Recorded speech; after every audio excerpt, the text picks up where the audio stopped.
Alrighty.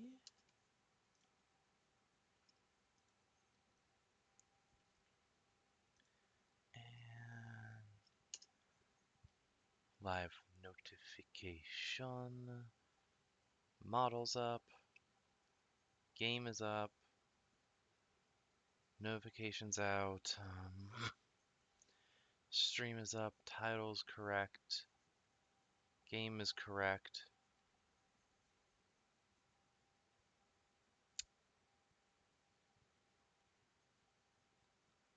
I think I'm good. Think I'm good to go.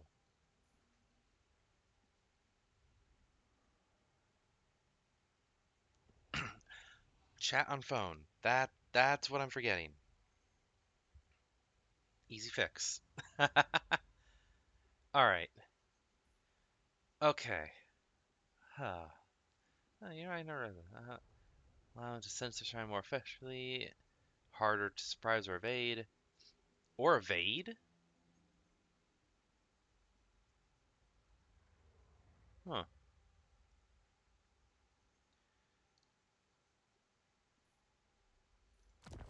All right. You know, I realized like I removed all the mods I used buffing myself for that fight and all, which wasn't too many.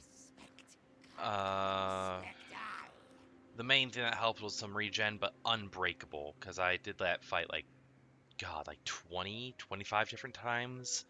And the last one I did was the most successful. I killed their lord and their giant keeper of secrets for one army, and the other army I killed their lord as well and damaged it. I lost the city, which sucks because this is so helpful. But I survive. I've made it easier to survive.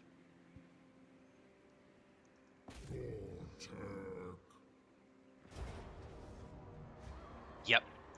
Their lords were level 15 and 30, which was a danger. And now all of them are hurt. They don't have their giant units anymore, so it's like...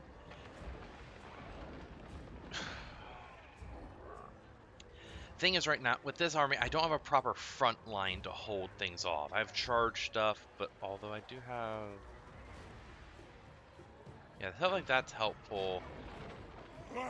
Scar Veteran can take those out, and then... What magic does he have? Light. Which could help. Either way. Let's eliminate all of them. What do you mean these two survived? Either way, I take it. Okay, so that group survived.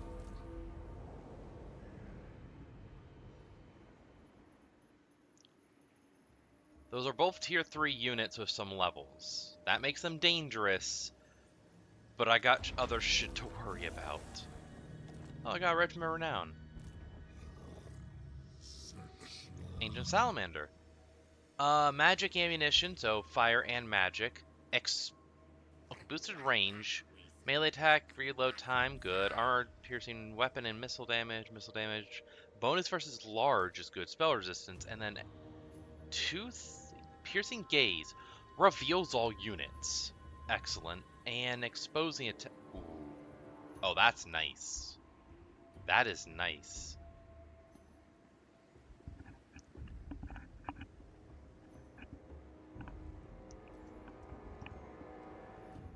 We took a good bit of damage, but we're gonna recover most of it.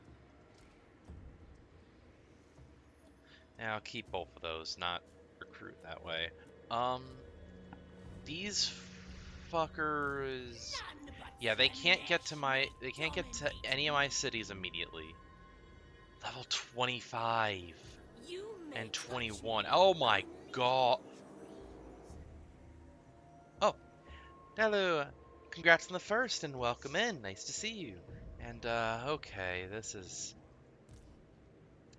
Okay, this army is dangerous. That's a level 25 Herald of Slaanesh with with shadow magic, meaning Pit of Shades is an issue. Marauders, Demonettes. Most of it isn't a threat until we get to, well, there's Fiends of Slash, they're dangerous. And then two Keeper of Secrets and a Soul Grinder. These are dangerous. Hello. Hope your day's going good. I'm starting this up and I'm going to deal with this invasion still, and this army might be the most dangerous of all of them. Lord is second lowest level Lord. One of the two armies over here had a level 15, the other had a 30. One of these is level 25 and this one's level 21. But they have the most dangerous army given 4 Keeper of Secrets and 4 Soul Grind. I don't know if I can beat, and they're all rank 7. I I don't know if I can beat that in a direct confrontation.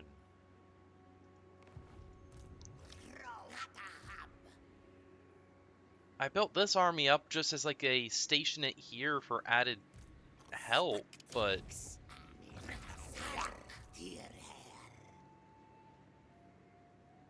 oh crap. Okay. Stealth. Okay, yeah, if they get here, okay, this one's at risk. Zoltal. What's the defense that Zoltal has in total? 3 skink cohort javelins, 2 cohorts, 2 stars warriors, and a star spear. Plus a skink priest of beast, not the best, and 2 blessed spears and shields, stars warriors shields, a stars scar veteran, and blessed temple guard. Plus they all have more barrier because of that. Because it's Gorok, they all have barrier too. This is a good defense. I just don't think it could hold up to either of those army. Well, one of those maybe. This one maybe. Not this one.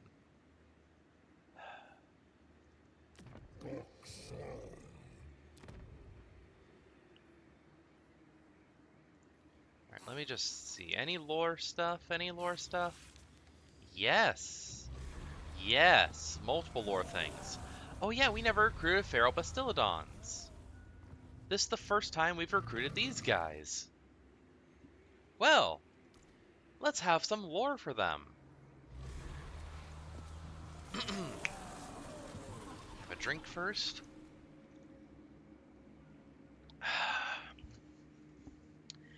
Children of the gods, feral Bastillodons. Known to the skinks as the Bastillodon, this hulking quadruped is perhaps the most heavily armored beast in Lustria. That's a hell of a thing. It is a walking fortress, a living bastion covered in a rock-hard bony skin, and then further protected by massive iron-like plates, a natural armor so dense that it can, sometimes, thwart the bite of the mighty Carnosaur. Even those blows that crack the armor plates cannot penetrate deeply into the beast due to the Bastillodon's alternating layers of thick leathery skin and additional scales. It's like bulletproof glass, but with heavy armor and thick leather hide. That's terrifyingly effective. In combat, the Bastillodon attempts to stomp lesser creatures with its enormous clawed limbs, driving their bodies deep into the ground. While its incredible bulk never allows it to build up a thunderous impact like that of a Stegodon, the Bastillodon is still a formidable fighter. Its hawkish beak delivers bites that can cleave a full-grown bola bola tree in two. Ooh. The Bastillodon's best weapon, however, is on the end of its long and heavily muscled tail, a massive knot of compacted bone covered over with armored plates. This mace-like protrusion can be swung with such a devastating momentum that it can shatter granite or pulverize man-sized opponents, leaving only blood-splattered craters to mark where they once existed. It says stood, but I say existed. Even the largest creatures must respect this bone-breaking bludgeon. Because of its nigh impenetrable armor, there are few predators in Lustria that will dare to attack Bastildon. Such formidable protection, however, does come at a cost, for Bastildon is a lumbering and ponderous creature, slowed down by its own dense weight. The largest threat to Bastildon comes not from probably gargantuan carnivores, but rather the quicksand and boggy mud that can be found throughout the steepy jungles. Even on solid ground, the heavy tread of the armored beast leaves deep imprints, and should one wander too deeply into a swampy area, it can all too easily become hopelessly mired. This is exactly how the skinks have come to trap Bastildons, using all their wits to subjugate and then train the beasts. So yeah, Bastildons are walking tanks. Imagine an Ankylosaurus, but double the armor and make it the size of a Stegosaurus. Like, they are massive. And the Carnosaurs are able to bite clean through, like, steel and everything. They are... Honestly, I'd say a Carnosaur basically just is stronger in every way than a T-Rex. Bite force as well, which... Good lord, imagine how sturdy this thing's armor is. And especially the tail of a Bastildon is probably the size of... hard to say. Probably a human. Okay, so we got that. We got some good money. I could do this. Or... yeah, no. That would probably be best bet. Or... actually...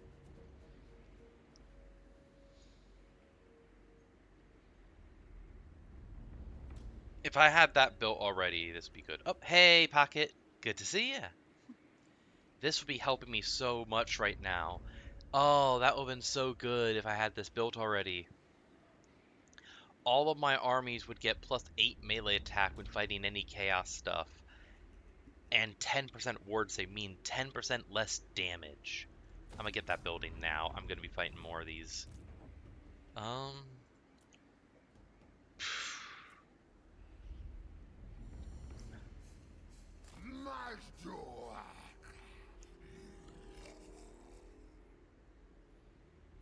Yeah, no, just go fast. See if I can get you closer.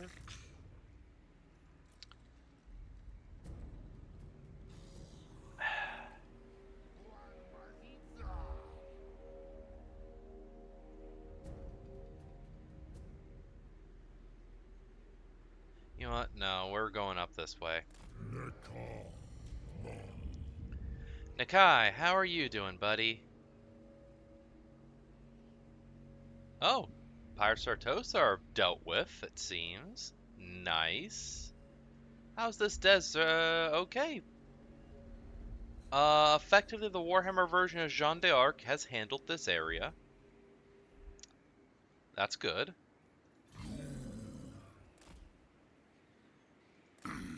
Alright, Nakai. Raid the cove!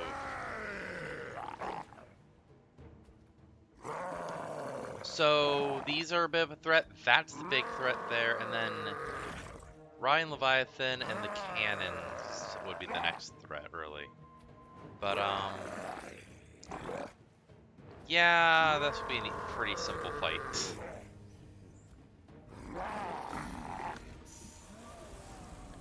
New Regiment of Renown, plus 20,000? Holy crap, Nakai. Did you raid a bank?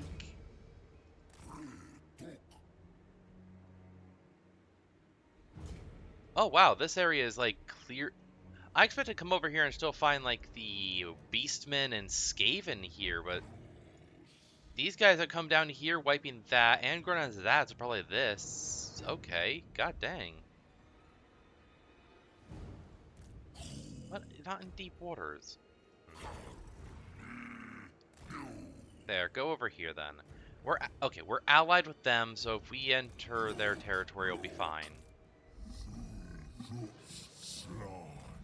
These guys are still just basically keeping this under wraps because that helps. Yeah, the models are great. Warhammer is amazing. Like, the Total War Team is great with the models. Alright. down this way. Um, and Gorok is up here. Oh, that's a full Never. stack.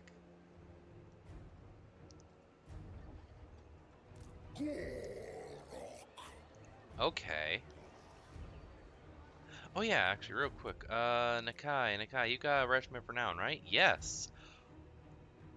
Wayfarer. Wayfarer? Oh, passive. Yeah, it just buffs their acceleration, deceleration speed, and also makes it they don't get slowed down by any terrain. Let's see. Base weapon damage up, weapon strength, base missile damage up, flamey attacks, charge speeds, charge bonus speed, burnt effect. So their attacks reduce leadership. Nice. Flame incarnate.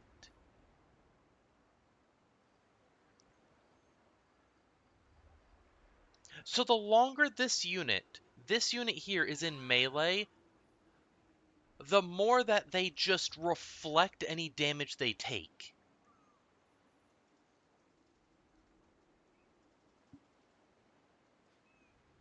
Bro, that's amazing. Okay, Nakai, let's see. Get you that and that.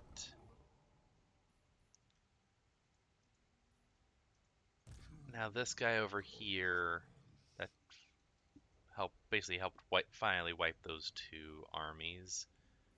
Um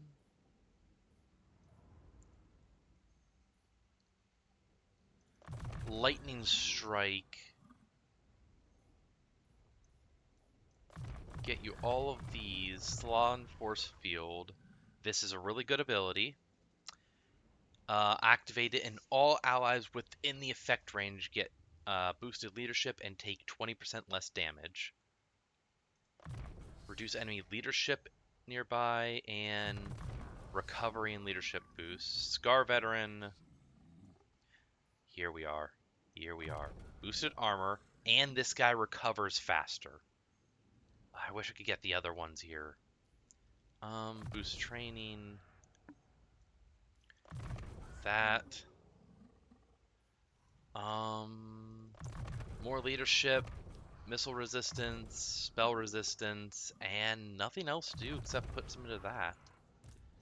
And then the Oracle. Or no, the Skink Chief, sorry.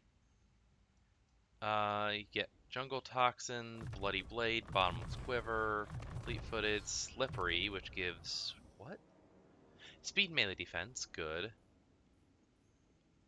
Boost weapon strength, boost replenishment and income. So yeah, this army is recovering even better now.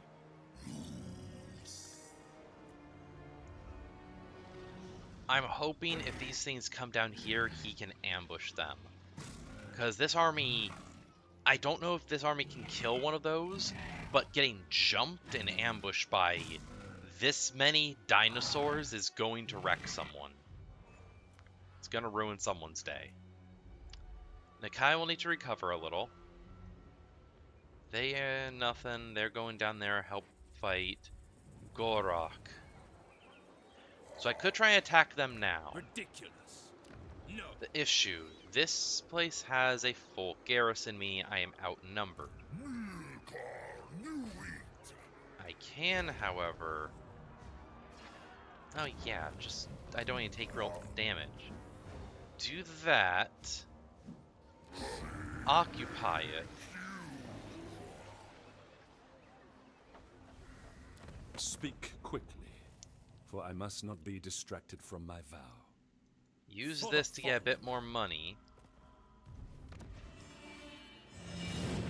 And now I'm sitting here. I will be able to retreat if they actually attack me and I don't like the fight.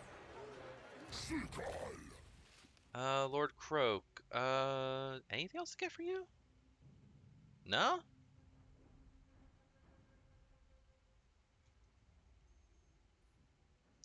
I really wish I did this campaign with the destructive magic mod, because if I remember right, it buffs like the damage and range of these two a bit, the AoE, and this one it actually takes it from 60 to 6 damage. But its blast radius is the map. The entire map. It's crazy. Anyway,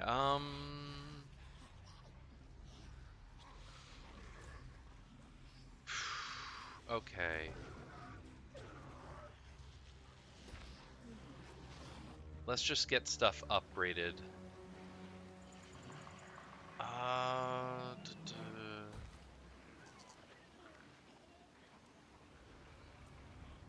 Actually, wait. I got all that money from Nikai and others, and so on. Does this have a thing? Not yet. Oh, actually, that just means I do this. No. Hmm. Tear that down. The Awakening gets that. Ooh, what's this do? All armies get spell resistance for Temple Guard and boosted leadership when fighting Vampire Coast. What about this? Income grow immune to vampire attrition. Everyone gets flamey attacks when fighting vampires or Tomb Kings. Hero success chance. Everything around here gets minus 15. Oh, that. Holy. Okay. This is the place that has that corn thing that gives plus 20 corruption. This just says a natural minus 30, and everywhere near this has minus 15. And every building gets better in. Oh yes, you are being built now. Okay, so that's good. Oh, yeah, there was a bit more lore stuff. That's right. Before I get fully distracted. The Eternity Chamber. All right. Children of the Gods, the Eternity Chamber. When a Slan Mage Priest determines to enter the very deepest of trances and to send his spirit soaring to the furthest reaches of space and time, he retires to the Eternity Chamber. Here he seeks to attune his mind to the will of the Old Ones, to follow the strands of their consciousness, to hear even the faintest echoes of their thoughts. The Great Pyramid of every temple city contains such a chamber, as do a number of the smaller temple structures aligned upon it. While the temple's star chamber is located at the pyramid's apex, so that the Slan might contemplate the stars above and the lofty thoughts of his fellows, the Eternity Chamber lies at the very heart of the mighty temple. Beneath dozens, even hundreds of meters of rock, the thoughts of the temple city's population are quietened, allowing the Slan Mage Priest the peace he needs to gradually slow his metabolism so that his heart eventually beats but once an hour. Only when he has entered such a state can the Mage Priest's spirit detach from his body and soar free through the dimensions. Only then can a Slan hope to detect the distant, half-heard echoes of the voices of the Old Ones. That's cool.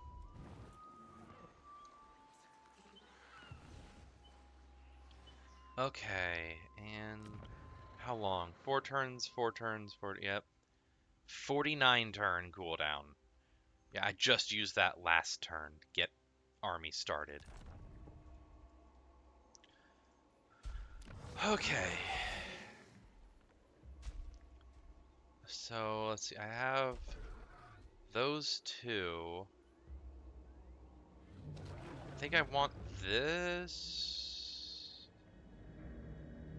I guess Temple Guards.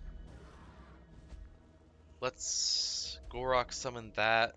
Yeah, I think I'll try and get that. Oh.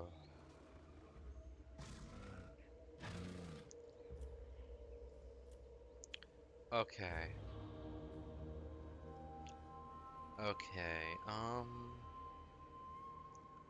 Yeah, and I'll just do this. Gain that to the next level goes from 2% in 1 to 3% in 2 for everything. Which that little bit of buffs, if I have like 3 of these, that adds up big. Also start getting, we will get that. Okay.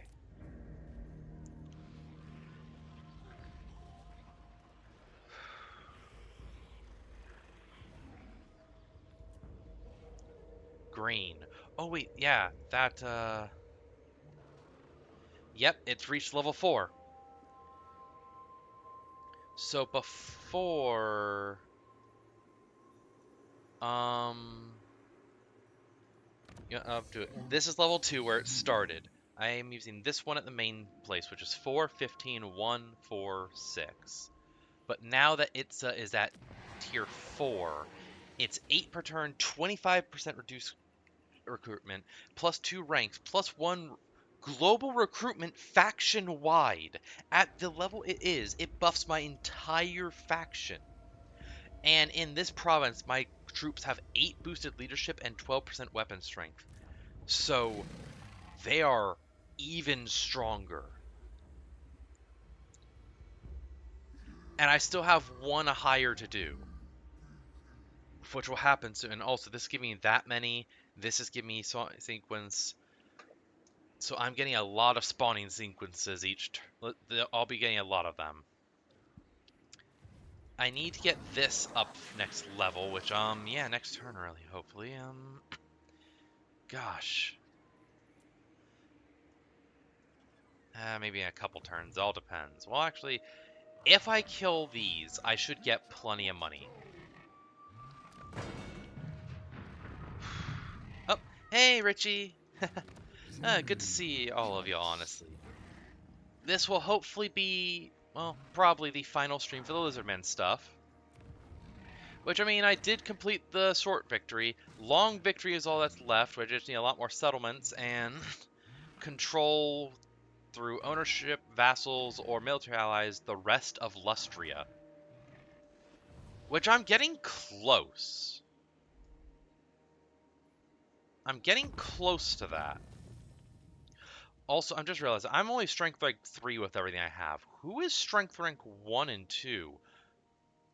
Oh. Oh. My enemies. Who's 4? My enemy. Who's 5? 9 is again enemies. Slaanesh enemies. Of course it's Slaanesh. Well. Hey, you. No. Okay.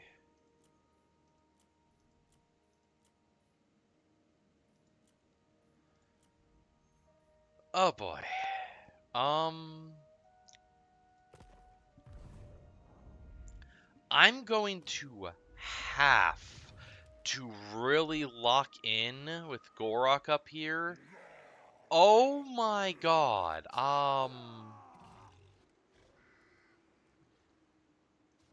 High Elven Archmage. Oh. Oh my god. Kairos? Wait, you're part of Slanet. Oh. Oh, that's bullshit. The recruit legendary lords thing, it works for different chaos gods. So Nakari was able to recruit Kairos because he got killed. And there's Nakari here too. Oh my god. Ulf one screwed. But if Ulthuan falls like this, legitimately, they'll be after me next. Oh, crap.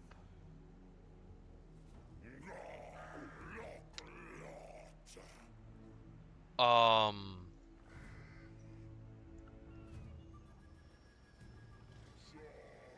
so this faction, Grom, whose leader is here, is... Wait a fucking second. He has the Nemesis Crown. He has the Nemesis Crown. And he's in a Wog.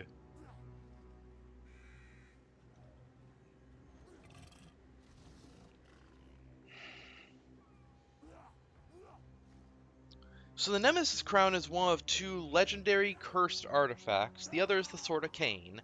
I don't know who has that right now. The Nemesis Crown shows up the Empire, and you can grab it, level it up, and it becomes incredibly powerful, especially because the Lord who has it does this. Wait a second. Wait a second. Wait a second. I need to kill him. If I get that as Gorok, if I get the crown as Gorok, then every second Gorok is in battle, one, I can do this and nuke stuff, but two, every second Gorok is in battle, he is damaging every enemy within range of him. And if I level it up, I will unfortunately have diplomatic issues, but I have a chance there. Atharian is screwed up. Is screwed. Tyrion.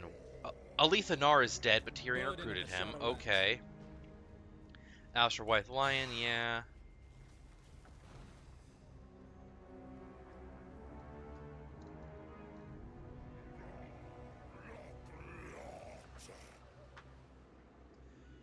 Okay. Um.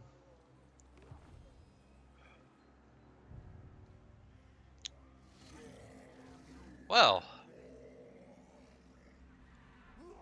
I guess as the Lizardman, as Gorok, I have the responsibility to solo the entirety of Chaos again. Luckily, Gorok has probably one of the strongest front lines I could give him. Maybe leveled up more. And these other units, these two are probably the weakest in my army, but because of these, they're really good.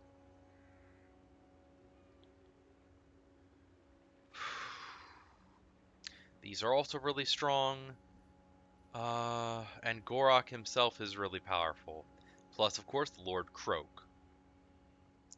Which, yeah, our health and damage is yes. Okay, Gorok, real quick, let's see items and such. I need to get him his shield. I need to get him his shield.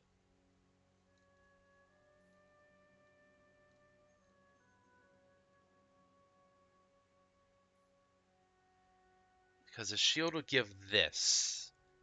It would give this set effect, where his army gets physical resistance under siege, boosted melee defense when in own or friendly territory, but all armies of mine faction-wide get boosted melee defense, ward save, and Gorok gets a massive hit points buff. Plus, enemies get weaker to spells. His mace already gives him a lot. It makes him a monster in combat. And hell, yeah, actually that. 63% ward save. Any and all types of damage Gorok is hit by is reduced by that, and then any that's not magical is basically useless because extra 93%. Missiles are reduced as well. Magic is useless. Gorok is effectively unkillable outside of extraordinary circumstances. On top of the fact that he hits hard. Lord Croak, good ward save. Physical is fine. Missile resistance is amazing. Spell resistance is great. He's just weak against being surrounded and beat to death. But also, if that happens, I can just give him more resistance. And I can just start nuking the area around him.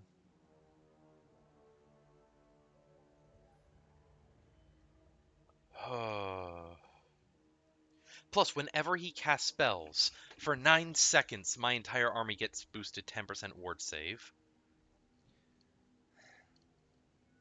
And with these two, his spells get stronger. With this, yeah, his spell mastery is at 150%.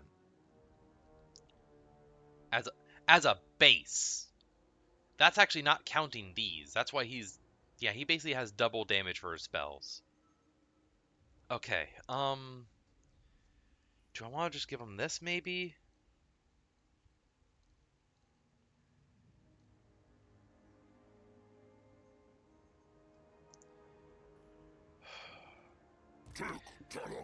So it's a good thing Gorok is the one I sent here. He's the one with the best chance of fucking this area up in the best way.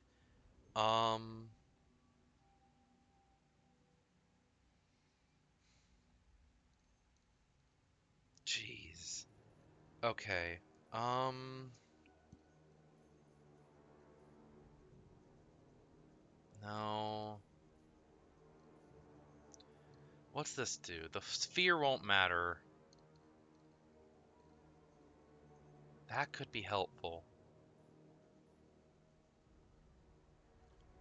Poison attack and more weapon damage.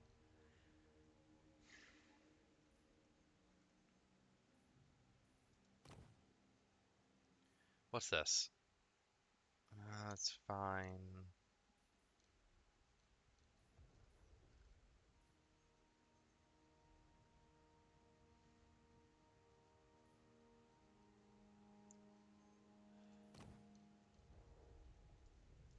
I have the mission for this. I do. It's just not easy, and I'm not confident I can do it with Gorok's army.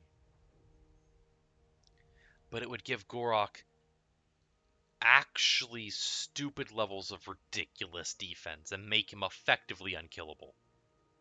He, on top of that fact, activating this in the middle of a massive brawl of allies, they all get this as well, meaning they're all effectively unkillable then for a time. Assault expert. When I attack. No, actually, this is just not normal. Is that okay?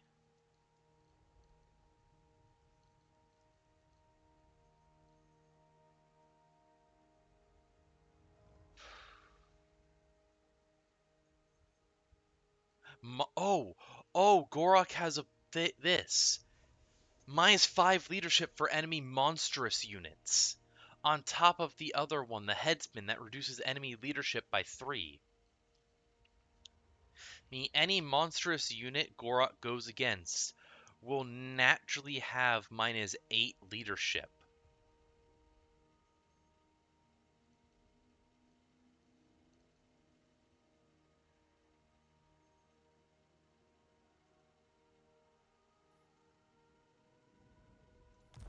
Meaning these armies over here, the Slanesh ones, if they have any like big monstrous units, those units will have -8 leadership. Same for Grom here. If he has any monstrous units, they already actually okay. The Grom is giving them a massive boost, but they naturally don't have a lot of leadership. They could be easy. Yeah, they'll be easy to break. Look at that buff Grom is giving them. The green is the buff. Oh my god. Is that just because of this? No, it's probably the Wog.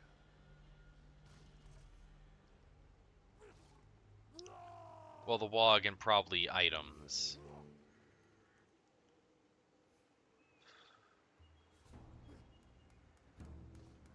Okay, so how strong is this? Missile resistance. Okay, he's not. Or well, no, this is the stone. Grom, 30% ward save to 18%. All right, so it's the ward save mainly with a bit of that.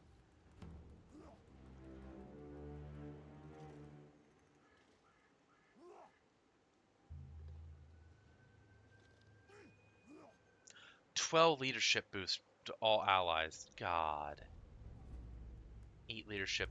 So if he activates all these, he can give his allies basically infinite leadership in a way, almost. Okay. This... Oh, hi.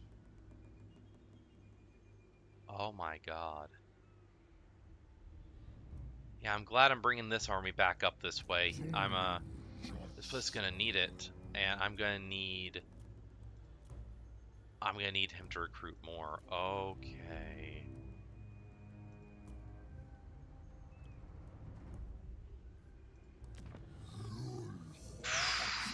Okay.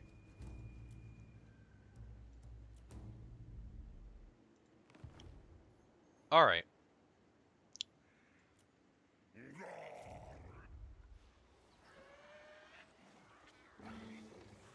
Yeah, I got this place back. That's right. So, this get me more sequence. Actually, hold on. That might be best.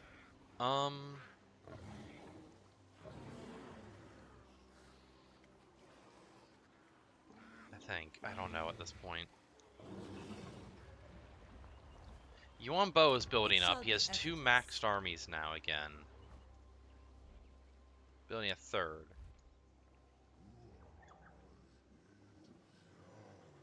These are dangerous.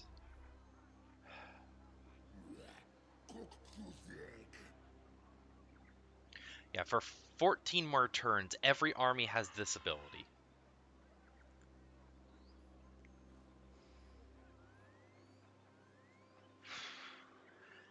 If you can just Paragon of attack and virtue. damage them, that's all I'm asking.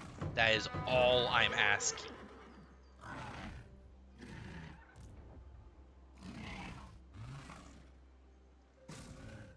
Okay.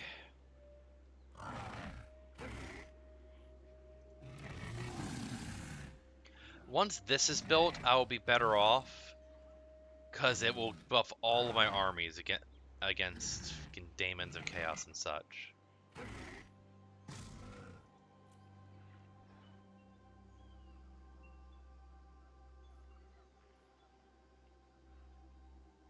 I need to get this going more, because faction-wide upkeep, good.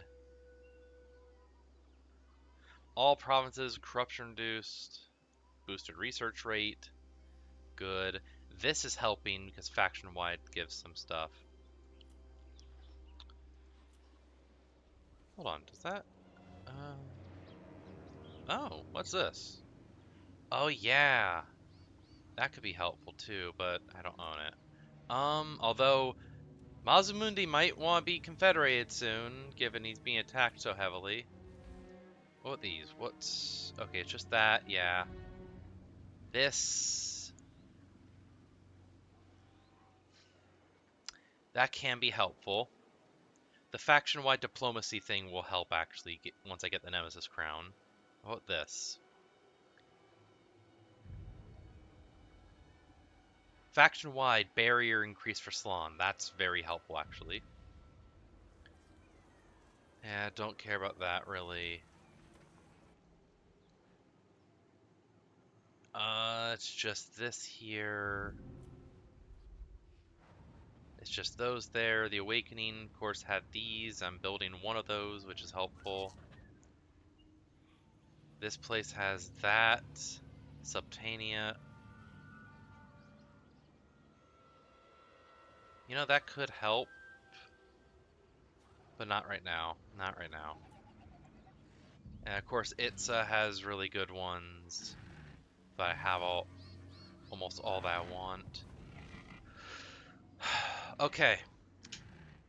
I focus on getting rid of these. These are my primary goal to get rid of. And then I focus Gorok. I focus Gorok and the one to the north, and then Nakai. If I can go up to where Grom started with Nakai, I can start ripping and tearing. How is Grom that strong if the others are still around, though? Unless they straight up made peace with him because they're about to die. This is going to be very freaking intense with this stuff, honestly.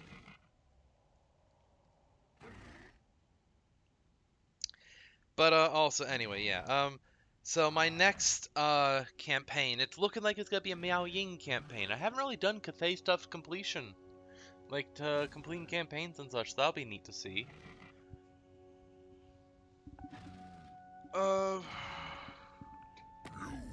I'm thinking of actually doing it without the 4 times units, so I can add in some other stuff.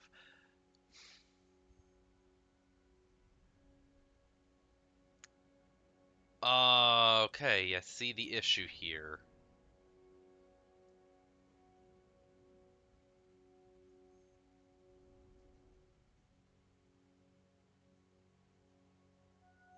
Your might and aggressiveness, yeah.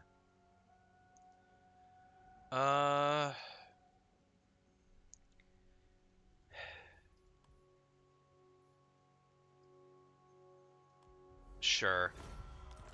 I might have Nakai walk in there and help hold off them, But Nakai has to go north. Okay, they took that, but their army split up. Their army split up. No, no, no. I don't need that right now. Why are you running? Fight them, please.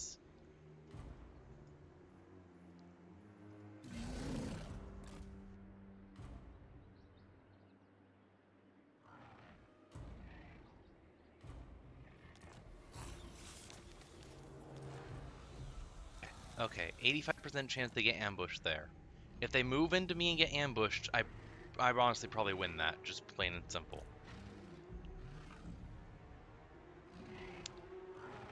Now here's the question, do I attack them now? They are weakened because of that fight. But if these come after me afterwards, I might lose this army. I need this army dead. I need that army gone. Pyrrhic victory, I lose the cold ones. I don't know if I could do better than that.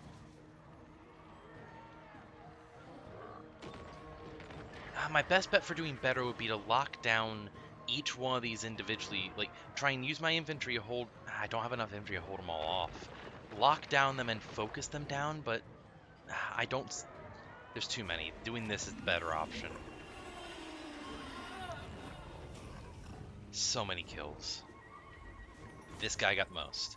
That damage means that their rating is that taking down multiple big ones.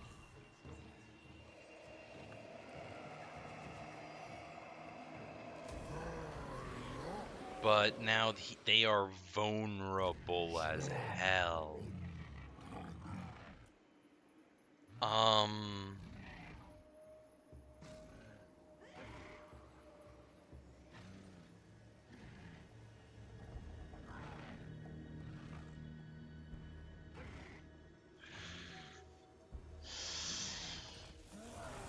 Regiment of Renown gained. Oh, well, the archers. Reload time reduction, expert skirmisher speed, missile damage, weapon damage, perfect vigor, magic anti-infantry ammunition.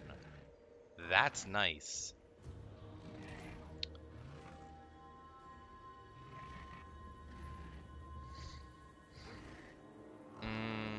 Okay.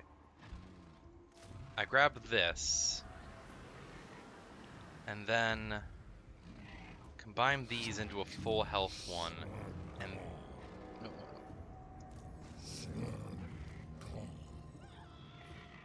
Those into a full health one. And then God.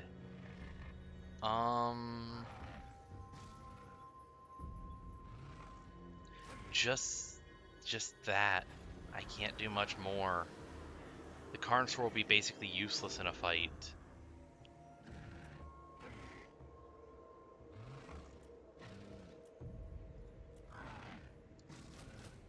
Try and do that.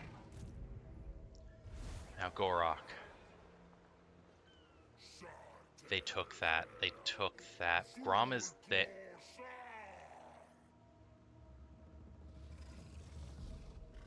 Where's the crown? Nothing doing. Okay, Grom still has it.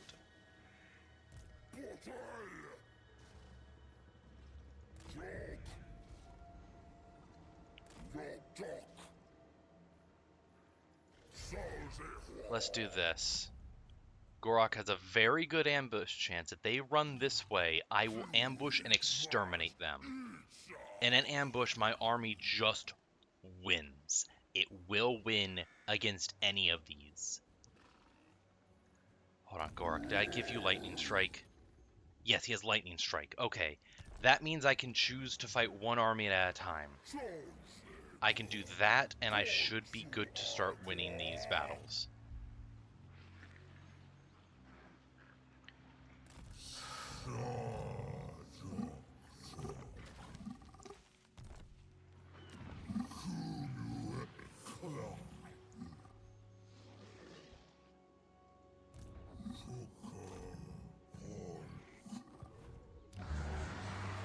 Okay.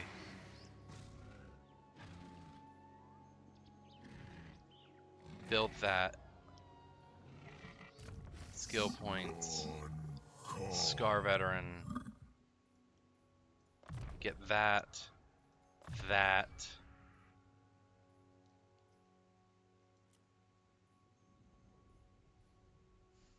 That.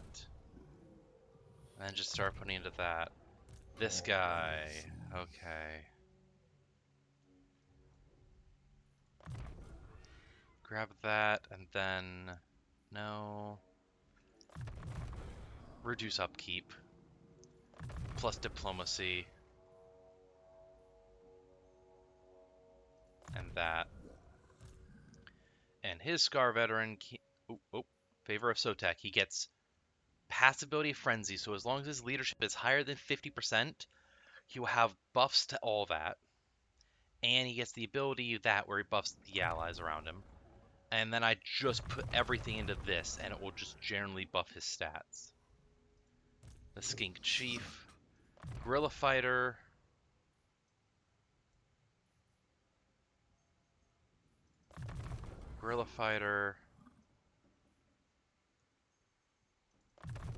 boost your charge, and that.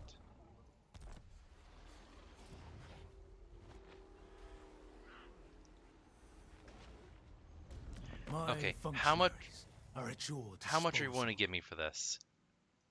No, I'm gonna hold off still.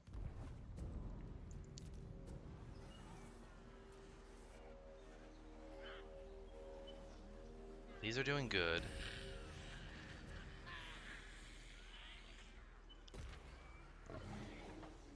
Increase this. Just increase.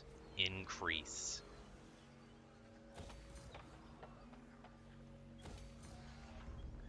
Honestly, this one is basically safe. It's behind so much of everything. So I'm gonna just do this to get everything I can for buffing the income here, really. Because that only has boost plus 1% income boost right now. Well, it says that. This will have it plus 6, plus 5, plus 5, plus 8. Then get that max event. Yeah. This probably ain't gonna last, really. They're probably gonna immediately take it.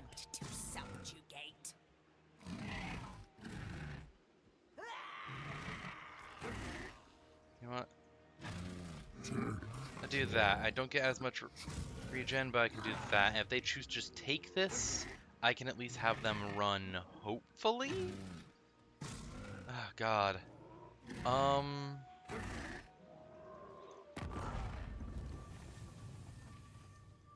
The world itself is falling into hell.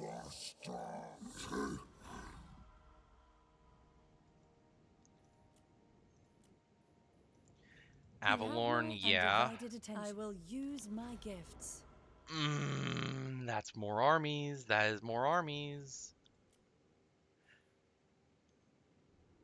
Mazamundi, yeah. Yeah. We'll do this. I get their entire area. What's my income? Income is actually, I think, I don't know. I wasn't keeping track fully. Okay. You know, actually, hold on. You get in there. You get in there. Mazamundi, you have... That is a Scar veteran.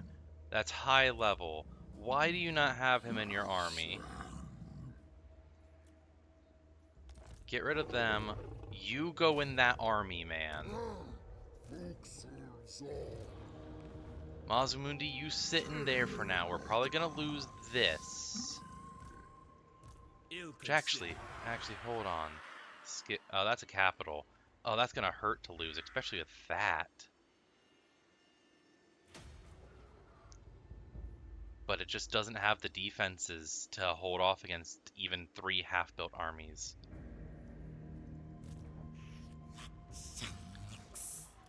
Jesus Christ.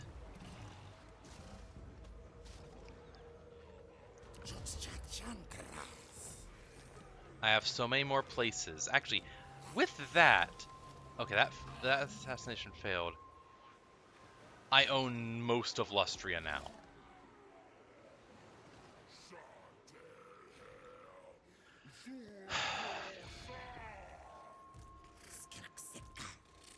That's Nakari's army. Honestly, being honest,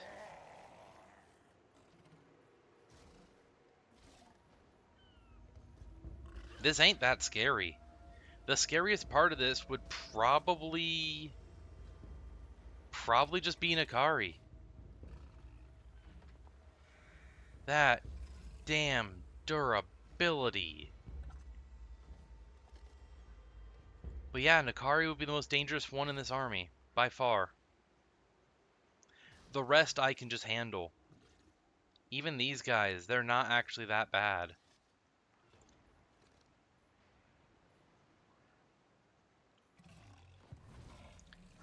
Grom is a threat.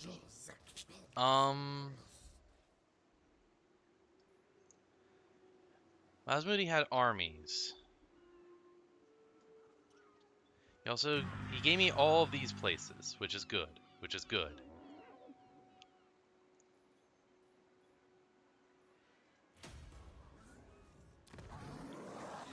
Just do growth, honestly, for now.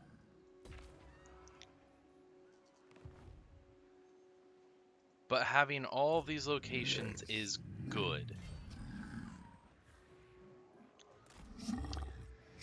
Because I have effectively more income, more sequences, 100%. So many more sequences, actually, that I'll be getting regularly.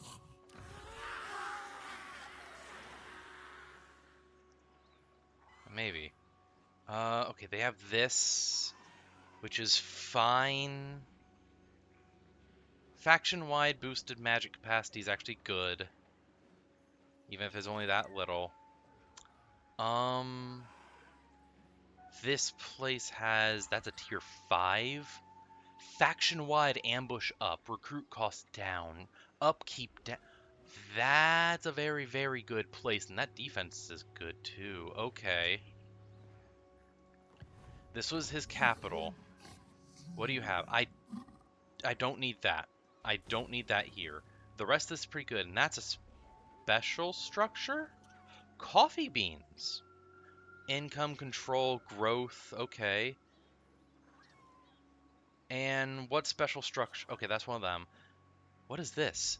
Upkeep reduced all armies for that. Oh, I need that. And Lord Recruit rank, that's pretty great as well. Okay. Skill points assignment. Let's see. Skink Chief. You. Boost Assassination and Specialist. I am going to want you to try and kill as many agents as possible. Red Crescent Skink Chief. Here.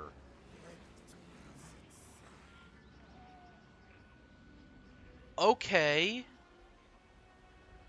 That is an army. That is an army.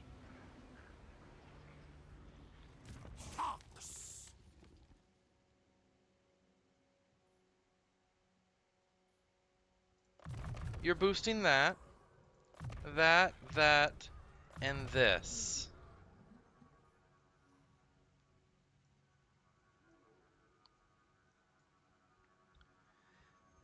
Oh, god damn it.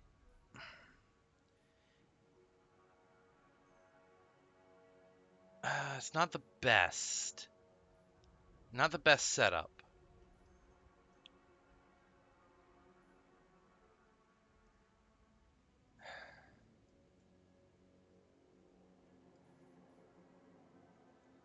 Although they went down here at least, so they have good, decent stuff here. And they got all of this, but they don't really... that actually helps because the skinks have range. Not them, but... actually doesn't really have range. God damn it. But 4 blessed Carnosaurs and a feral Dreadsaurian. This is only 13 units, but this army can kill a lot. Plus horned ones and everything.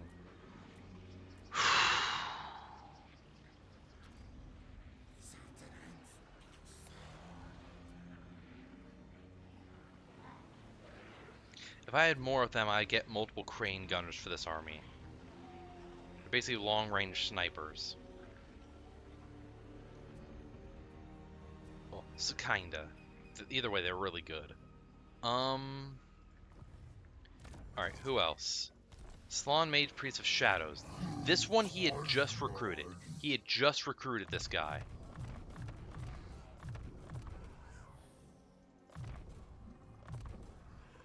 Putting him in a city really helps the city's defense. Get all of these, because these are all actually pretty good. Withering can lower that stuff.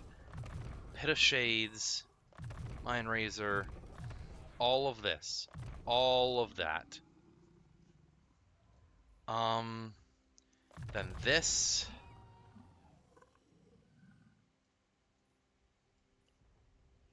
What's this do again? I forget this always. It's fine, but not that important. Draftmaster. Lightning strikes, even if it's not maxed out. At max level, it gives you ability to do a lightning strike battle. Actually, is that level 2 only? Yeah, no, it's level 3. Which means you can cut off enemy reinforcements entirely. This, at level 2, it at least makes it so my reinforcements take nowhere near, takes less time to get there, and I can adjust the point they come in more without it increasing the time, and the enemies take 50% longer, which given some are 2 minutes to get in, that's 3 minutes. Max is still best, but still, so yeah, this one being here, Hexwaddle is honestly going to be tough to take for any enemy army now with that. Commandments. Oh, here. Yeah, honestly that. Fallen Gates, Maku Peak, there. That way, this way, I can at least have more stuff, I guess. Actually, no. No. Let's do this. Where else? Oh, when the... Okay, Hexwaddle owns this. I'ma just do that because there's no way of getting this to a higher level. Actually, hold on. Hold on. Hold on.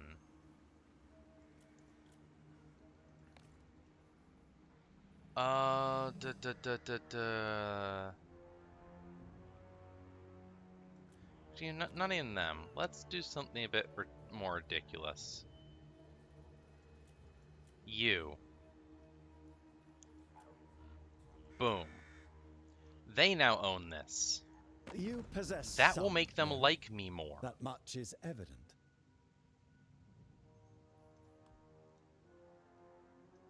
And it gives them more settlement, which I don't know if that really helps them, but it gives them more stuff. Dragon ships, actually, that is helpful. That is actually helpful. I'm hoping some of them come over here and try to attack me. Like, we'll try and attack them, and they just walk into Gorok's ambush and get eviscerated. Because all orcs have the Wog feature, where you can target someone with a Wog, and then your armies get a second army of Wog units. Oh, I just noticed this army is annoying. Orc boys are not that... They don't even have a front line. They don't have a front line. Here's their range. That's some cavalry, big uns. They have these squig herds, some trolls, and then chariots. And then they have Doomdever catapults, which have guided projectiles. They're just goblins. But they have Mangler squids. One of the most annoying things in the game to fight. Oh my god, I hate Mangler squids so much. Well, What's this got? You have. Okay, it's actually very well defended. It's at max level, so it has 3 archers, 2 spearmen, 2 lothers, 3 guard shields. It has this, which gives 4 flamespider phoenix riders, 2 flamespider phoenix, and mother of flame. And this has 6 phoenix guards and a flamespider phoenix. So that's actually very well defended. Unfortunately, the amount of armies here means they could take it if just 2 of them walk up to it, most likely, but still.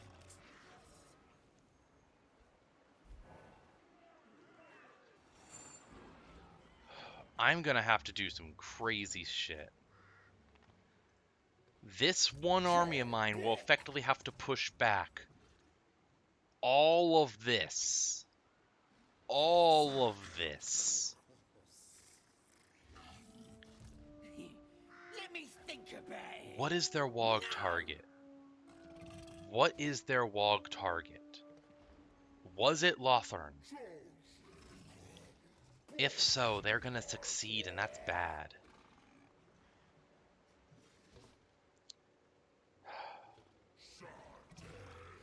The hilarious thing is, despite Grom being as strong as he is right now, he is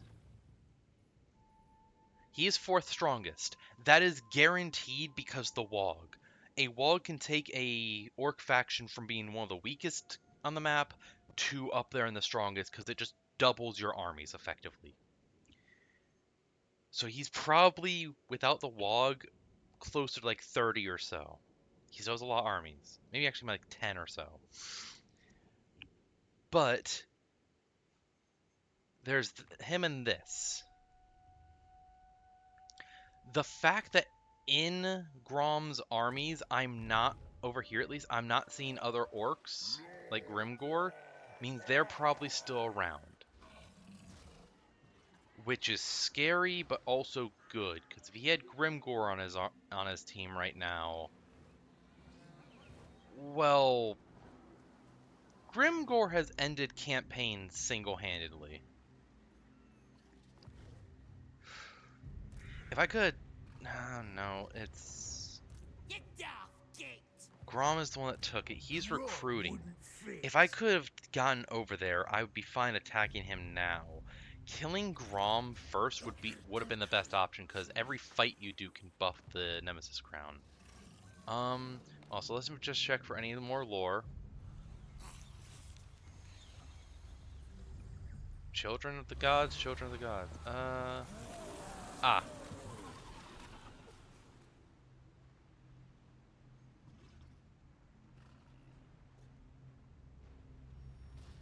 Okay, let's do this. Children of the Gods, Children of the Gods. After arriving from the heavens, the Old Ones created servants to tend to their needs. Thus begun the first spawning of the Slan Mage Priests. They were Grand Viziers, trusted creatures of prodigious intellect and the only beings able to withstand direct connection with their near omnipotent Old Ones, and to comprehend their teachings. It was the Slan who were to guide the lesser races whose creation would soon follow, for upon the world the Old Ones had encountered many primitive creatures, including those that would one day be transformed into the first elves, dwarves, and men. Powerful and farsighted, the Old Ones could shape new life forms even from these imperfect materials. They did encounter some creatures whose existence was incompatible with their future plans. As the climate warmed, the SARS were created to destroy these anomalies, and soon vast armies marched to war, a fight to eradicate those native races that needed to be removed. The Old Ones frequently used the polar gateways to travel the cosmos, but in the meantime they created further spawnings of Slan to execute their plans. While the Slan brought order to the world with their brutal campaigns of destruction, greater projects were undertaken. By the command of the Old Ones, the Slan established the rainforest temple cities in the region that was one day become Lustria. The Skinks were the technicians and the overseers. It was their role to direct the beasts of burden to haul and heft the heavy loads. In this manner, the lizardmen built the fabulous structures that rose high above the steaming jungles. Yep.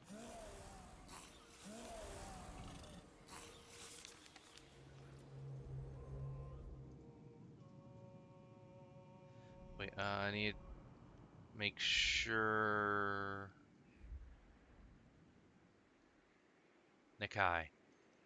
He can still move, can't he? Yeah.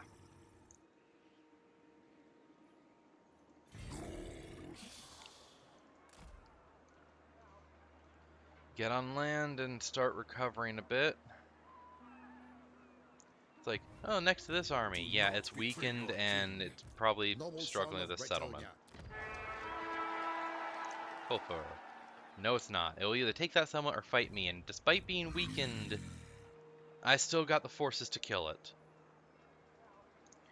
Nikai will spend a few turns here recovering, probably just decimating these... Kimri has Cetra and Arkin, meaning most of the Tomb Kings are gone. Step forth, true friend of the Ungrown clan.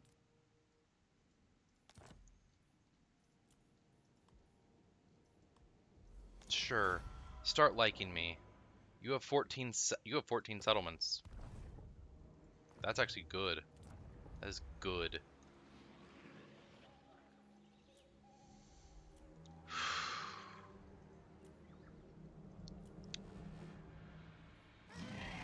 I need to get this up and running because this.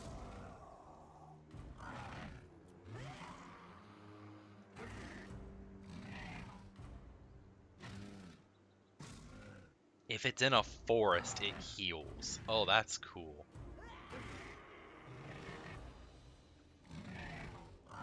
But either way,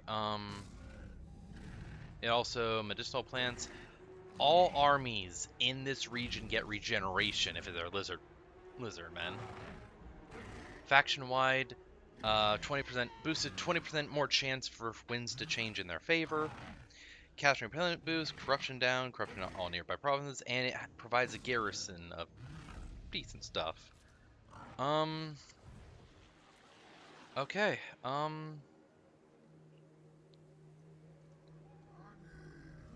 you know what?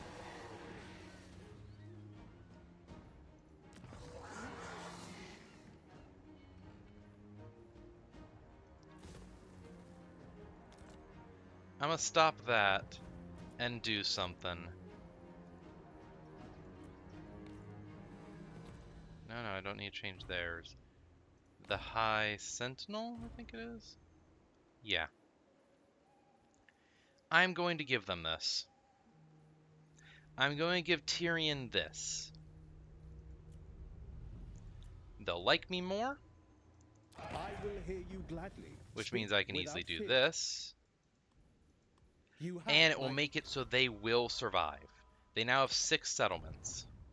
Even if we lose all of this, they have this, meaning they have some decent income here with growth and more defenses because the Helves have great defense with that. They have this going, which gives them resources and also that stuff, and they can build just the basic structure. And honestly, with the High Elves, their basic recruitment structure gives them spearmen, sword infantry, archers, and more, which is perfect, really.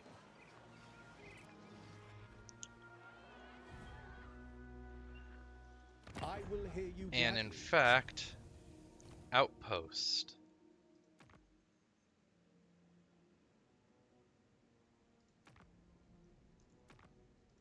Yeah, I'm gonna build it just here.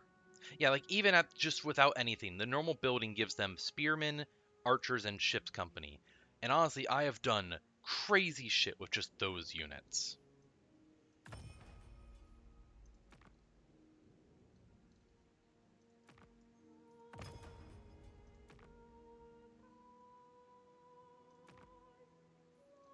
Yeah, I'm gonna do that finally because I can at least I can make it so I'm recruiting from them. You have a mission for me.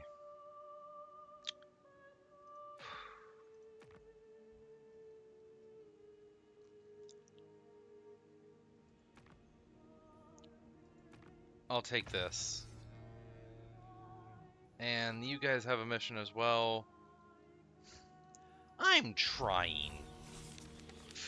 You have an army right there. I know you're gonna focus on the big one here, but just kill that on the way. they gonna take this? No, that weakened army can't take this.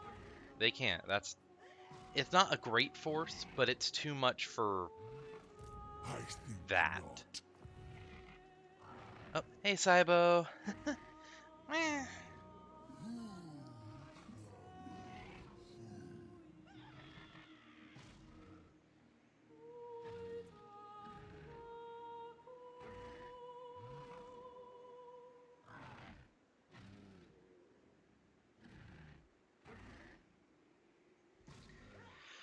I am in a hell of a position here, Saibo.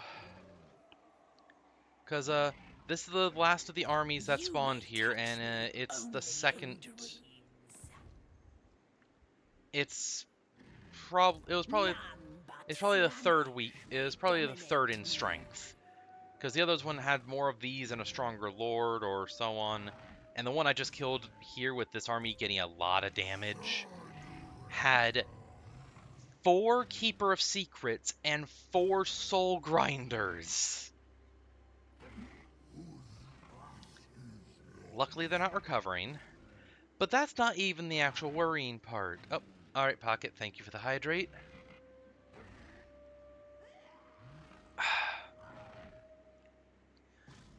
I have multiple armies here now. I can handle this, and hell, a crude that army and attack. the others weren't gonna take Itza.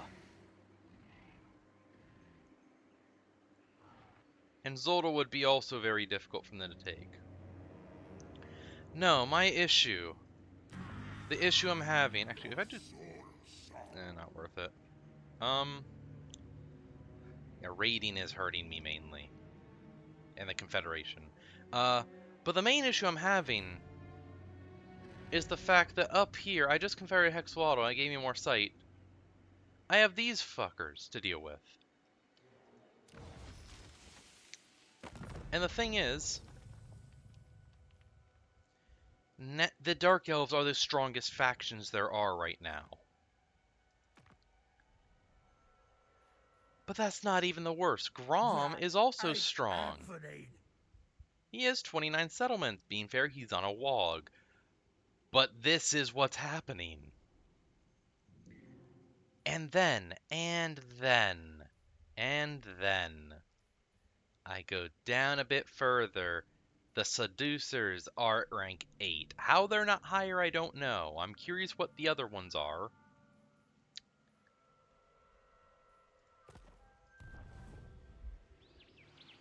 But Nakari has armies.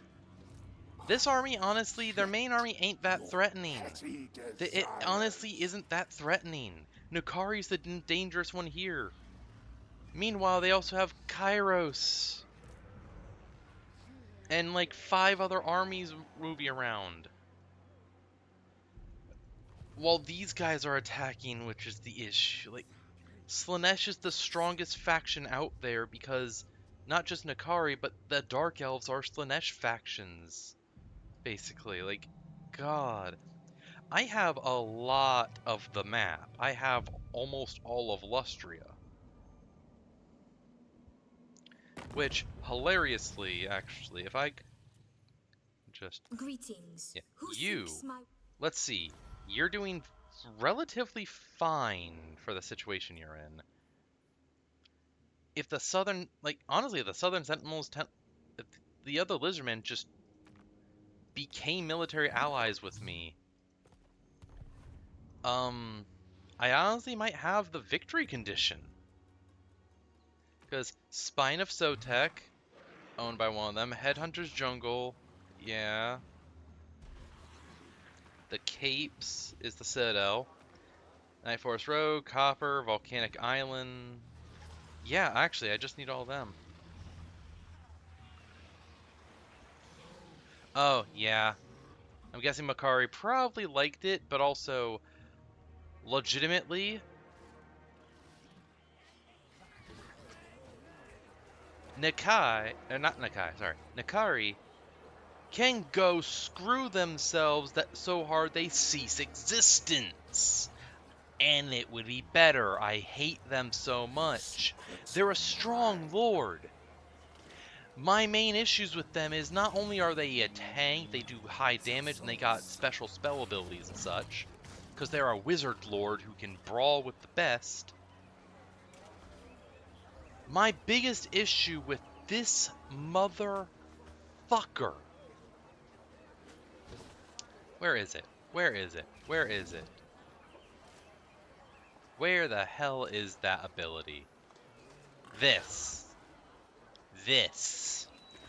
All enemies within 35 meters of this bastard bitch, whatever the fuck they are, if their leadership and hit points are higher than 50%, they rampage, meaning you can't you can't control your units.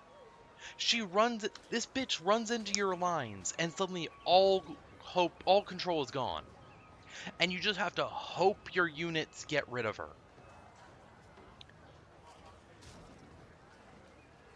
It is actively infuriating. As a player, Nakari is literally the most infuriating lord to fight in manual battles. And I say that as a goddamn Imric player.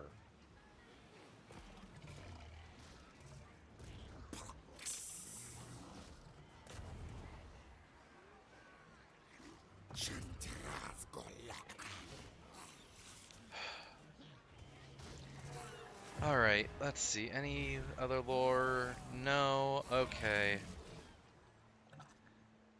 God, I hate Nakari. Alright. Yeah, but not literally. Instead, I want to shoot her full of as many arrows until her very mass as a giant creature is replaced by arrows.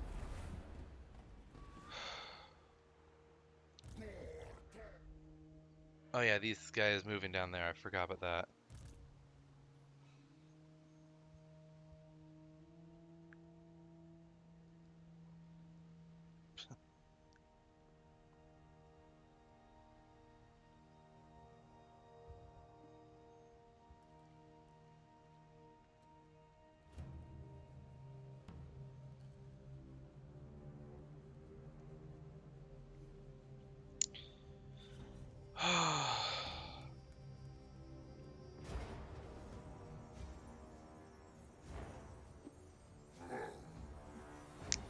I didn't ambush. I didn't get the ambush. However... Oh, I can't lightning strike them. Oh, I have to fight this whole army. However... Oh, I lose this.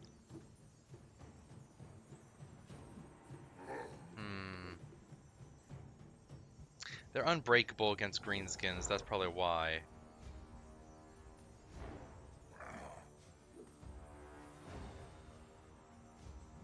You know what? I'm tempted. Solely because dealing with these motherfuckers be annoying.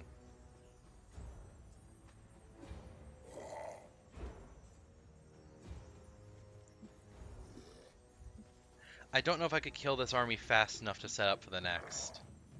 What's the place look like? If it's like a... Nope. It's just open forests. Hold on. Hold on. Hold on. Hold on. Hold on. No, I don't think it works. I don't...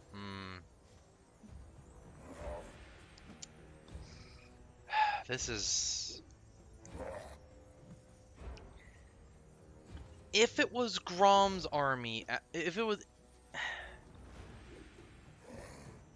No, I'm auto-resolving this. That is too much to fight at once. I can't even get much back from that, but,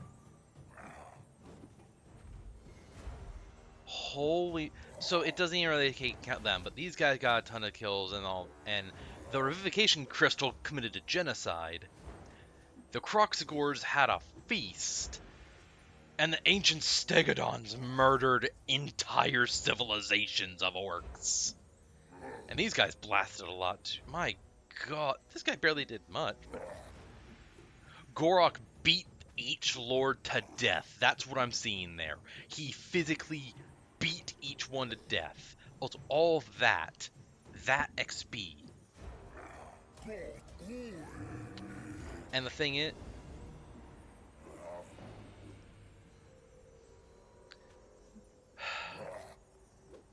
fall back. Fall back, Gorok. Fall back. Okay. Gorok currently is strong enough that is easy for the auto-resolve to look at his army and say, you beat 2 armies with Wog armies. You beat 2 of them at once. Oh. They're lightning striking my army outside the settlement and they're still losing. Oh yeah, because lightning strike tires them out.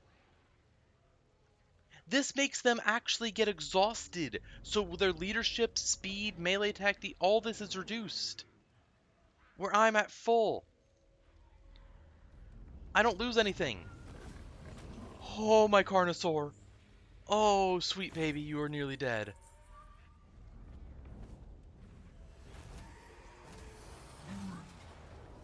Oh, and these guys are attacking Nyx, which, honestly, this force versus them would still be enough. I'd be a bit worried about this lord maybe overtaking, but, I'ma just feed them to my Carnosaur. And all that money I have gotten. I got so much. They're not dead yet? How? Okay. Okay. Okay. Alright, so. The Nemesis Crown. When you beat someone with it or first find it, you can take it or seal it. If you seal it at level 1, you get this, which is honestly would be helpful for Gorok right now, and a bunch of money. But it will appear again. If you take it, you take it. Ward save for monstrous that's a unique thing for the lizardmen.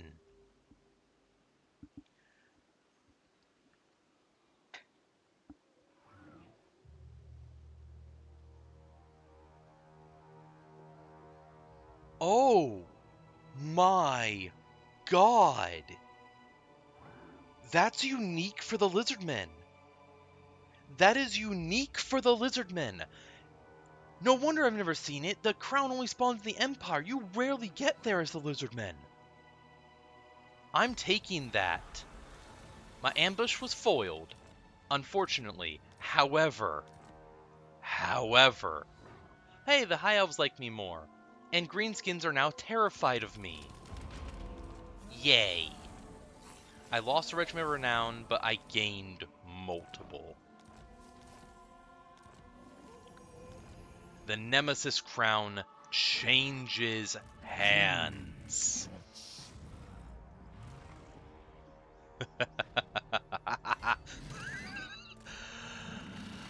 Oh, yes.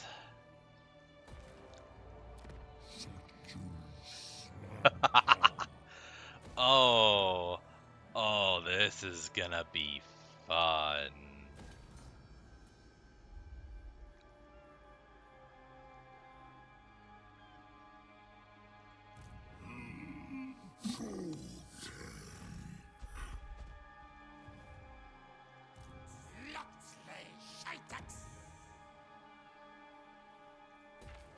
Can you reach the...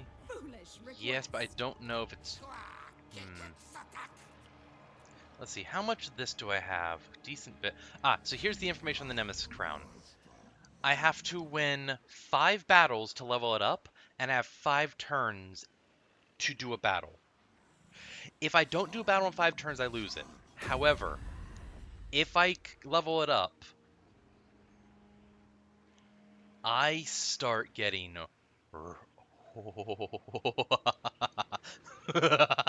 My monstrous units will be invulnerable at that point, effectively. It's level 2. Yeah, you can see it goes... It keeps going up. There's up to 5 levels, I believe. I'm at level 2.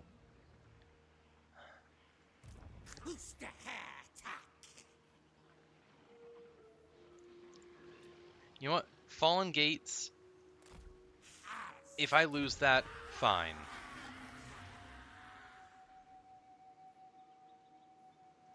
I'm pulling this guy over here, putting him... Can't do that, damn it. I'm doing that. And... Oh, I am. That's part of the Nemesis Crown stuff, and I'm going to accept that so I can exterminate chaos itself. So much.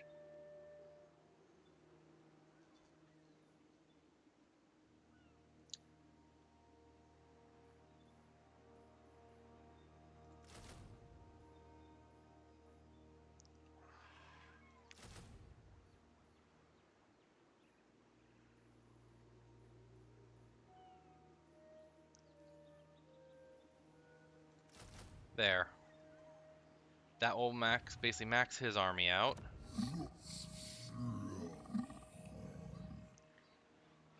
Okay. Holy shit. God,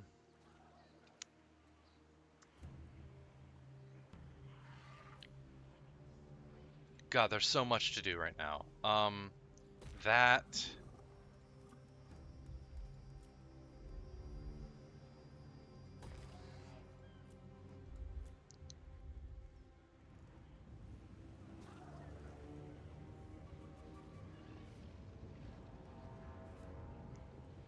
Yeah, it's about time I do that. What's this structure? Oh yeah, that. Now let's get the control up in this area, I'd say.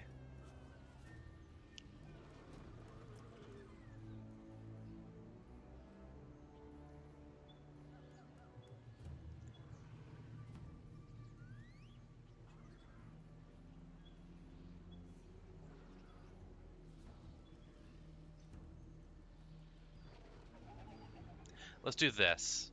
Boost my global recruitment capacity and such.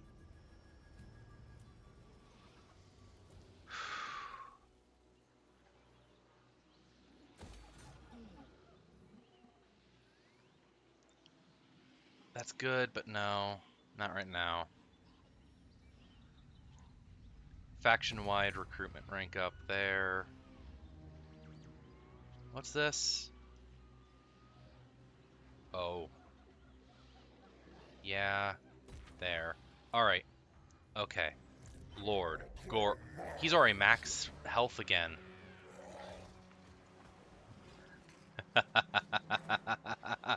I lost 2 units. I lost 2 units.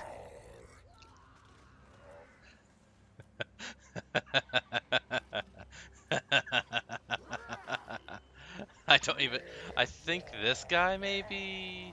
No, was it this? Might have been one of these. These might have gotten Regiment Renown. One battle against faction that uses monster... I think it was this guy.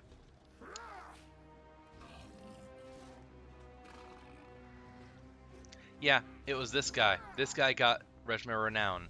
Meaning disorienting attacks, meaning anything it hits with his beam or melee loses a bunch of speed and some melee defense and attack. It has ward save, immune psychology, courage, aura of purity, meaning it will basically regen allies' stamina.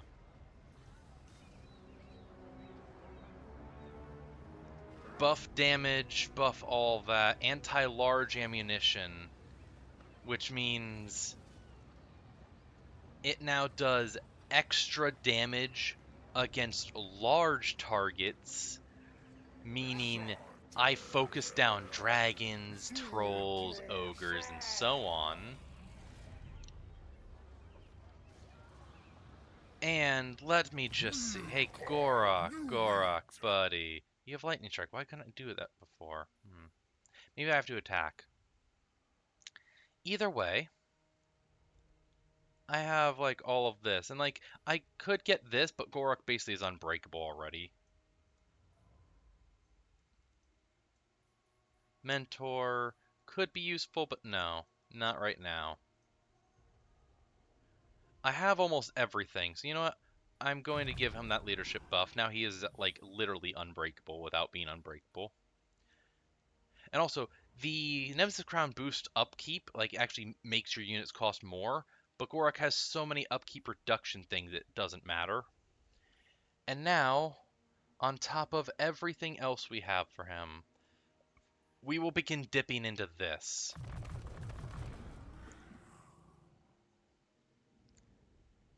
Doesn't do much, but it helps.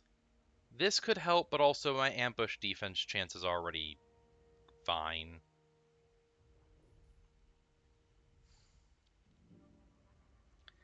Lord Croak, nothing else to get for him except for more of this, which buffs his armor, hit points, and more. Now then. Now then.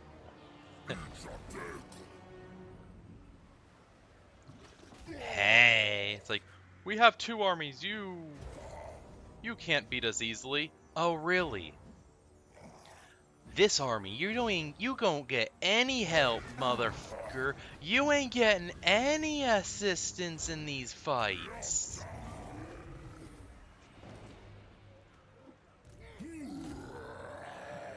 Run.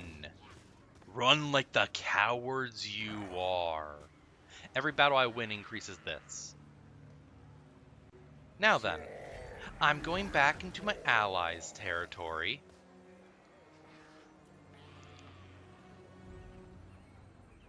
You know what? Allied recruitment.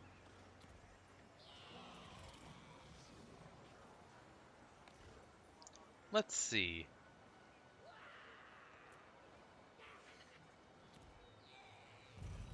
Still building. Can't really get anything big. I mean, these would be... Questing Knights...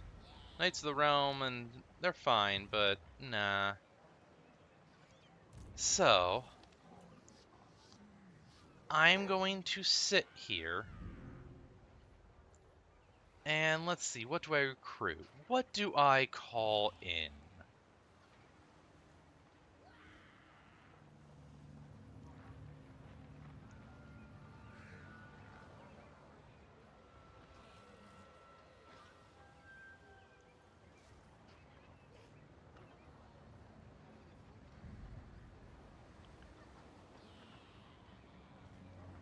I don't want to take multiple turns.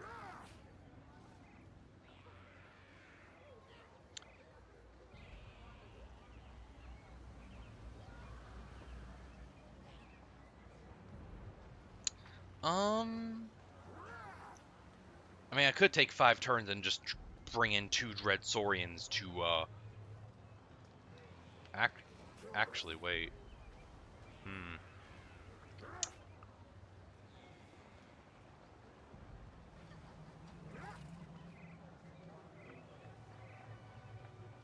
These going Rampage won't matter. You know what? For now, 2 Feral Cold ones. They're cheap and easy to get, and I can throw them at enemies.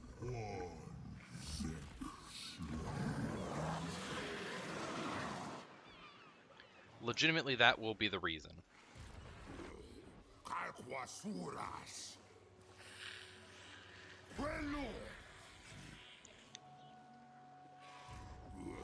Get them.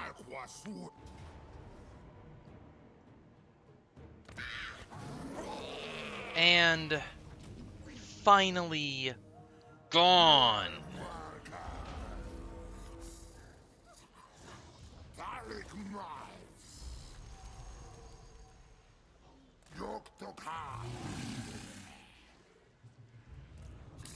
Now this guy will start heading back up here. This guy...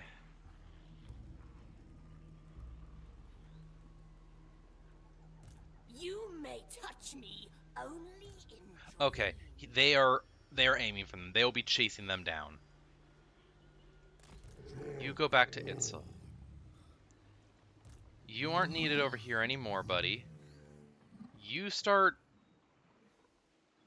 heading up there.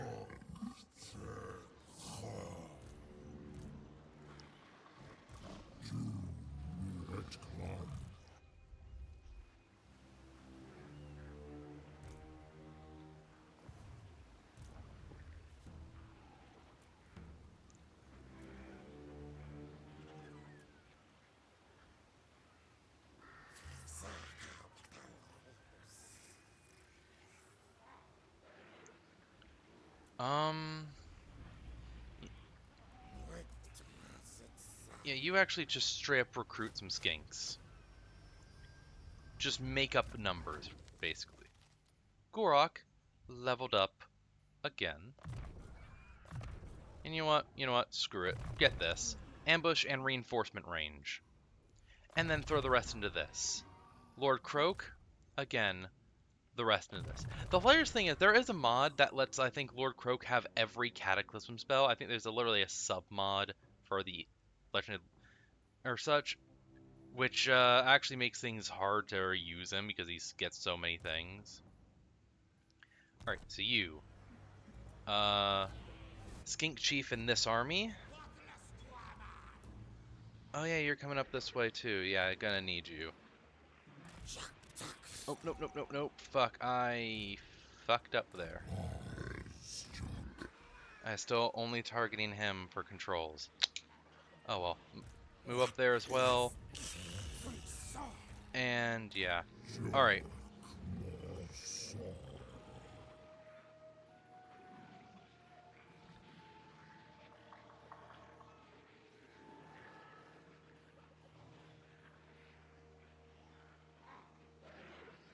Get that. Alright, and let's see. What do these do for you? Flame attack, health, SARS infantry, flyers, ambush defense, and double experience of fighting dark elves. I mean, maybe. Yeah, I'm thinking gonna go with this, but then also get that, of course, that, and that. And now SARS Old Blood, you.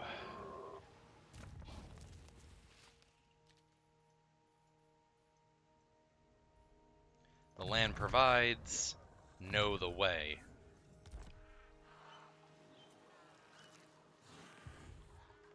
Okay. You are... Okay, you're this guy.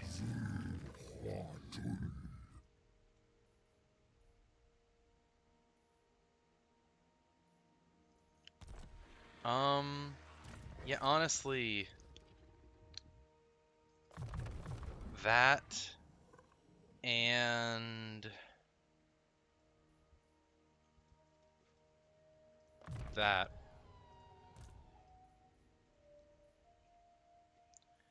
And for you, spread control boost, and then that.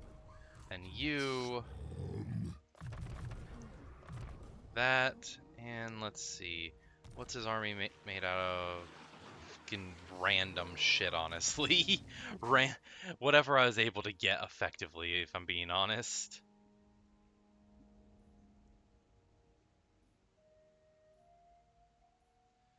So give that, that. Okay. Hero not moved. You. Get rid of that guy. Oh, he's boosting income here as well. And nice job. Because that motherfucker damaged the walls. Okay. Okay.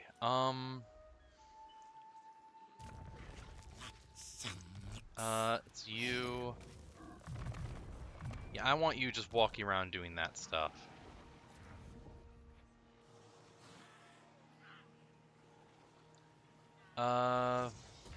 That. My functionaries are at your Wellspring of disposal. Eternity. You know what? Sure. Pleasure. I'm gonna give you that full province. We're allies. That gives you better stuff. You're already strength rank 31, which is basically in the middle. Okay, me taking out most of Grom's stuff dropped him that much. Crooked Moon's still around. They're strength rank 15. Oh, that's bad.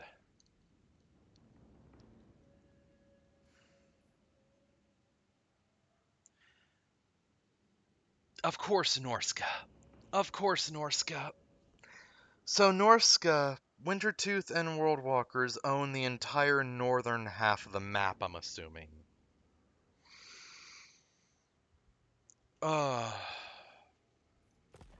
I'm assuming Norse. I'm assuming those two own this, basically. All of this. As a minimum. Christ.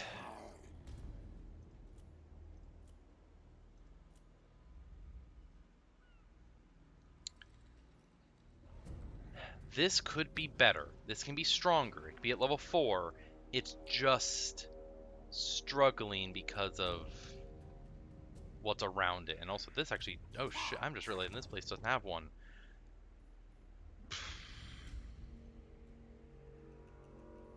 Yeah, I'm gonna have to tear that down to build other stuff and get that built.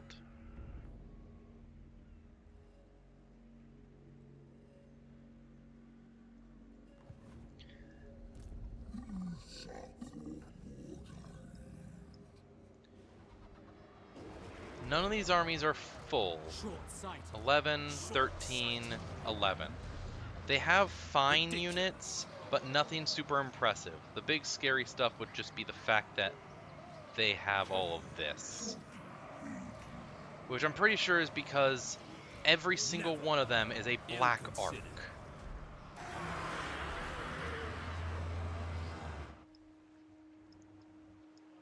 This guy's a threat just because of 20 stack there. If anyone tries to fight Gorok right now, they get killed. And the thing is, the Nemesis Crown is a good counter for Nakari, because it gives me such great buffs, defense to people, attack buffs, and makes Gorok, even if he's rampaging, his existence, like, oh no, Gorok's rampaging. If he's in the enemy army, that enemy army is actively dying. Actively. And 1, 2, 3, 4, 5, 6, 7. All of them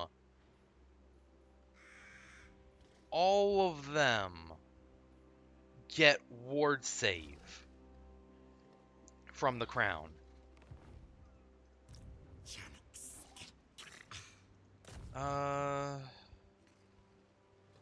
No. Do they have anyone? Okay, this might be the most dangerous orc army right now.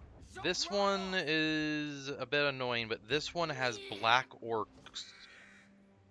This has black orcs, a few giants.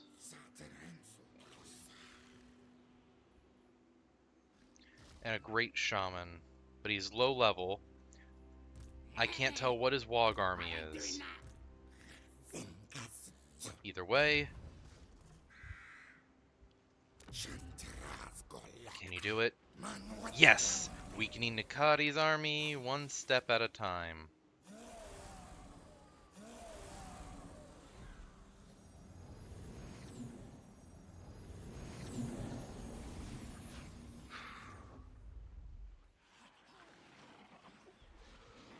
Yeah, screw it, just do this, yeah.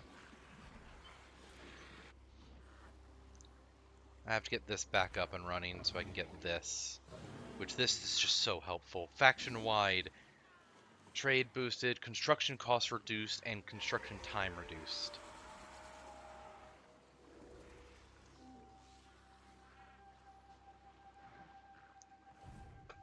And I get 126 per turn. Minimum now. Building more of these get me more and more. And once this one is finished in 2 turns, it should buff this to the final level, which will be giving me 10 per turn plus all the buffs here.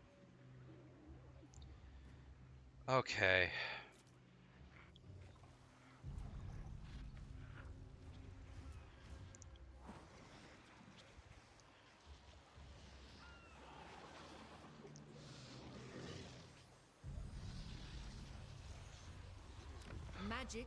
Okay, so Tyrion is building up another army here. It increases the income from this place too, which that's smart. That's smart. Let me check diplomacy stuff.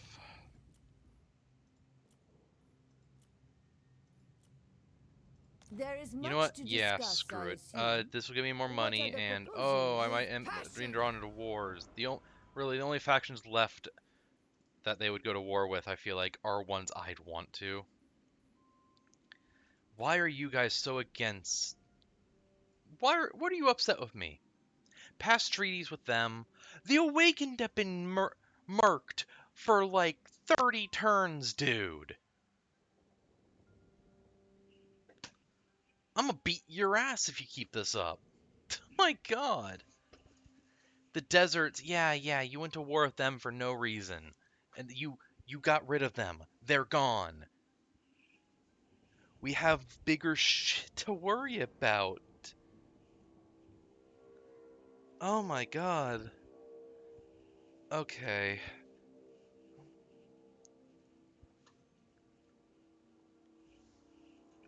Let's see.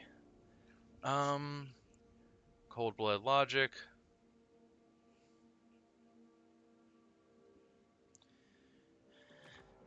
They're doing their own stuff, which is fine. The Southern Sentinels are that against it?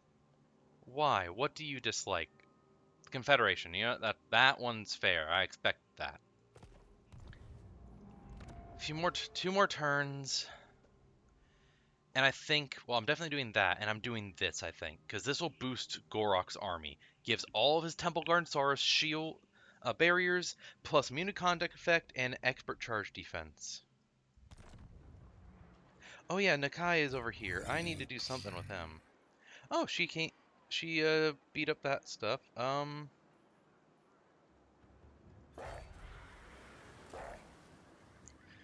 It's like he's gonna fully recover this this turn, and then I think I could just run over here and beat the hell out of these guys, or actually probably maybe this.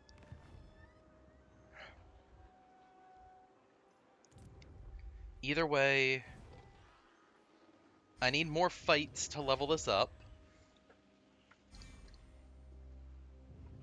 You know, I actually probably should check and see about my camera's doing. Yeah, I'm just gonna quickly. Uh, no, actually, no. I'll I'll check the.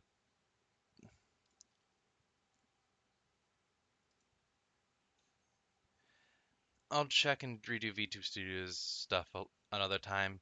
I slightly worried because I did move the camera around a while for a bit with stuff, so hopefully it's working well, but it should be fine. It should be fine. Um,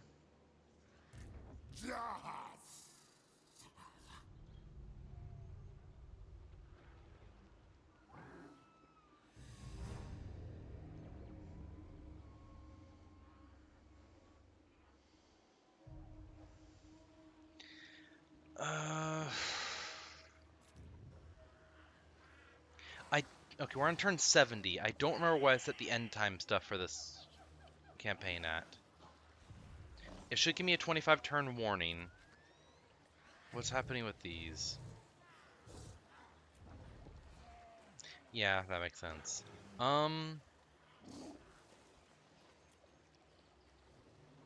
That's my greatest income is still Itza. My second greatest is okay, that place, goddamn. And then it's place the second province I got, and then it's heck, Masmundi's place. So this place here that is being attacked is a second biggest income place, which makes sense with everything here. It's really good. They're not sieging me, which is the curious thing.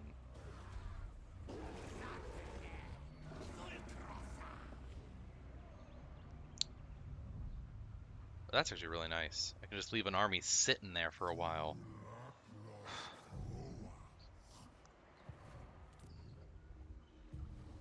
Okay. Outpost available. They're gonna go down. When they die, Ilaria will be recruited by Tyrion, most likely.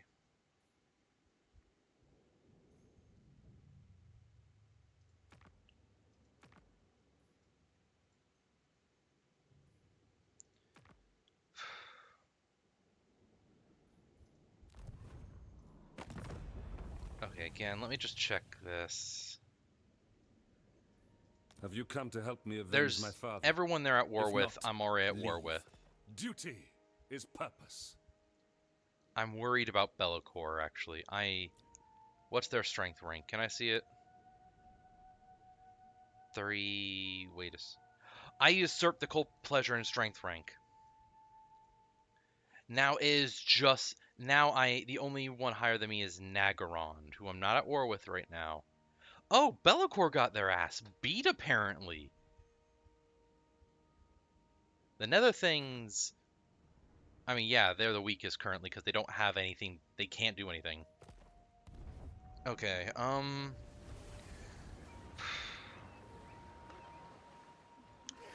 think the single strongest army... Well, the only way I can make Gorok stronger, outside of just leveling up some more, would be the Shield of Aeons, which the difficulty of that mission is trying to keep multiple other people alive while fighting, and not lose units by having to rush. It's not worth doing right now. The only other way outside of that and leveling, by just slowly incrementing with the skill dump thing, legitimately is to get the Sword of Cain. If I were to get the Sword of Cain, I could put a Saurus Old Blood as the lord of this army instead, and send Gorok off on a solo mission to kill anything. That is how powerful Gorok would be at that point.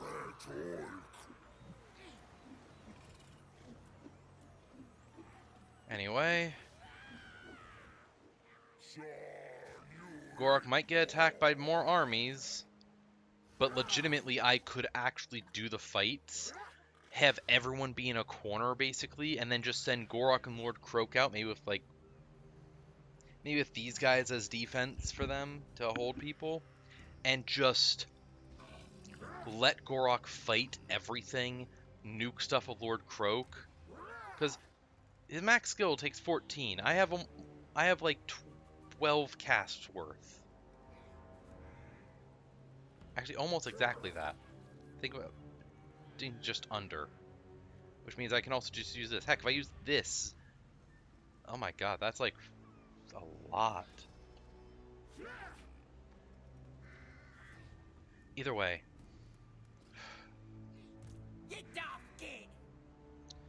This army isn't really a threat. It isn't.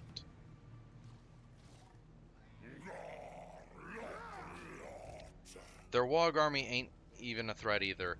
This army is a bit of a threat because Black Orcs are no joke. And these guys will be irritating to deal with. Possibly dangerous, so on. They might attack this, or they'll attack that. Either way, I can kill them. Alright. Lustria currently is safe. It's threatened to the north, but I have multiple armies up there at this point, and they're gaining power.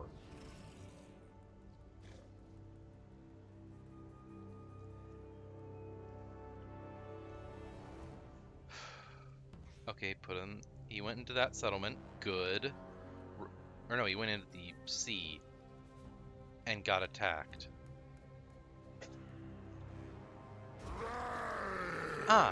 Oh, Nakai is being attacked by all of them. I lose a Croxigor.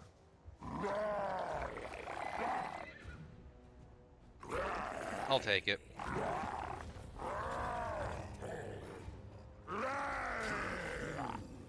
So that wiped out all of the Tomb King armies that are a threat over there. I know I should be doing battles, but some of these are so massive. Okay. And there's the thing. I get attacked by multiple. I lose this one as well. And I lose that. Plus, I probably take a lot of damage. 'Cause that. They take a while to arrive. Of course, it's this one coming in.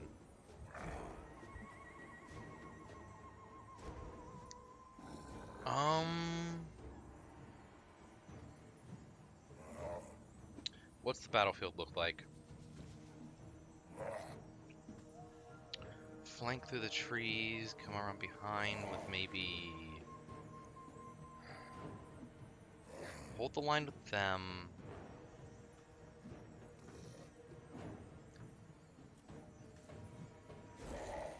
Now let's see what happens if I do this. Okay, so this is better. I got close enough to the city and they're still in a fight, so I get the garrison, which is a good few other units. I will still lose them? Oh, but it's this army coming in. I would have 2 minutes of fighting. 2 minutes of fighting. Could I kill this army fast enough to just cancel the reinforcements coming in?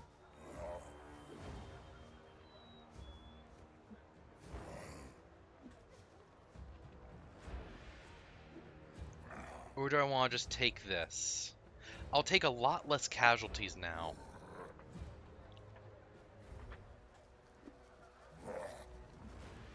My issue is there's still a lot of large, low entity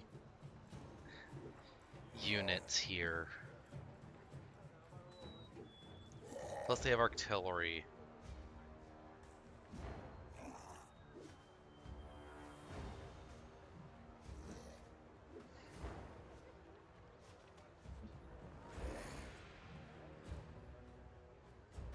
I have this. I have that. You know what? Quick save it. I'm gonna fight this. Let's see. If I can wipe this army and win the fight before the reinforcements come in, I can cancel the next battle. And that'll be great.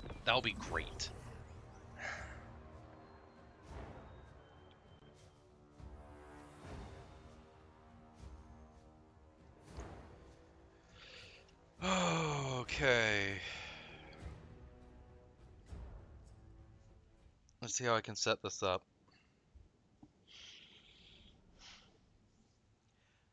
A reinforcement army of 2,640 for me, but their smallest reinforcement group is almost 2,300. Their WOG armies give them an extra 7,600, almost 7,700 units. They almost get 7,700 units from the WOG alone. That's how orcs are so powerful in this. Their WOGs are immense. Damn it. Only lost one at least. Okay, we're on a hill. I gotta push forward immediately then.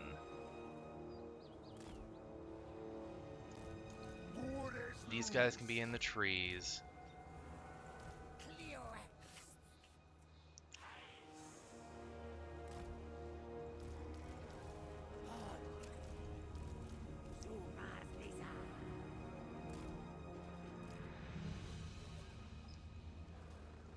If I lose these guys, it'll suck, but it won't be the worst.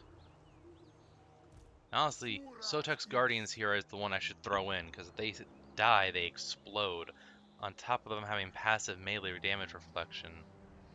Oh, and if it's in a forest, they literally won't be spotted until they're right on top of the enemy. That's right.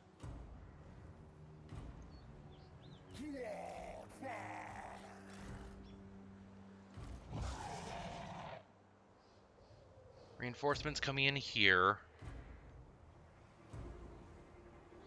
Okay, so right...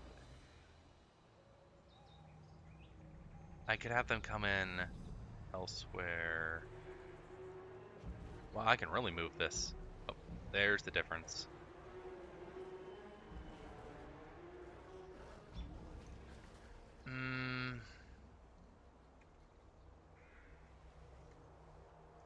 I think coming in here would probably be the best bet. Immediately here. Gorak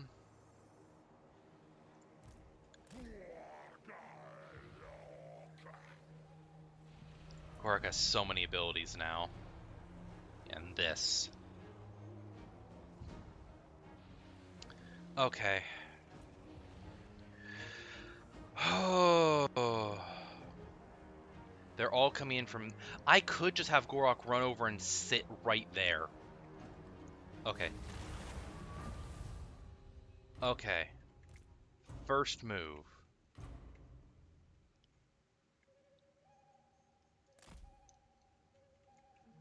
Damn it. They go up. So do they. Gorak moves. These four go here.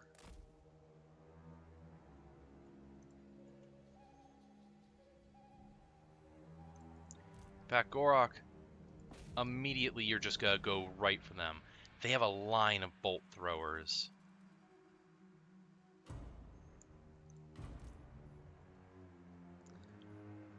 If I can...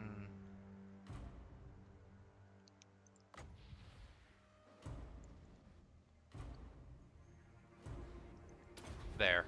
Give all of them just 40% melee, 40% damage resistance for a bit. Gorak, speed boosts, just go in. Just get in there.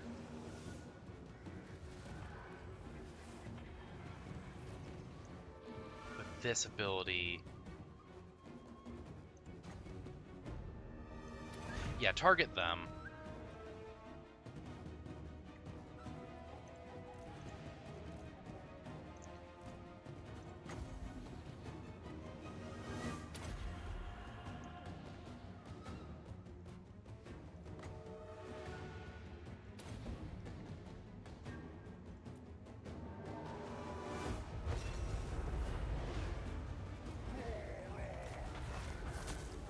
Wipe that.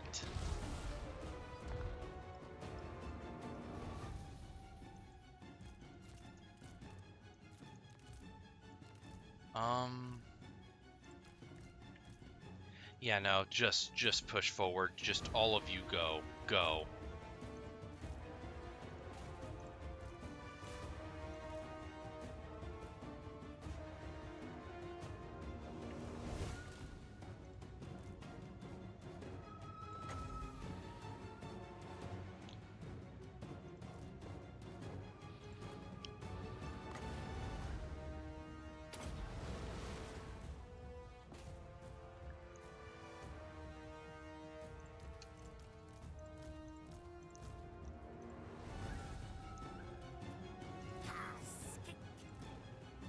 Oh yeah, I'm on the second page, that's right.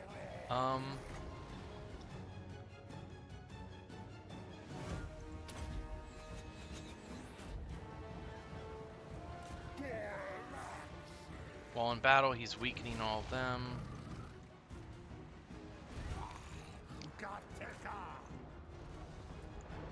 Reinforcements already coming in.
Sotek's Guardians go there.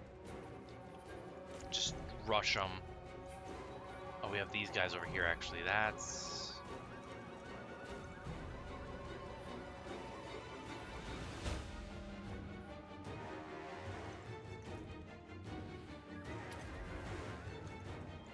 Get them.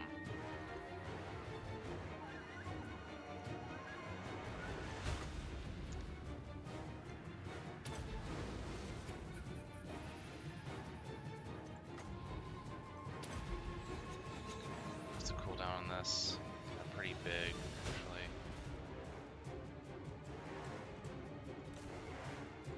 Get him, Gorok. Murk him. I need to make sure I'm on this so I can do these when I can.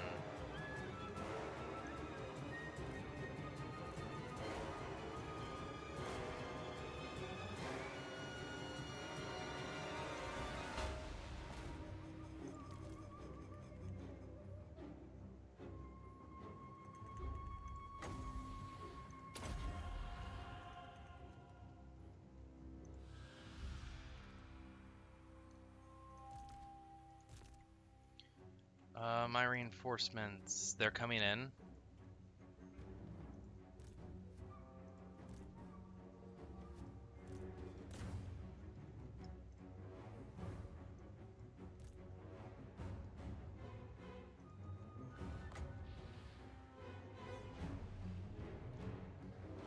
You know what? Just spawn them right there.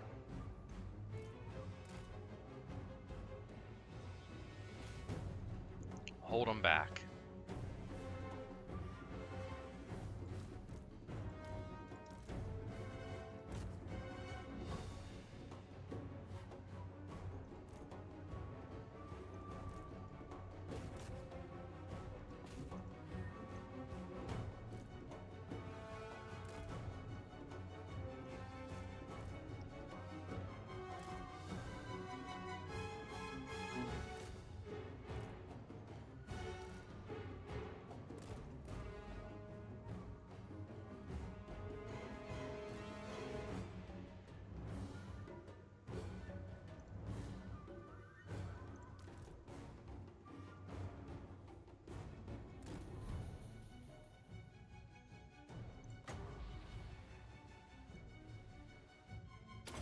There. Both of them charge up at once. And...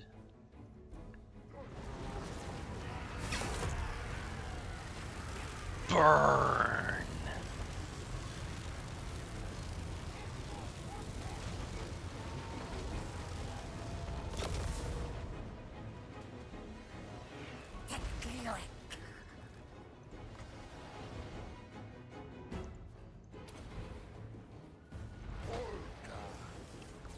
These guys, I just want them charging right in there as hard as they can.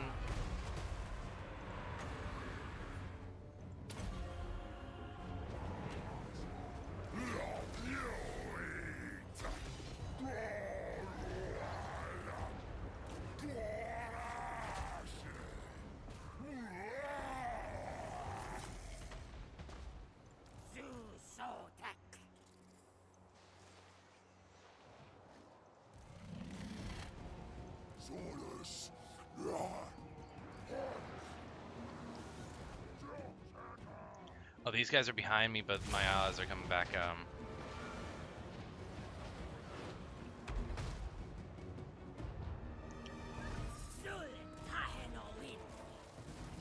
Oh my, some temple guards are all the way over there. God damn.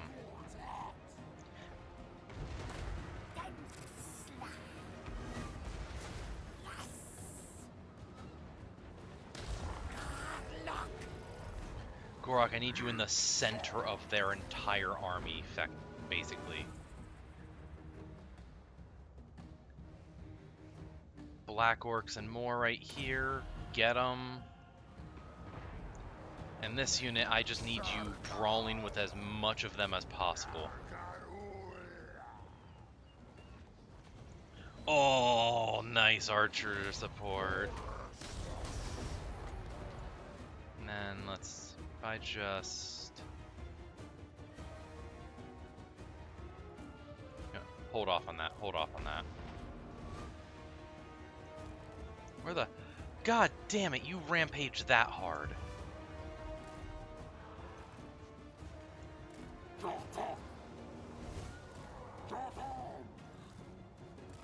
Salamanders, salamanders. I need you up here, ready to shoot literally everything.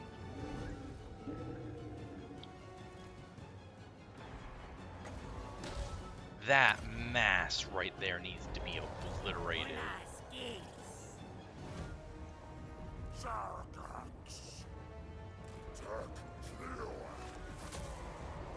Gorok is over here, and the amount of damage he is doing is yes.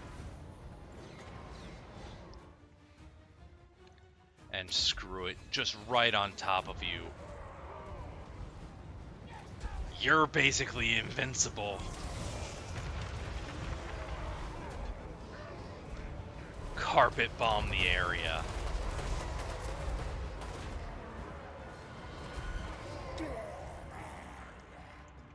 There, that's... I see who I want you guys to target. Target the giants.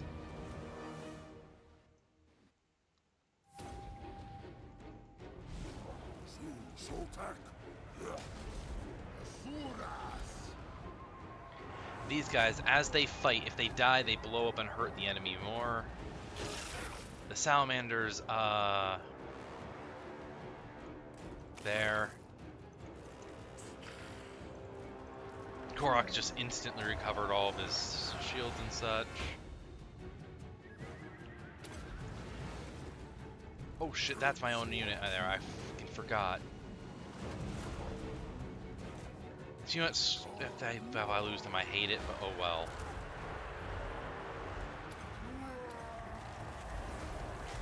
First page again.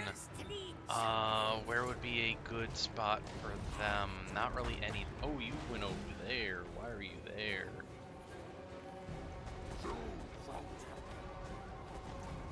You form up like that. Do that. And actually, all four of you get there.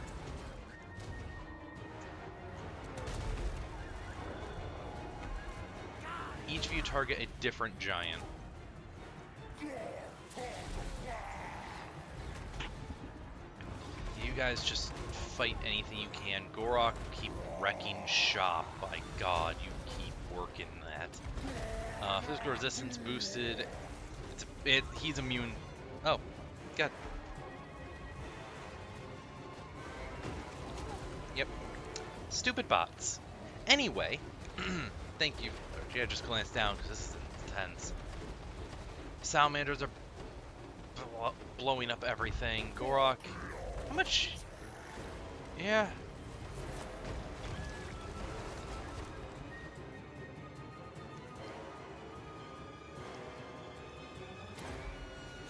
Gorok, try and move. Yeah, just keep moving that way. Keep moving that way. I want you so in their army that every single entity near you is an enemy.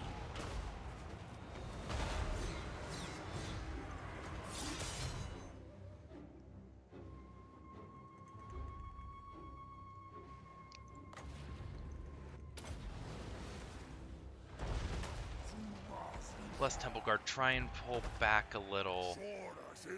You guys get back over here. You move up, move up. Actually, no, you actually go take care of that. You go hunting.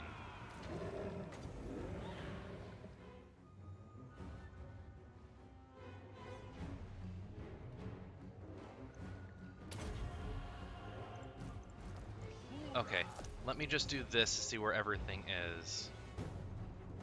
You guys need to get up here and do shit as well. Okay, these two are out of their solar engine ammo. So I'm just sending them up. Because if I remember right, yeah, they still have skinks. These guys can still fight.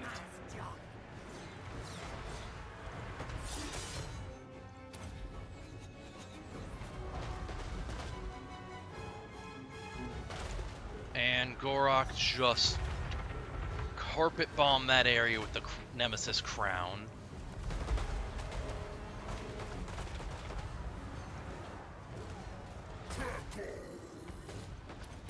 Physical resistance, melee, everything. Everything.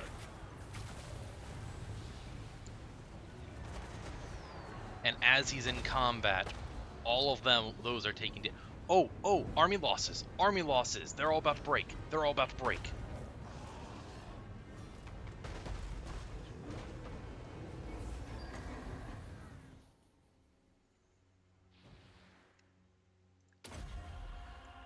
There's a bunch just stuck right here.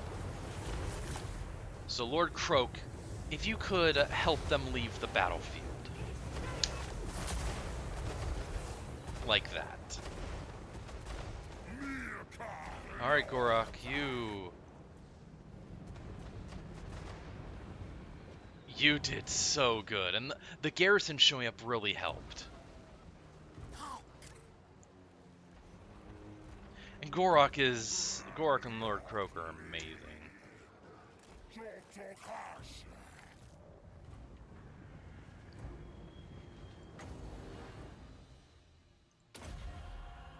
Let's see, will that be able to get any of them? Or will they all just basically get off the map before it blows up? It did some damage. Oh, jeez. Oh.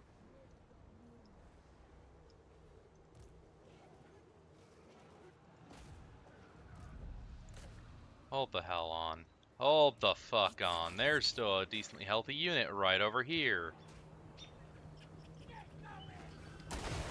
Oh!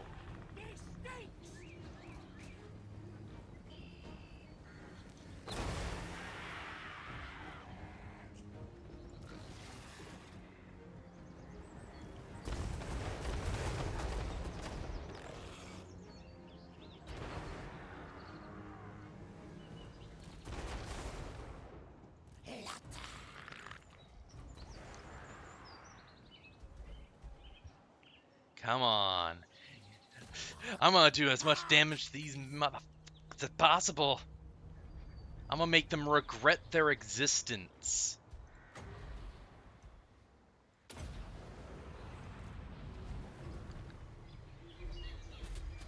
And I got this. I got another use on each of them of this, so... Burn! Oh, that did so much.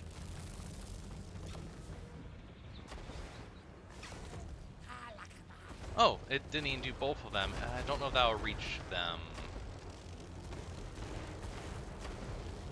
It did. Nice.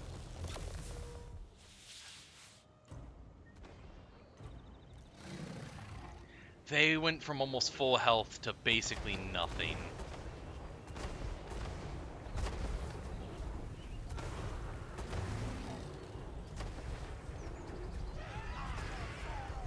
That'll work.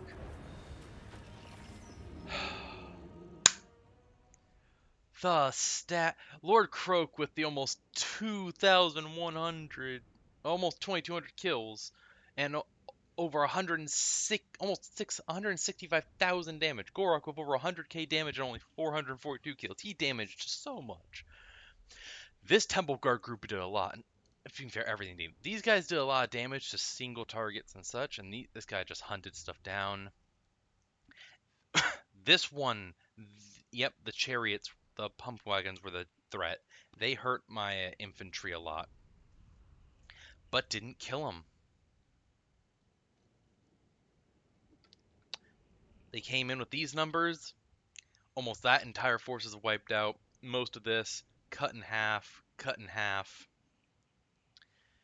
I lost 100. My ally lost just under 600. Not even a third. I didn't even lose a tenth. I lost just under a tenth. But even then, it's like, for every one I lost, my troops took 100 with them effectively.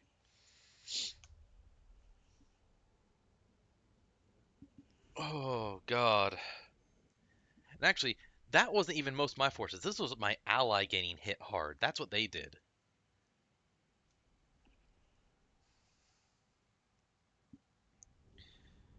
Oh, gosh.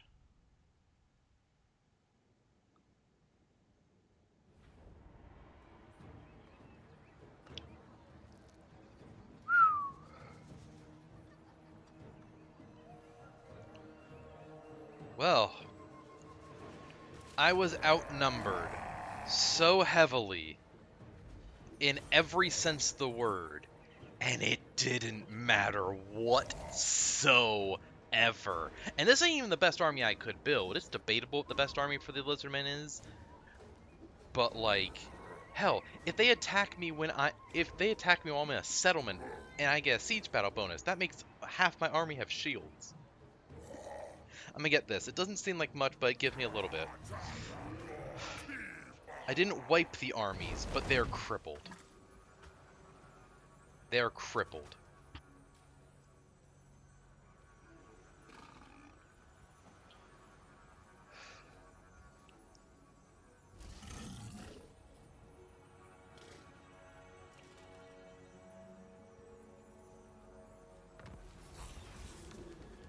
No thanks, not right now.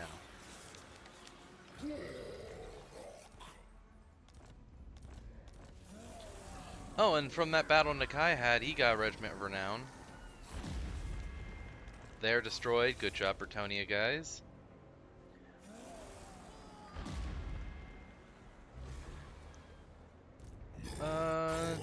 One of these. I think it was this one. Yeah, it was this one. Battle in Desert. Okay, flaming ammunition, range, that reload time, those don't matter at all. Vanguard deployment, Nakai already had that. Strider, I think they already had that. Attacks cause flammable effects and they have fire damage now, meaning they just take more damage. Bound spell. These Crocswords can clack their fists together and call down a thunderbolt. Bruh.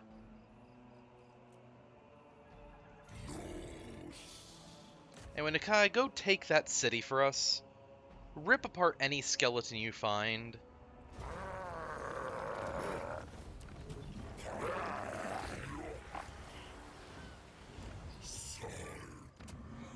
Oh, well. Damn. And that one... What's the special structures here? Income, faction-wide post-battle loot, income from raid... Oh, wow. Assassins of the 12 Arms, and then... Oh, a lot of that stuff. Ooh, I might want to keep this place. Anyway... I'm not gonna get a bunch of that. I'm going to... Because I have so much money either way. Boom. Fill out Nakai's stuff with more of them.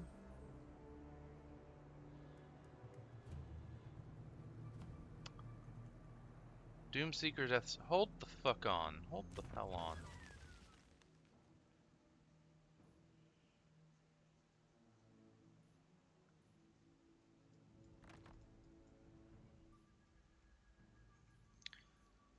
Okay.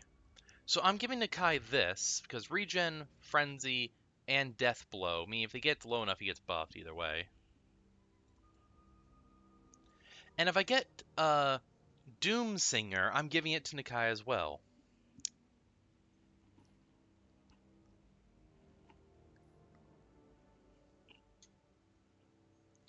Okay.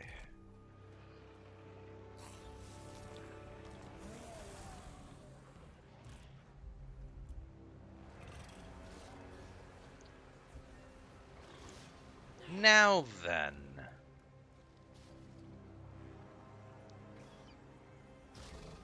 Simple. I'm going to... Let's see, anything here really? Nah. Dump everything in there.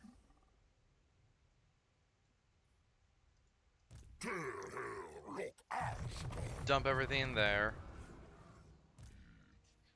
Oh, Nakai. And yeah, like this. The entire army gets Vanguard and he gets Unbreakable, so yeah. Oh, well, buff that, buff that, buff that. Buff that. That. There we go. But now, I'm going to beat these guys' asses even harder. It's like, we outnumber them still. Poof! No, you don't. Oh, wow. Yeah, they got that.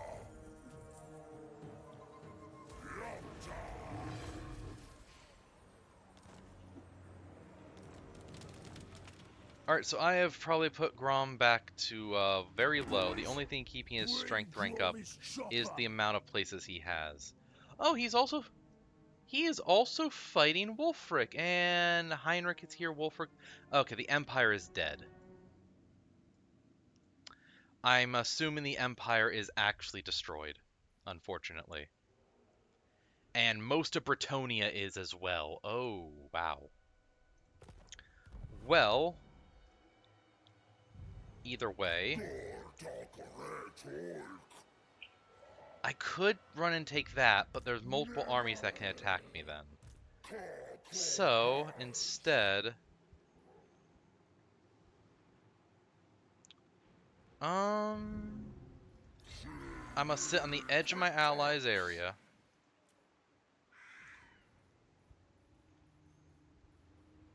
And let's see, what to recruit right now.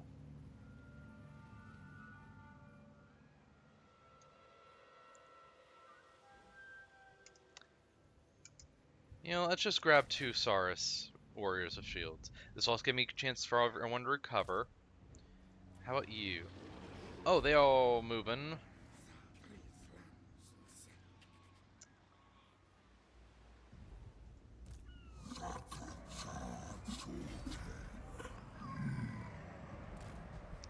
Go into stealth right here. Give me that. Can remove that. Give me this. Yeah, actually, yeah. Well, actually, no. Give me...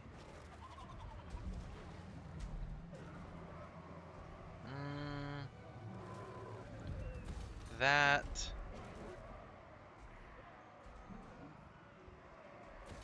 That. And then that. Um...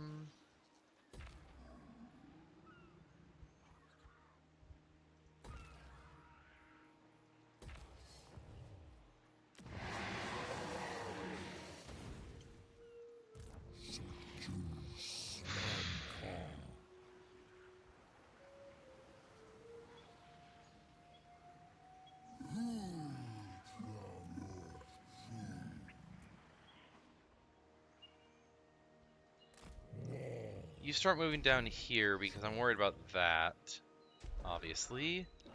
Fire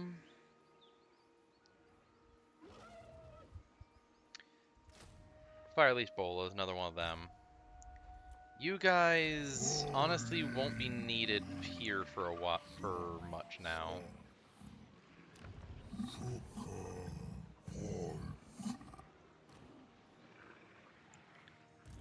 Because the main reason to have them here is keep the corruption here down. But as soon as this finishes, they won't. It won't matter. They're good. So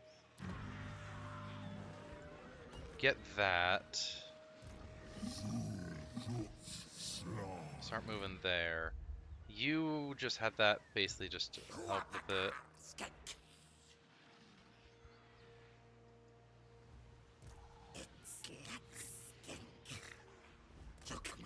Move this way. I'm literally just gonna have you run up here and start assassinating people.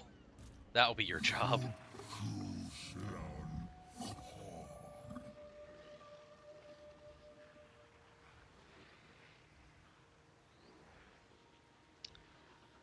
So I basically just want the other 2 of these, so I'm just gonna need more money. And actually, Um.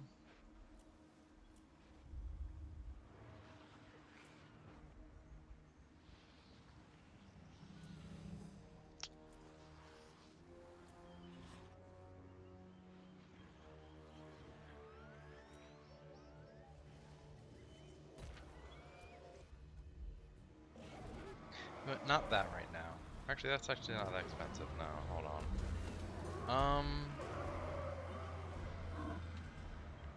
You know what? Not. No, that's actually also not that expensive. This? No, same. You know what? Just this. Hold on. Let me see.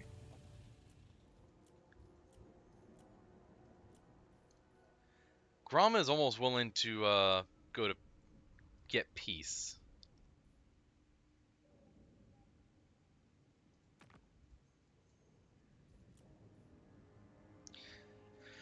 Hope these guys die out. Like these guys. Manfred, you deserve it. You deserve to die out. I hate Manfred. Everyone hates Manfred. He deserves it. He deserves all the hate he gets. If you don't know why, he is quite literally purposely responsible for the end times.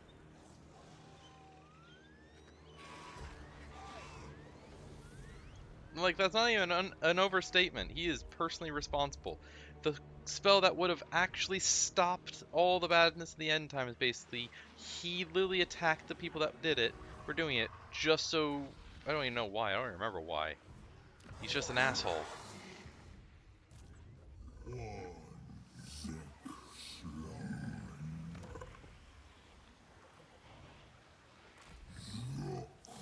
Go out and go back in. Alright, so this... Gorok... You know what? Just grab that because yeah. And everything in here. Lord Croak, same thing. Hero, right over here. Your job is literally going to be... Oh.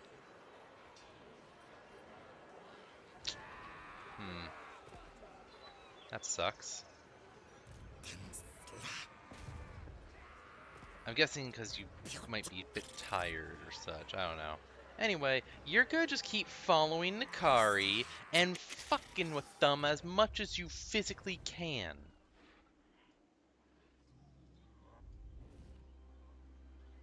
I'm tempted to give them the floating pyramid, but I think it's fine.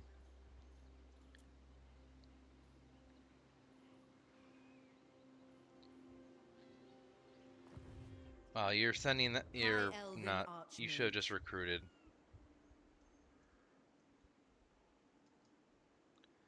I'm going to take this back and give it to Tyrion. I'm going to reset. I'm going to give the entirety of Ulthuan to them because, like, none of it is good for me, I'm pretty sure. Yeah, none of it is good for me. None of it's good territory. It's best for them to have it. They could just come over here. Shit. I'm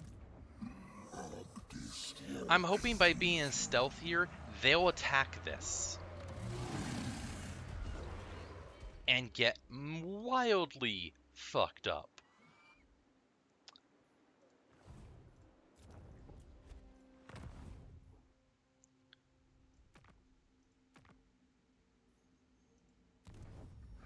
Okay. Upgrade. And also, as long as this guy's here, all of Bretonia will literally be recruited by them eventually. Although they only have the one place. Although, being fair, they're doing good here. And oh my. Well, Angron, you're giving me sight in places, and I don't like the looks of what's happening over here.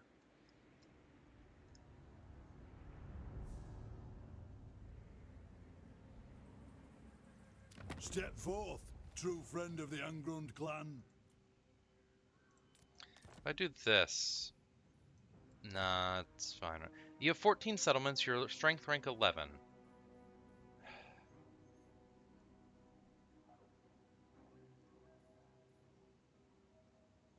These guys are strength rank 5. They have the entire south effectively.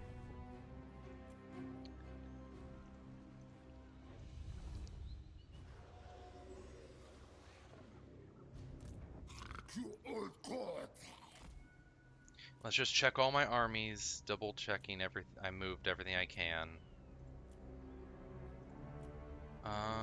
You're recruiting. Nakai did this and is recruiting. You're there. You're doing that. Gorok, yep, alright. Oh, wait, you. Yeah, yeah. Yeah, just make sure.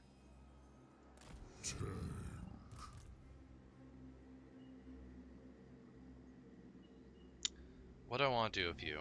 Let's see. What do I want to do with you?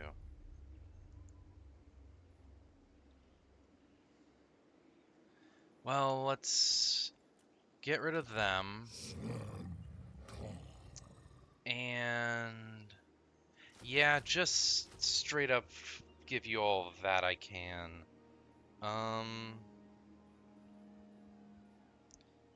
Anti-large and boosted range, reload time reduction, expert skirmisher, which, what does that do? Enemy presence within 55. Oh, wow. So the longer enemies are near them, the stronger they get. That's actually interesting.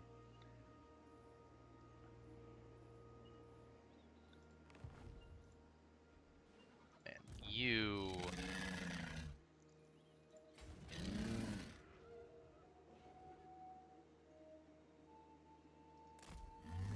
Just go up, and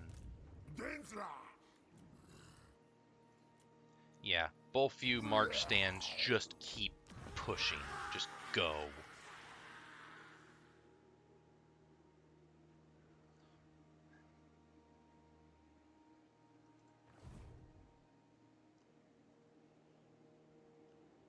I need 2 more fights, and then this levels up.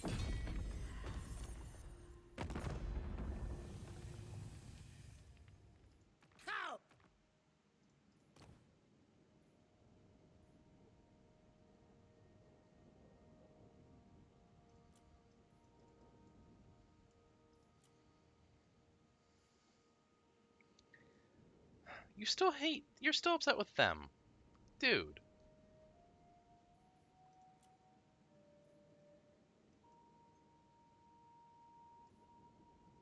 The Confederation penalty will go away soon. I know that.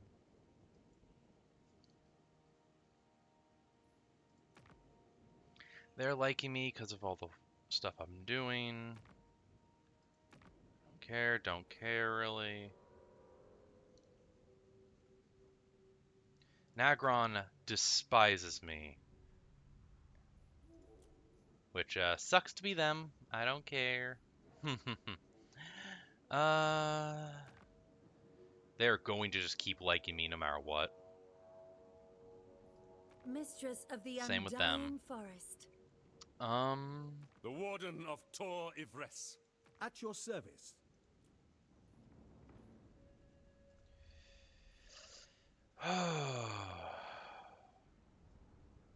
Okay.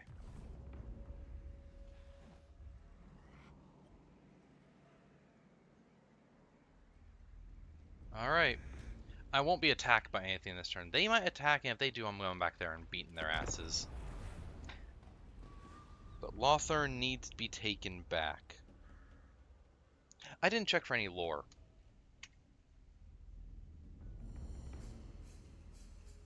I don't think there was, but I don't know.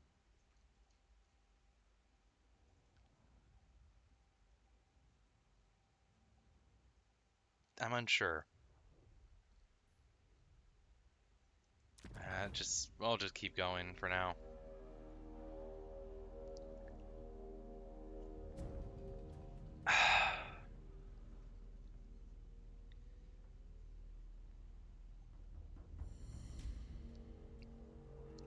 This is gonna be a hell of an extended thing. I'm gonna be brutalizing stuff. Okay, they just entered the beach there. I don't want Yuris to die.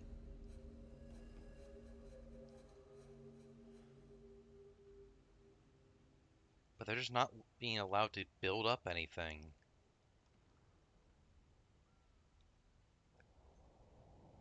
God, imagine a mod that let you recruit lore-accurate ancient dragons. I mean the old school dragons, like some Slon thing let you do that, because like the dragons you see with the elves and such are literally like descendants that have become far weaker and smaller. The actual dragons were Dreadsaurian plus size. They are meant to be immense. Alright, now... Oh! Hi. Oh, that's a Savage Orc Great Shaman. Okay, that's... level 23, so let me see. Smash them. Gaze of Mork, Brain Buster, Fist, Edbutt. It would go Foot of Gork. That's the dangerous one. Plus he has the Discouraged thing. Manglers. He has a 20 stack and a 20 stack Wog army, plus whatever defenses this has for them.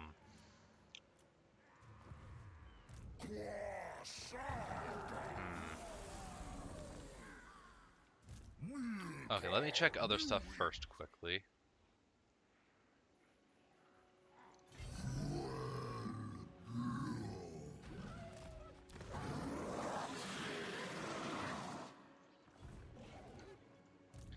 This guy, truthfully, it's just... his army wasn't meant to be much. That's free recruitment?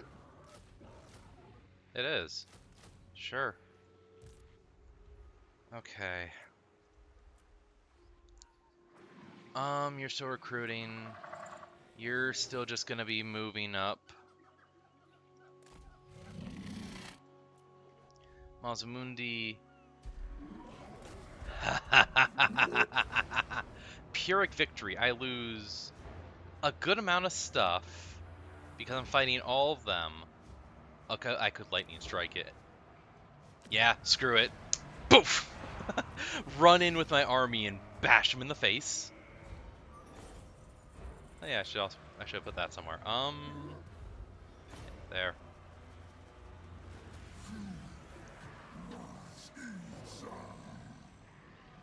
Hi. Oh, they're all just like fuck, fuck, fuck.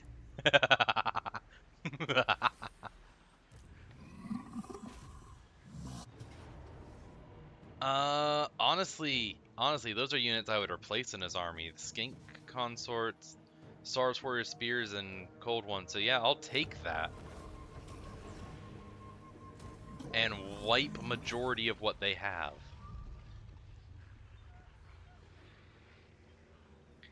And yeah, these are all black arcs, so killing them is actually very significant.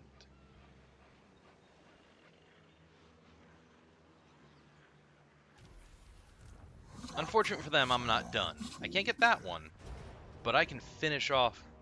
What do you mean, close? Finish off this one. Who got the kill? Who got the kill? No one? Weird.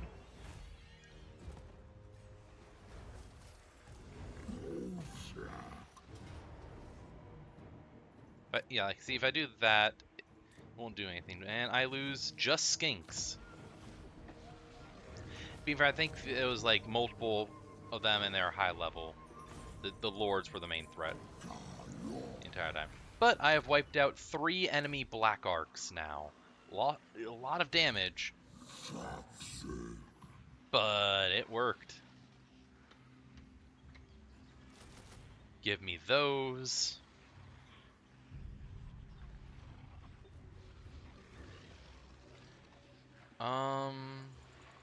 And yeah, screw it. Give me those. Just fill out the army right now. And this actually, yeah.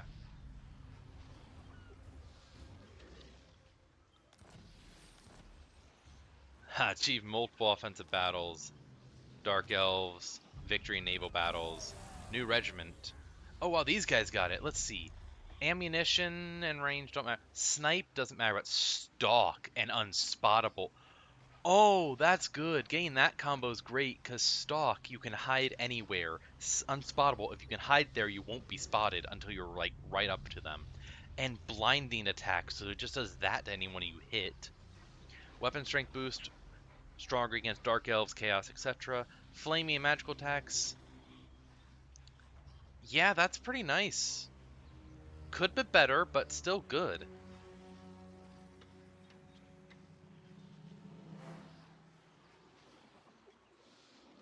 And I'm going to actually combine them.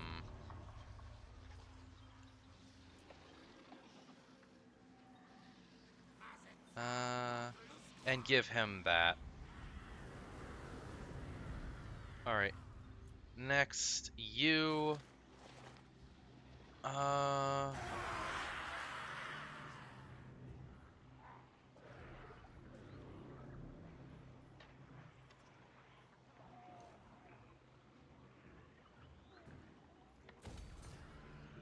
Honestly, yeah, you just get into here and I'll have you start recruiting some stuff. Actually, first. This place. There. Oh, hi. Oh, yeah, I have them defending me. So this army of theirs will basically just stand outside my settlement for ever, potentially. Could be better, but it's still good. That's a 20 stack that will be defending this place from any mutual threats, like mutual enemies. Oh. Alright, Richie, good to see you here. Thank you for showing up and enjoy your lurk. Alright, he's still recruiting. He's moving. Recovering. Could be recruiting. You can move back up there. I was bringing back down in case Black Arcs tried to circle around.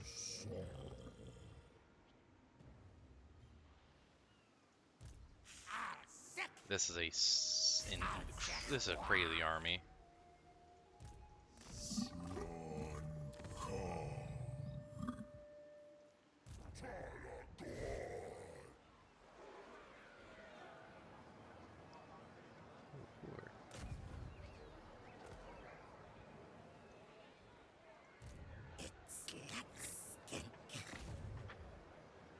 Yeah, get him. Get him, little skink chief. Just blow dart right in the neck with the most lethal poison you can find. You go there still. You just did it, which I'm proud of. You're there. Oh yeah, you.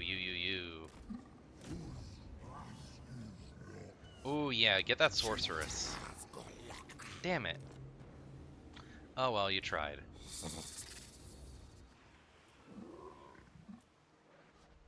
Alright, now you.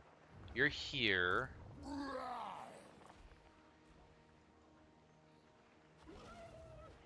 Honestly, yeah, just grab some horned ones. It'll take a couple turns, but still. Now Gorok. Fully recovered. Out. This one's still recovering a little. 28. I'm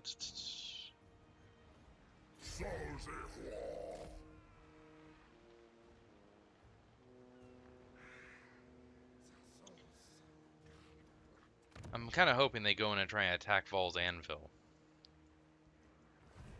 Yeah, they like each other. Of fucking course they do.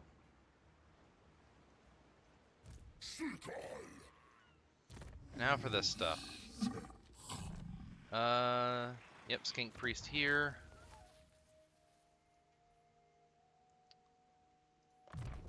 I'm gonna just, well, do that.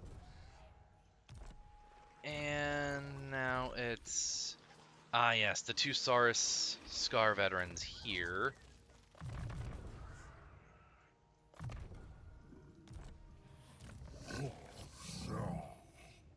Same one? Same group, yeah. yeah, it gives him that, which is great.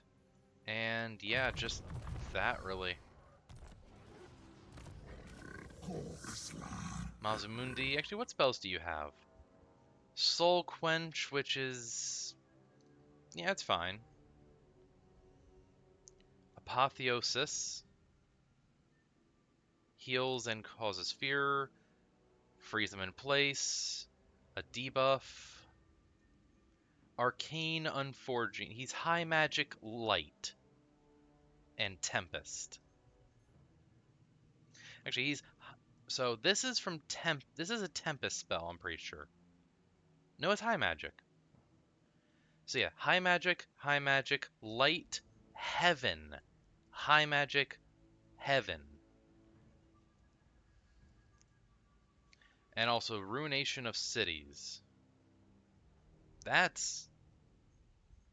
I'm gonna need to do that. What's that do? He actually, yeah, he wiped out multiple black arcs, so he got tons of experience. He leveled up a ton. So, yeah.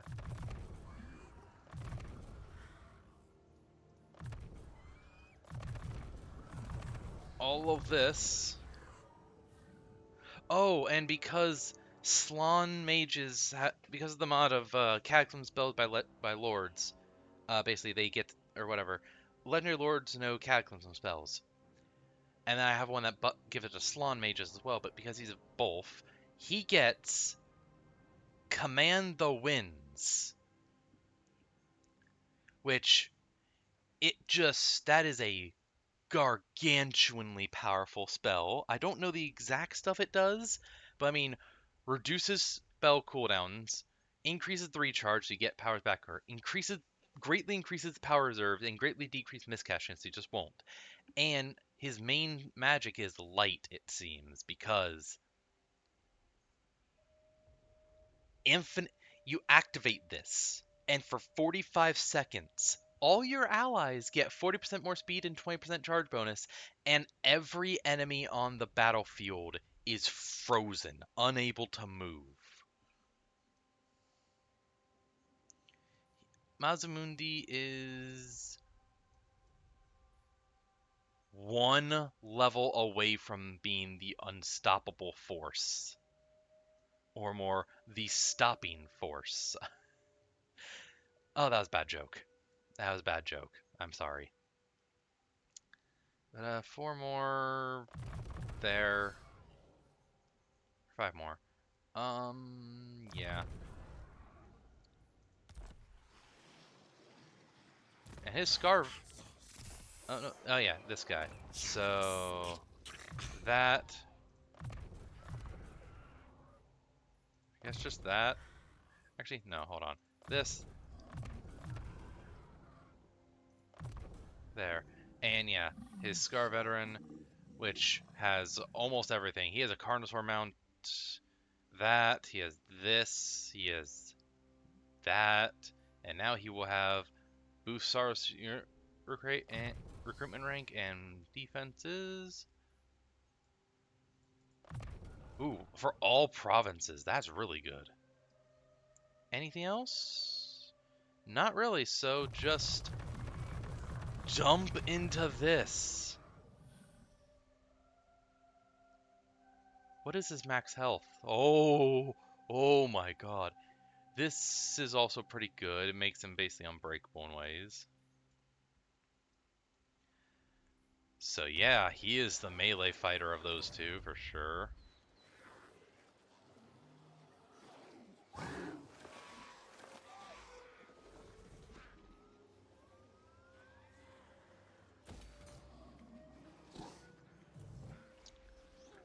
Okay, oh, and perform this. I'm gonna need massive nuke stuff.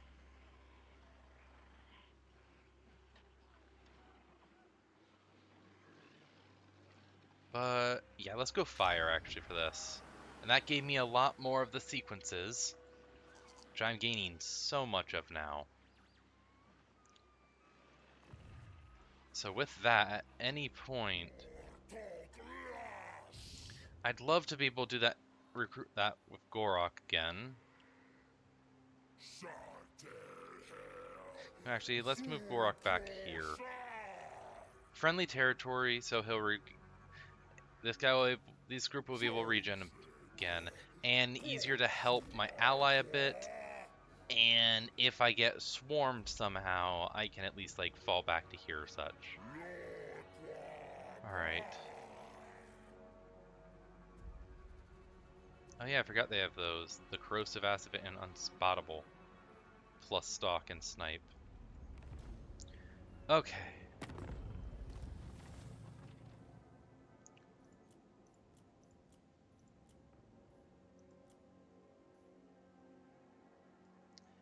They're just chilling now. God damn. But they have issues with me because of the Confederation mainly.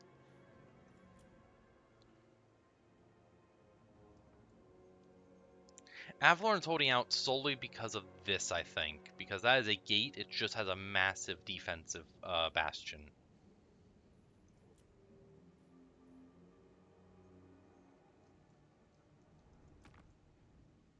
Grom is screwed. Like, he has like one or two... He has a couple armies. Actually, he's... Okay, so he has 2 weak armies here of no Wog. He has a full Wog here, which is him again. Full Wog here and a half one here. So that's where he's gaining most of his strength. If I can take him down again. But, please come after me. Please. Let's see how you do against Gorok, powered by the Nemesis Crown. God, this could be great. And this guy also just fear and terror on top of everything. And yeah. Let's do this. Let's go.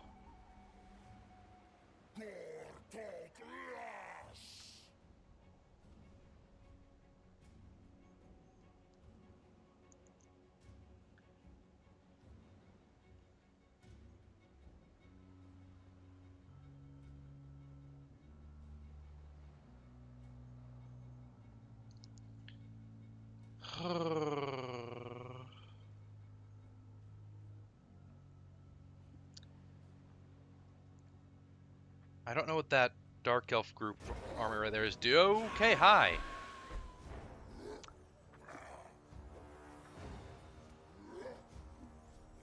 Alright, let's see. Who to give this to?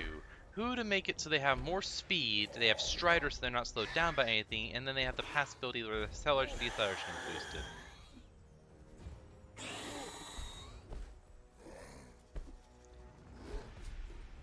Maybe. You could also do... No, he actually has Banner, that's right. You know, actually, maybe... Yeah, I'll give it to these guys. Make it so they move around faster and so on. So, let's see. Mango squids are annoying.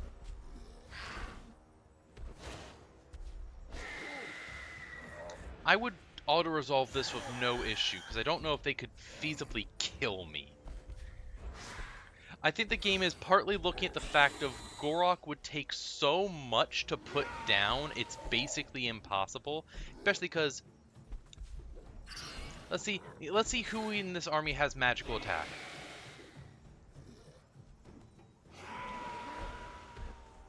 Nothing.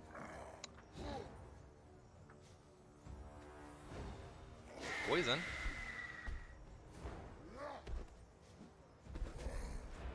No one. Not a single person. Now this guy could, let's see, can he give anyone magic attack? Causes magic damage, so that could hurt. Magic damage. This can give one person a magic attack. One unit.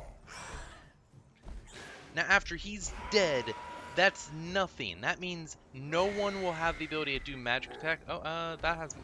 He's another magic guy, so he can do it. After these two are dead, no one here can do magic-based stuff, meaning Gorok takes 93% reduced damage, and then of that.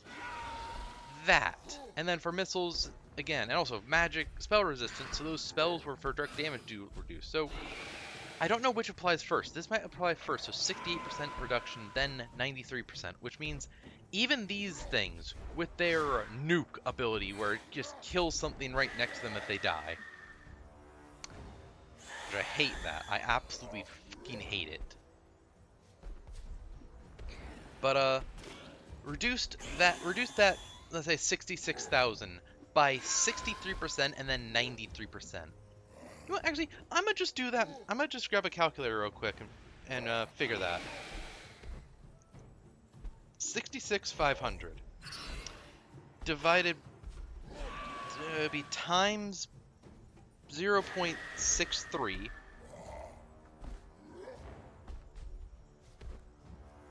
Yeah, I think. That would be a reduction of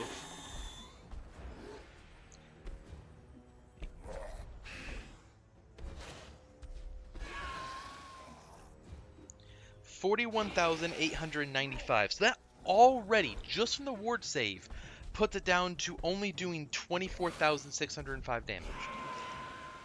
And then reducing it by another 93%.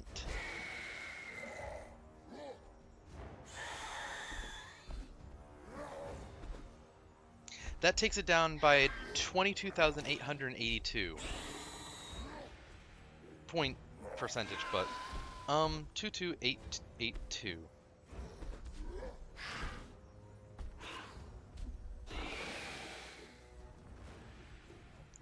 So that leaves that thing's max damage potential with its death explosion being 1,700.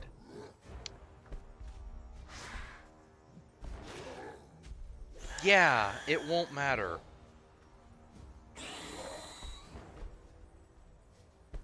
Also, they don't have a front line. They have cavalry and then the mangler squigs for annoyance, but they don't actually have a front line until the reinforcements get here.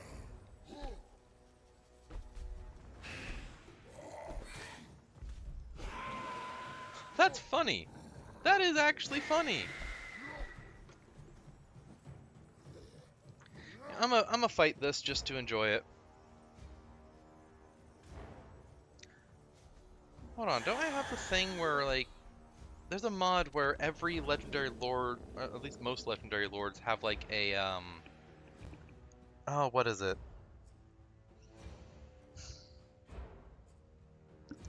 Like level 30 or so, they get a big special ability connected to them. Not the Cataclysm spell, the different one. I don't remember. My brain is actually not remembering. But maybe Gorok is one that doesn't.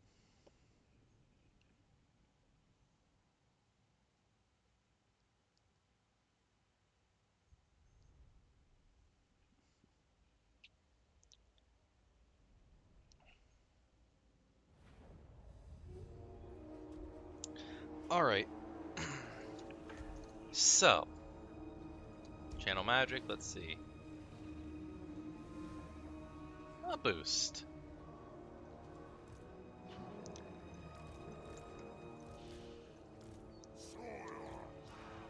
My first front line, my second front line, and then these guys I literally will just use to flank and slam into units, because if they start dying, they start blowing up.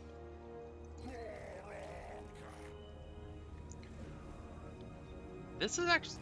Okay, hold on. They can't travel here, so this is actually very... I think they can't travel here. This is an interesting map.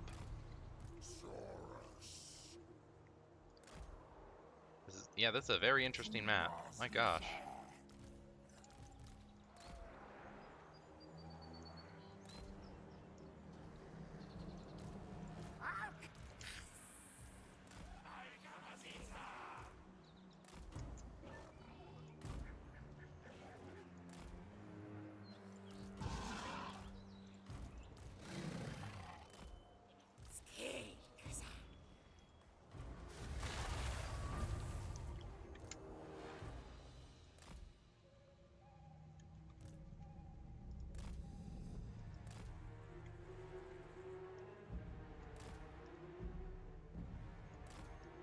Just do that. And then these two skirt up through the forest effectively.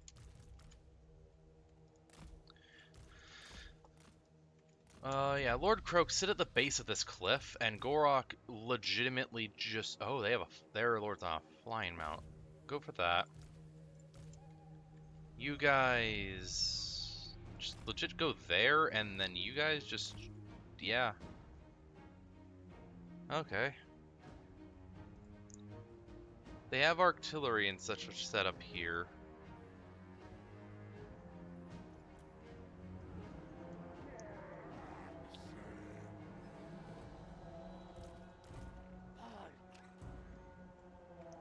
They're actually falling back because I'm advancing. The Mangler Squigs also like... There's goblins riding, air quote, riding. Heavy air quotes saying that these things are riding the squigs.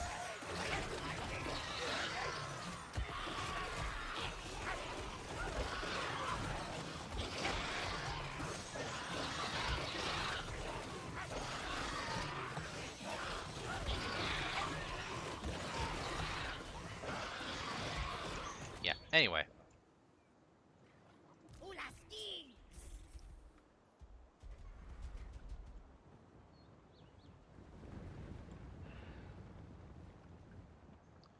Army's gonna come in shortly. Let's see. And I'ma just drop them on there. Right on the artillery they have here.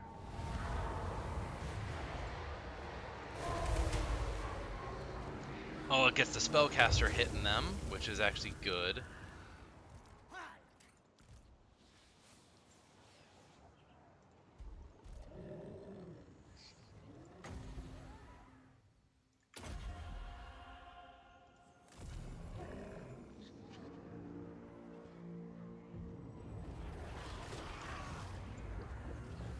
They're trying to run away. They got some away.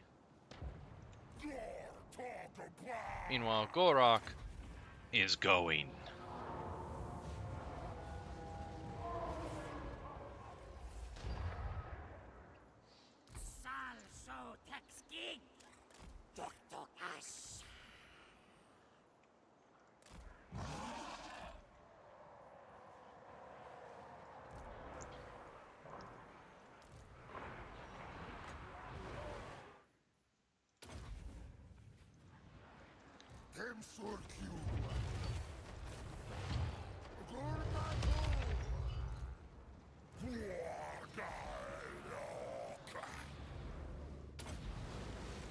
Oh, oh, oh, oh. Hey, y'all. Get 'em. Actually, salamanders actually just stay here and just fire at them and...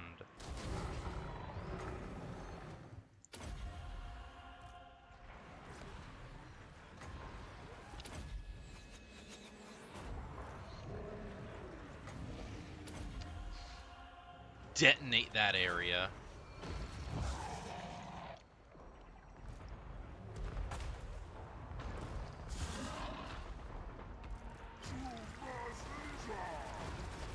Swap back to first page, do this, and...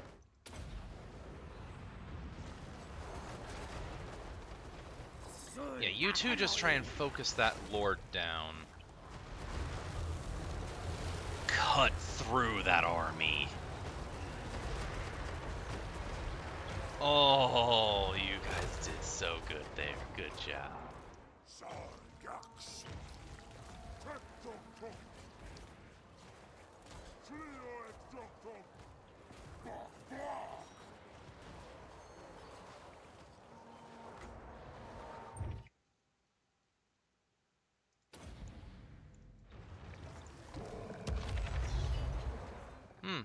Look at this massive horde.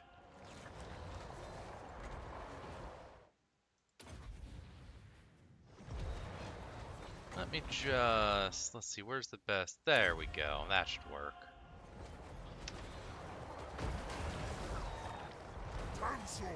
Ooh, good hit. And let's see, Lord Croak, what's your numbers? Oh, oh, that is so nice. That is amazing. That is cathartic.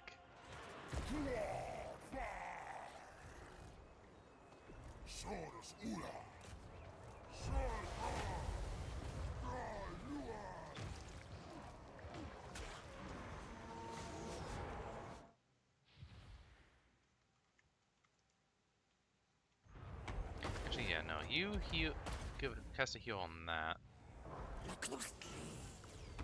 You know what, you two, where's the Lord? Oh, oh, disoriented while up there. Oh, you screwed up moving there.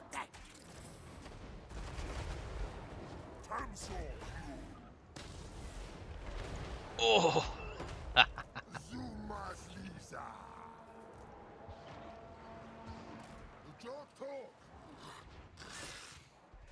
Hola, skins. oh, you're running.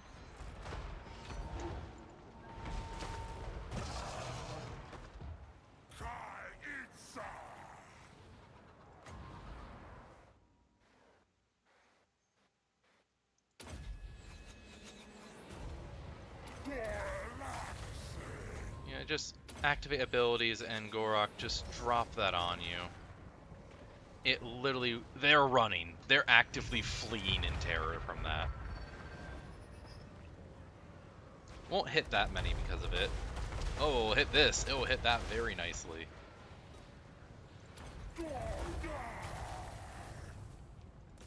Oh, army losses. Army losses.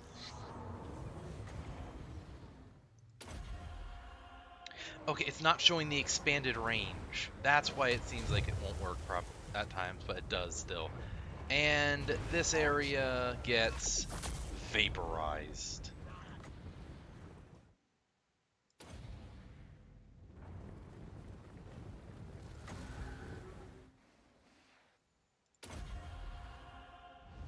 So his range does extend out. God. That might not work. That might not hit. Damn. Barely hit them a little. Oh well. That is a win. That is a very, very destructive demolish of a win. Lord Croak with 2k kills. These guys with massive damage and good amount of kills because they just charged in. These two, not many kills, but all that damage was like on their Lord. Gorok with a good amount of kills and damage. Oh, don't crash. Oh god, that was scary. That's scary.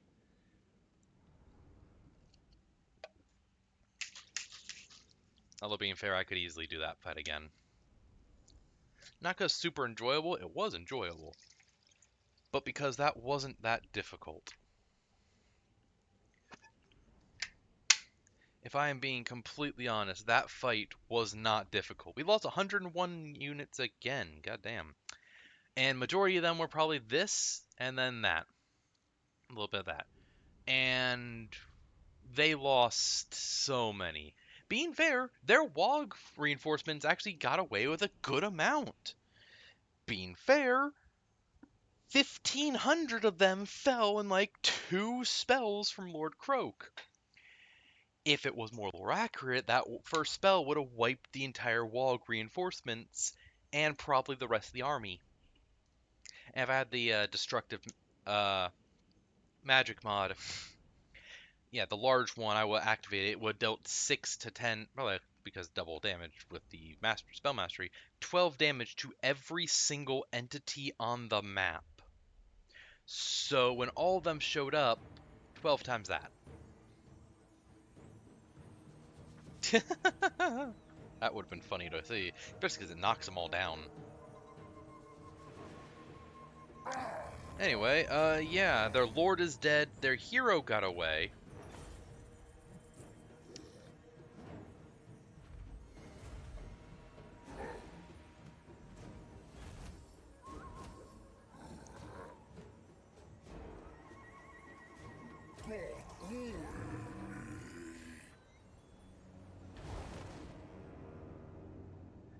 so that's them now. They were a 2020 stack.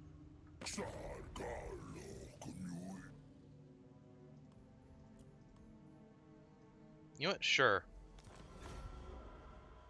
Anyone you go to war with, I'm probably going to want to go to war with too, eventually or when it's happening. Norska is going to be a pain in my ass. The only reason I think they have the most settlements. World Walkers and Winter 2. The only reason they aren't, at the top of the damn power board is because, they suck.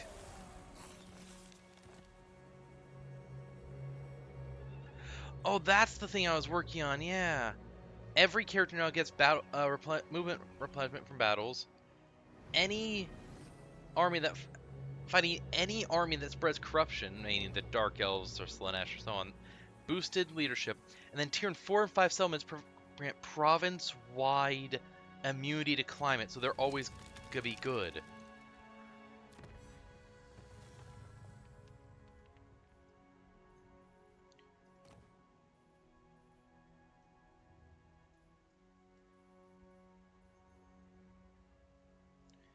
That'd be good. Wait, passive ability, what? Enhanced spawn can... Oh yeah, that. Let me just do this. 9 turns and fully upgrade the Saurus. Now then, you have been actively infuriating me by your existence. These shades. They have good range. They're all high level, almost max level.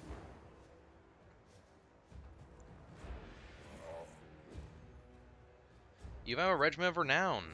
Poison attacks and poison ammunition. Anti-large ones even. Oh look, this one got, not much, actually. Aura of Protection. Oh, all allies near them have resistance. That's good. And Virulent Poison. Oh! As they're fighting, they're just giving DOT to everything. That's great. That is wonderful. Oh, hi. Oh, hi.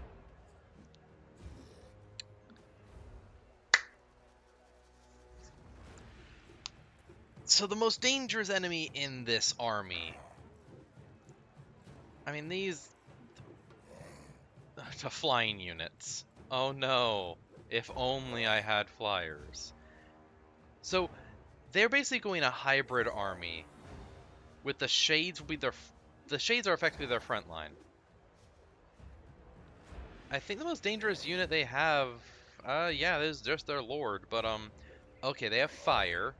Noxious Breath from the Dragon. Black Horror. Strong forward moving effect. Fireball. Burning Head. Flamestorm. I gotta make sure I don't stand still too much. Until I murder them. Until I slaughter... That's dangerous. Do you get that from a weapon? Yes, the Executioner's Axe. I hope I steal that. I hope I steal this weapon from them. Because then I can give it to Gorok, and suddenly Gorok does that and this.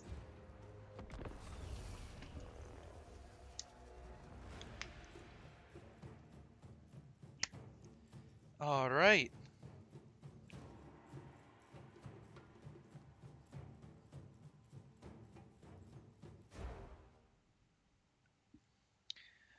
So this is a pretty even army and pretty even fight in terms of like veterancy and numbers and so on. Actually, I think I'm outnumbered again.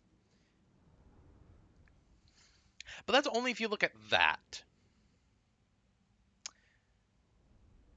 That's only if you look at that. Because Shades are good, but they're not the best frontline you could get. Those be the Blackguards and Nagorand. Or something. And it won't matter either way. Yep, now I have this. I have this because I'm pretty sure it completed. Now I can just summon a Razodon pack at any point on the map, meaning a strong range unit can appear anywhere on the map. that I want. Oh, that is so powerful. All right. And how I have the immensely powerful front line. I have to you are like really important for this. That is my front line. It could stretch the entire length of everything here.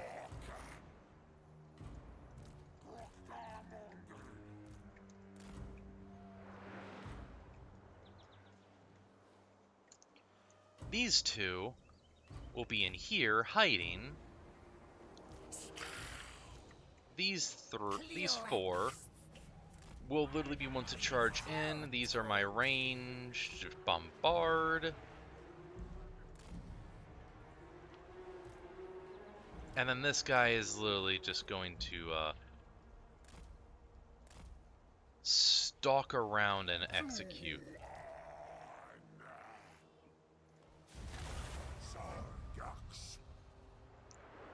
Are you guys gonna come for me? I know you have artillery, but you know, nah, fuck it. Gorok, go. They literally, I don't think they can feasibly kill you.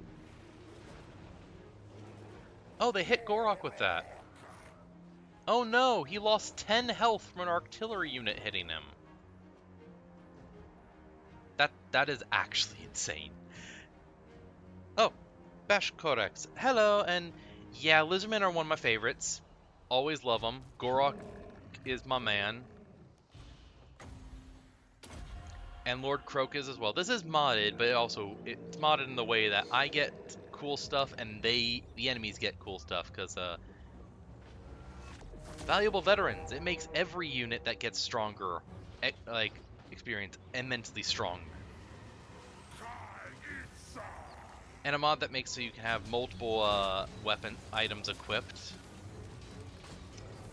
It's like, oh no, Gorok is being attacked and hit. Whatever will he do?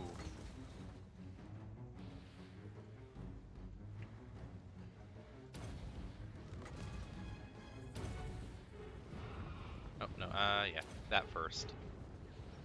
If only he could, you know, legitimately just face tank everything they can feasibly do to him and not even care, because it is motherfucking Gorok.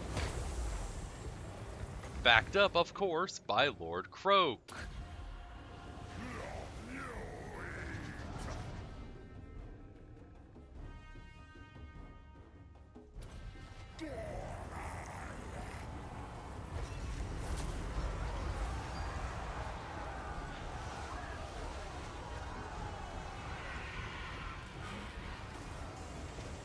Yeah, honestly, and Lord Croak is one of my favorites too, and I have a mod for all of this that basically brings up lore tidbits from novels and so on regularly, and it is talked about how powerful he is, wiping out the demon incursion, all of that. The fact that this spell would reasonably just, I cast it and the entirety of the enemy army is gone. The entirety of their army would be gone.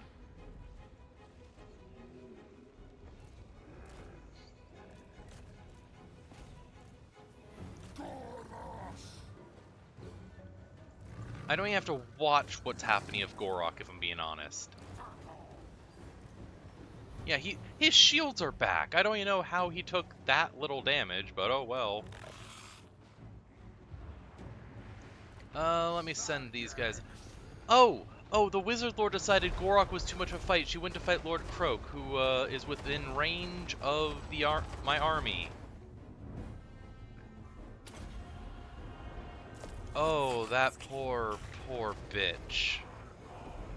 Yeah, honestly, the Lizardmen are just busted. I also have a mod that has Legendary Lord recruitment, so if a faction is destroyed, I can recruit their Legendary Lord if it's the same faction as mine.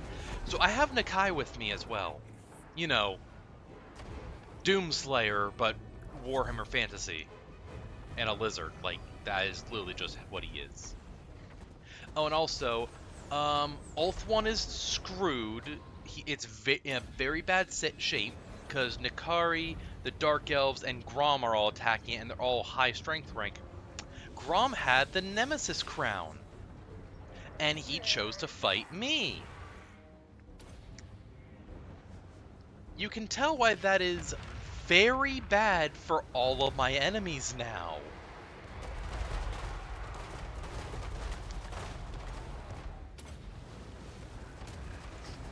Exponentially bad for my enemies. Let's see, is their lord alive? Kinda. The lord is, they're not alive.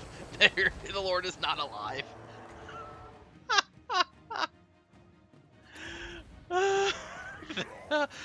I'm checking on their lord. They're doing, oh, never mind. They just got hit by the sun.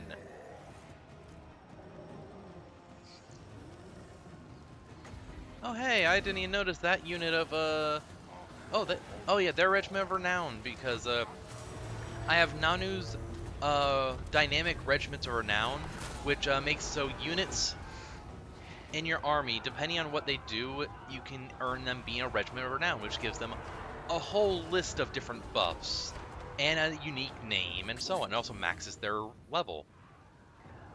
For example, here's an Engine of the Gods. Here's the Revivification Crystal I started with. It has the Burning Alignment thing that the Engine of the Gods has, which, given I have both, I can literally just double up.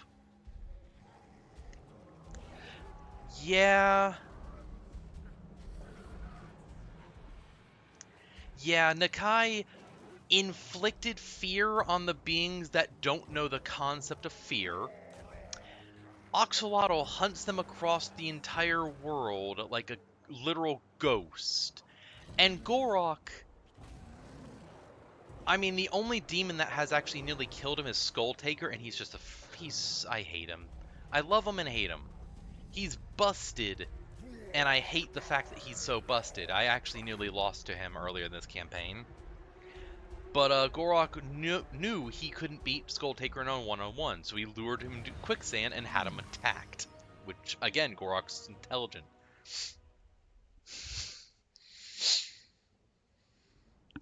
Lord Croak with the yes amount of kills again. But yeah, and like, the lore stuff has talked about Saurus, everything. Saurus is the old one, Lord Croak, the Slann. How the Sauruses are born knowing how to fight, and they are 7 to 8 feet tall, monstrously strong. The longer they survive, they get Scarvenger and Old Blood. They get stronger, tougher, more intelligent. They become some of the greatest warriors ever. And Gorok is just the best of them, effectively. I love him so much. I love Lizardman a lot. I am going. This is yeah. Lizardmen are the Saurus warriors get to basically low tier Space Marine levels. Croxagores get even stronger. Gorok and Nakai, they could take on named Space Marines. Nakai could probably 1v1 Tiberius, the Red Wake, and it's insane. And then Lord Croak. Yeah, Lord Croak. Those spells he uses, it's literally him summoning a star and detonating it on his enemies. Which is like, no wonder it kills everything. He's Sephiroth. Yeah, I love it. I love all of it. It's great. And yeah, I'm getting close to 100 turns. Oh yeah, the Temple Guard are pretty close to Custodes. Like, being fair, I would only rate the strongest, like Nakai, Gorok, and such people take on Custodes. Their Custodes are still busted, but the Temple Guard on average are just insane. But yeah, so that was Gorok and his army beating the hell out of these guys. Take the replenishment, and actually, was that enough for? Yes, it was. Money and replenishment, or also, this is the first time as Lizardman I've had the crown. I didn't know the Lizardmen have a unique effect where monster units get ward save. And of course, corruption of the crown getting stronger. I'm keeping it. Oh, and there's the another mod I have for the lizardmen.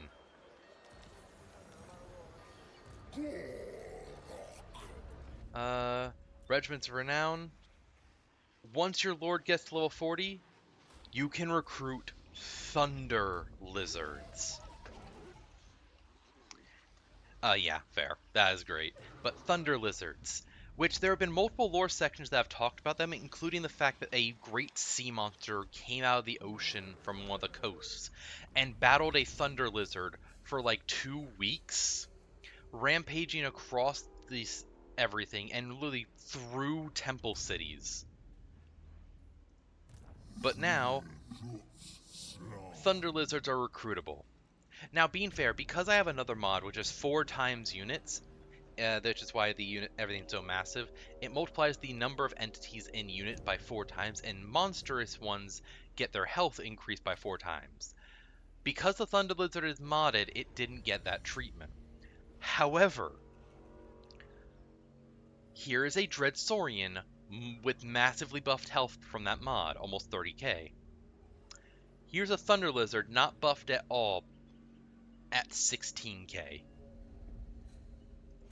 On top of that, Settlement Enter. Enrage. Tremor. As it's moving, it will damage enemies. Refuel. Any flying units can just refuel their ammunition around it. But actually, yeah, I need to adjust this arm. Well, no, I'm not gonna put a Thunder Lizard on this. But Strider, Wall Breaker, which yeah, just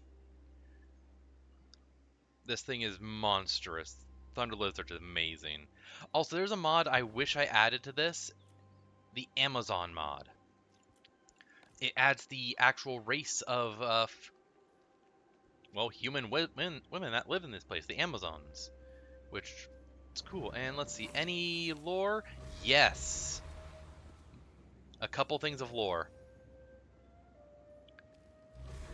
So these are the lore things from Legendary Lore, a mod I adore. Alright. Children of the Gods. The Coming of Chaos. Disaster came suddenly, whether due to the enemy... before I go on with this. Thunder Lizards are not mentioned too much, but they are the most massive and most massive and powerful beast of Lustria, where the Lizardmen are.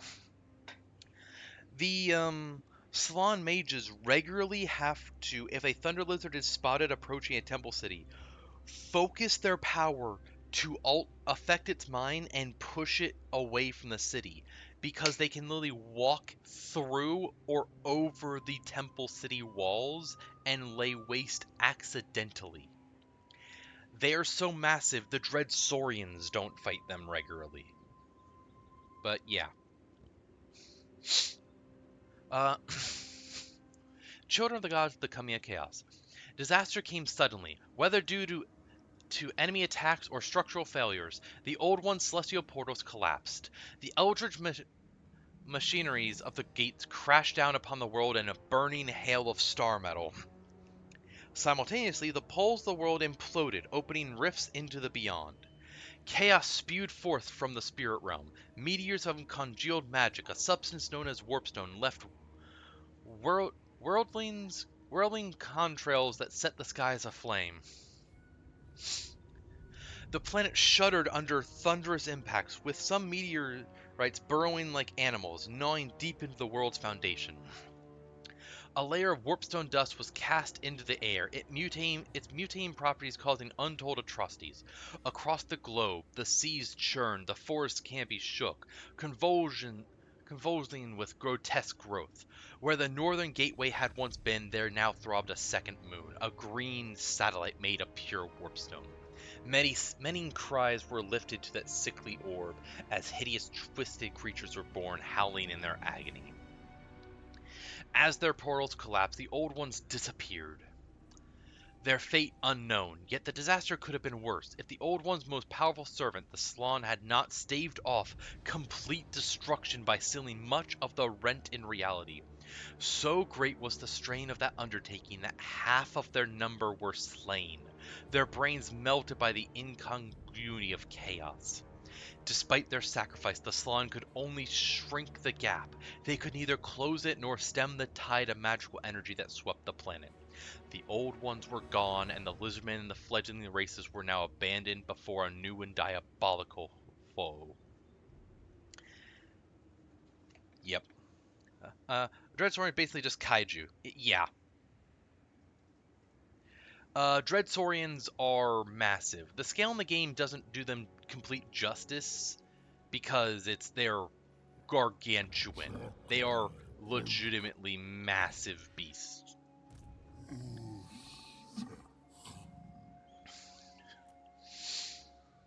Dreadsaurians are comparable, like, they're smaller than what they should be because, effectively, this skeleton on the map is what a dragon was. Ancient dragons and Dreadsaurians did battle. They hunted each other, and they are monsters compared to modern dragons, who are already massive beasts. Like this and all. Thunder lizards, I mean, best way to put it, that's one of the... This is a thunder lizard, or roughly what the game will say is. That's a temple city, effectively. That thing would be hundreds of feet tall, and this thing can walk past it with no issue. Thunder lizards are massive. But, and then... God, look at this lore. All of this for the temple guard themselves. Yep. So, let me read this now. Children of the Gods, Temple Guard. The Temple Guard are a revered and uncommon spawning of Saurus. They were created to protect the Slann mage priests in the temple cities in which the Lizmen dwell. To their tasks, they dedicate every fiber of their being, displaying a single-minded determination that will result in either the safeguarding of their charge or their own deaths.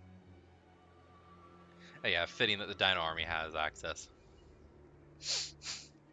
As befits their honored status, Temple Guard are armed with heavy ornamental halberds and adorned with sacred glyphs. In addition to armor plates of the strongest bronze, the Temple Guard bear distinctive helms fashioned from the horns and crested skulls of lustrous predatory beasts. Some Temple Guard are as old as the temple cities and Slann that they protect. However, should one fall in battle, his helm is salvaged by skink attendants to be placed within their inner sanctum of a pyramid temple. There it remains, a relic, until a new generation of Temple Guard is spawned to claim the helms of the fallen. It is believed that when a Saurus inherits one of these sacred heirlooms, he becomes imbued with a portion of his predecessor's strength and martial skill. In this way, the Temple Guard continue to safeguard their charges for eternity, clearly the role for which they were designed. As protectors, the Temple Guard are matchless. They stand sentry, silent and motionless, not even blinking their eyes. It has been known for a Temple Guard to maintain such a sleepless vigil for centuries. Thick layers of dust settling upon their reptilian forms, yet the ever-watchful guardians are not immobile statues, and can erupt into sudden violence should they perceive any threat to their charges. Even skink priests and their other attendants of the Slann approach with skittish caution, lest they, by some unintended move, invite the Temple Guard's heavy-handed response. Wherever a Slann mage priest goes, his temple guard will follow him. If the Slann wishes to ascend a towering pyramid or retire to the solitude of a star chamber, his guardians will dutifully follow. The most powerful of their number, the revered guardian, take the foremost position. No matter to the temple guard if the winds of magic blow so strongly that prismatic arcs of energy flash the air, or if the warming rays of a solar engine bask the area in its tense heat. They are beyond distraction. If their temple city is threatened or a sacred object they were tasked with guarding is stolen, the temple guard will attack their foe relentlessly, pursuing until the threat is over or the object returned before returning to their silent vigil. Should a Slann mage priest go to war, his temple guard will go with him, often forming up around their master, shielding him with their own tough, scaled bodies and interlocking shields. Heedless of their own casualties, the Temple Guard execute their sacred duties until the enemy is annihilated or they themselves slain. Yep. But honestly, they should have unbreakable, but I mean, with these guys, they are unbreakable.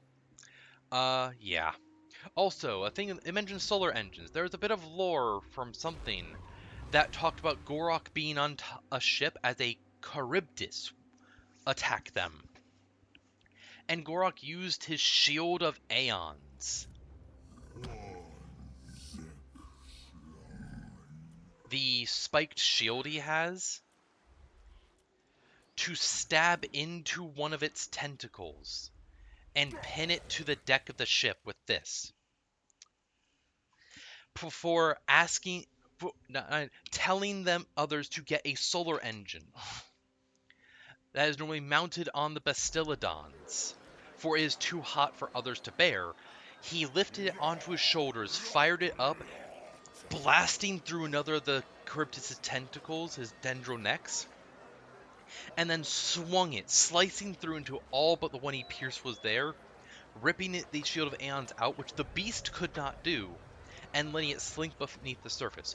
Gorok was tanking a solar engine on top of wielding it like a shoulder-mounted cannon. Could we get that? Could we get a thing where Gorok could choose to, say, like, maybe an optional thing here where he gets another buff, or one where he gets a solar engine that he can fire, or maybe just make the solar engines are lore accurate, where instead of a burst, it's a continual beam. Oh, the lore in this comes from the legendary lore mod, which is made by people that adore this game. I think it's taken from excerpts from novels, and other books. Honestly, finding stuff for Warhammer Fantasy is so difficult. It is. And yeah, Gorok will come back this way because this was a 20 stack with a 20 stack Wog. And I decimated it. These guys.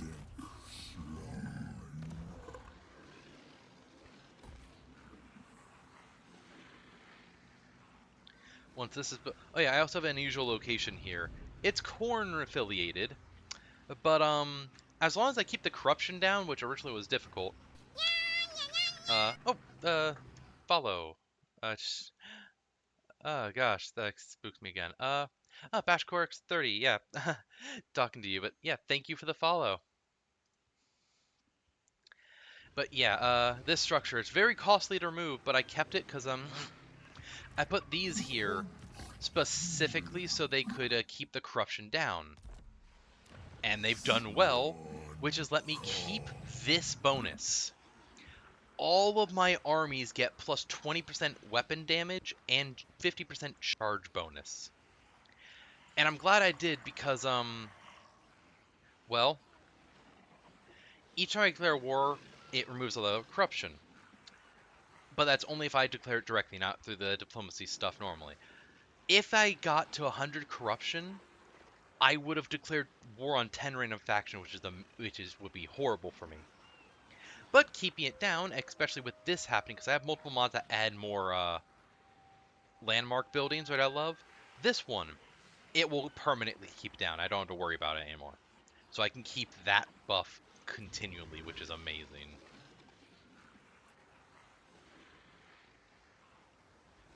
But yeah, I have a lot of stuff. What to give these guys? That. Lord Mazmundii confederated recently and buffed his army. He took out multiple Dark Elf Black Arcs, which let him get high in level.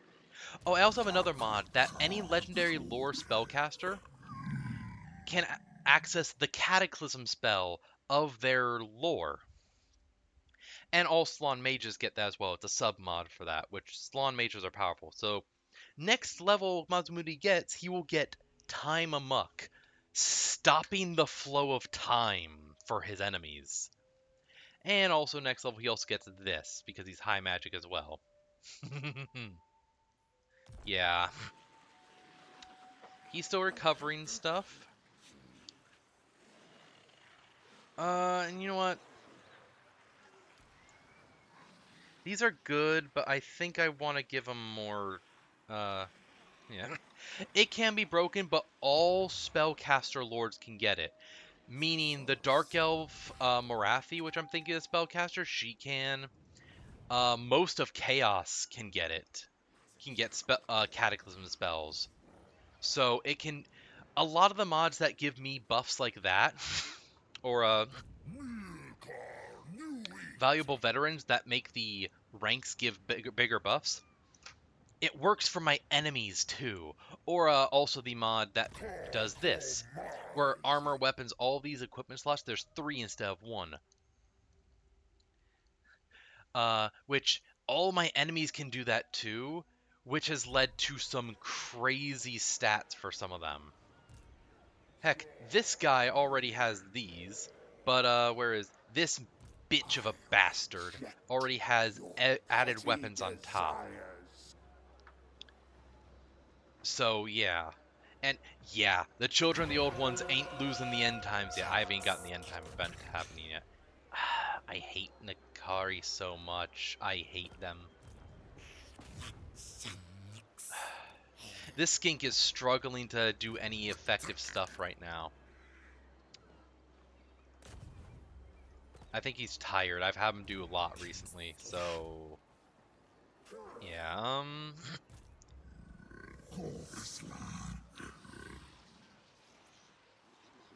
You know what, Mazamundi? There's a structure, this landmark. I love it. Warm Blood Trading Post. According to the Great Plan, man was never supposed to expand beyond the old world. However, their greed for lustrine gold and trophies is insatiable. Thus, drastic measures must be taken. Giving away small parcels of land will be well worth to get our treasures back. It lets me start recruiting human stuff. Also gives growth, diplomacy of man, and so on. Mazamundi hated this. As it goes up, warm blood quarters, more stuff getting giving out golden stuff but getting stuff back, and also a good garrison. Masamune hates it. The trade with the man spawn has gone better than expected. Many artifacts long thought lost to us have been returned home in exchange for their continued operation. However, Lord Masamune abhors this fraternization and seeks to sway others living against you. Warm Blood Sector. A whole new sector is being created for the man spawn in the Temple City, to house the influx of Warm Blood merchants. Human mercenaries have also offered their services to us now that the Temple City is their home too.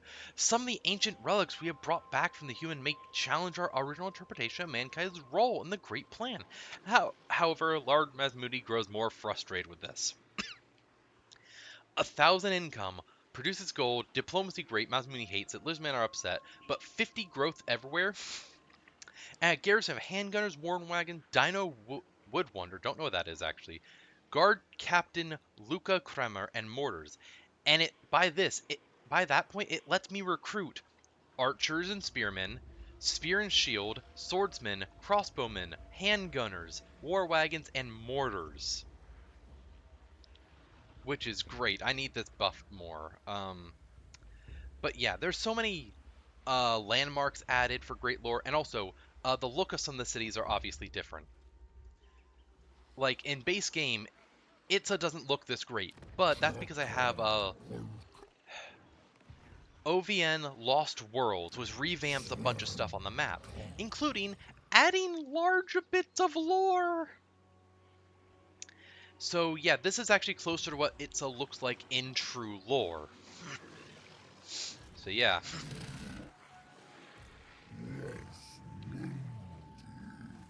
I'm having many armies move north, and there's also plenty of other landmarks with neat lore. Mazamundi just hates a lot that aren't lizardmen. He's a dick. But I confederated him so he can suck it up and help. So yeah. And when I confederated him, he had a couple armies. He had this one, which I added some Saurus to and all, but he stacked this army.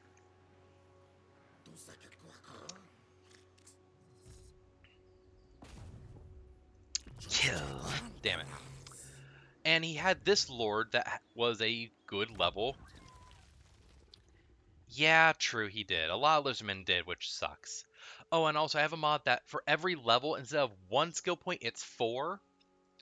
And there's a there's meant to be there's meant to be a skill point dump. Huh. Like this, where you can just start putting stuff in. This is already at like with like 30 in this. So like this has actually probably like this has like 50 60 skill points dumped in. It's already just this. But this lord here, this Lon, starting at level 8, let me immediately get all of his spells. So good defense. Yeah. True, they all went down swinging.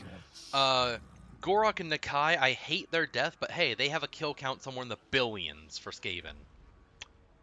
So yeah.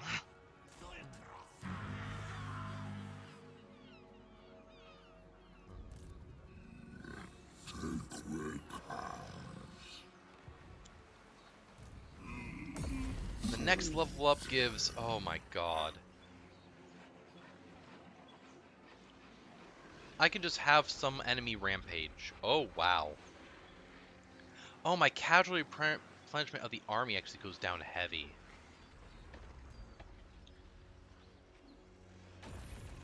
That sucks.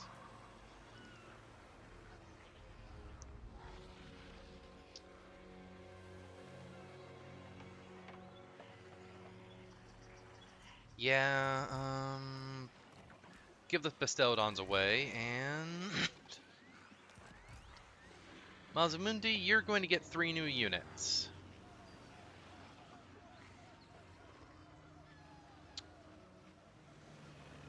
Coltal?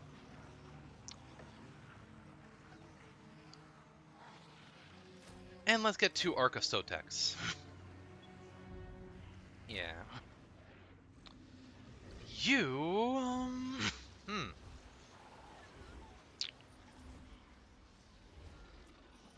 Oh yeah, I have a lot of blessed spawning stuff I can do.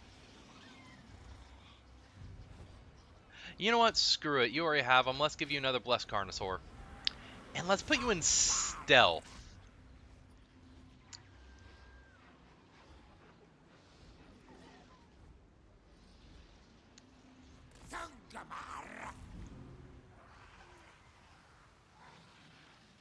Um...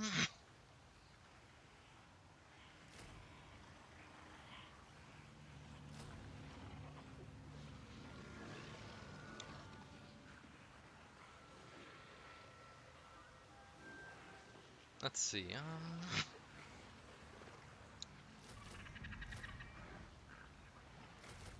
There.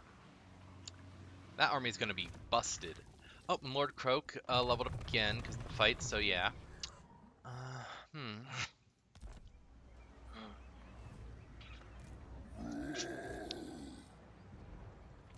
Oh yeah, and cool thing is, every regiment of renown and unique thing has lore. So, like, when I first recruited this, it gave me a lore section on it, and this thing's terrifying.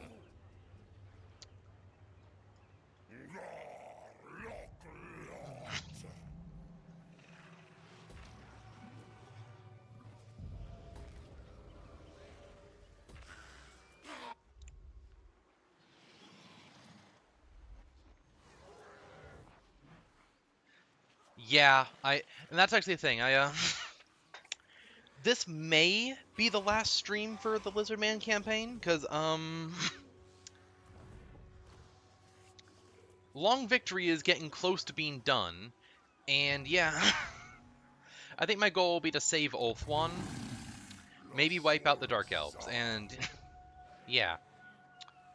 After that, I have in my Discord server, I have a poll going for the next couple days. 2 days now left for my next campaign. And the 4 options are a Malachi lore campaign, which won the original poll, but not everyone accessed that.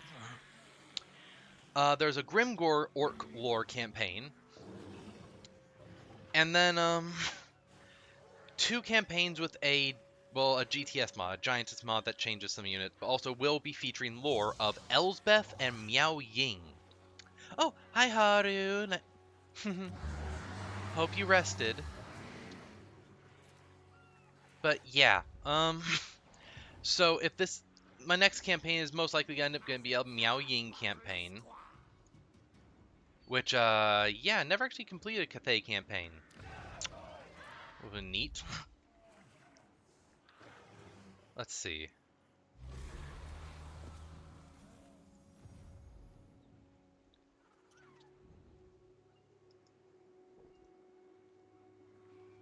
Ah, I see.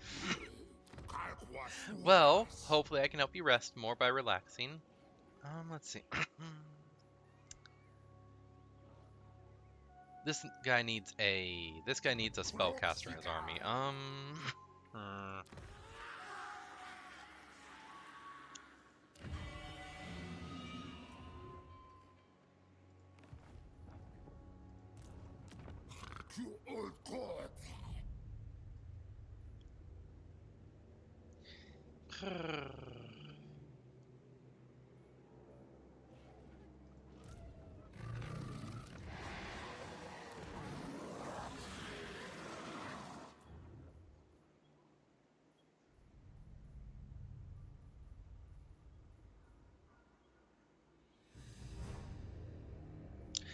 Get that.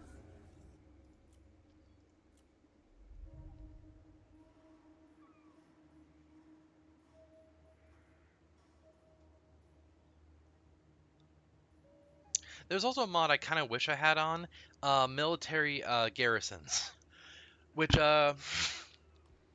just like the mods that give more item slots or veterancy or unit size, all that, which affects everyone, it would affect everyone too, which basically makes it so.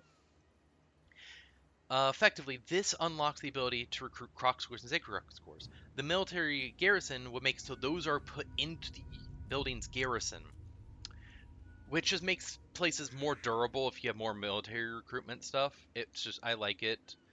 It helps the enemy as well, but still, more variety to units you fight in garrisons then.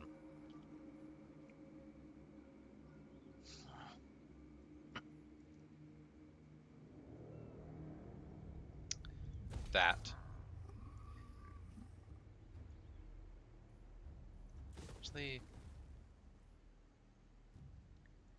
post-battle loot, this just income. Yeah, that.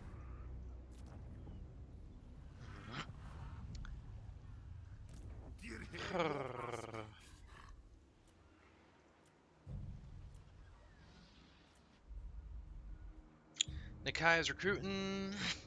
He's gonna rampage across the desert, I think.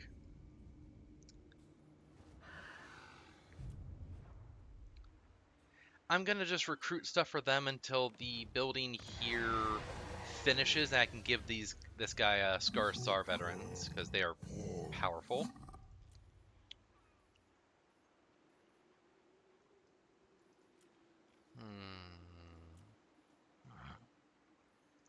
Yeah.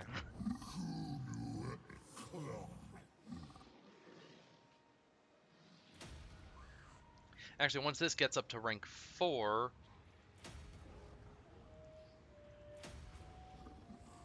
this will boost global recruitment capacity.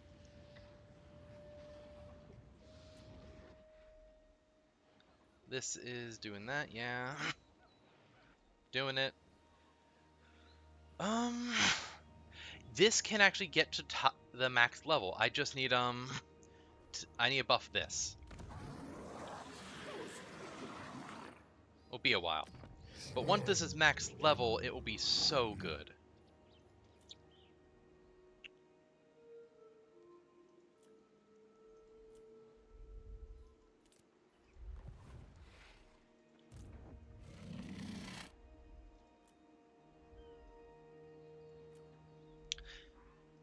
I'm gonna keep an army at my main base because I don't have Ultimate Crisis mode on. Um, which would be every endgame event happens that's turned on, which would be vampires, chaos dwarves, I think orcs, Skaven.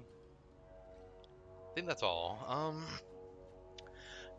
But one of them will happen, and if it's Skaven, a horde of Skaven will spawn near my main settlements. Hmm.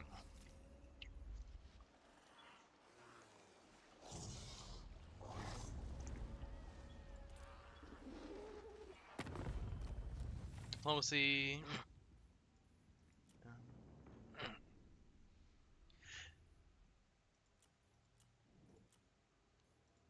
If you are in Yes. need, you have. Yeah. The Warden of Tor Ivres. Like, look at this. The ghosts are strength rank 5. They have conquered the entire everything they need to. Nagaron is rank 2. I surpassed them. I'm the strongest now.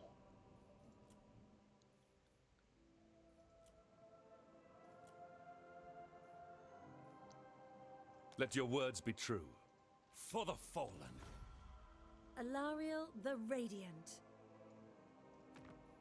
You are a beacon of order and virtue.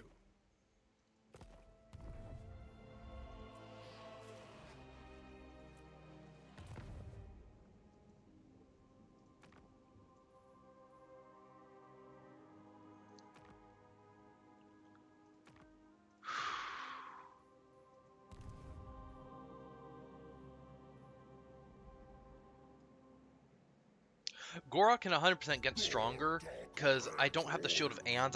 That quest battle is actually difficult.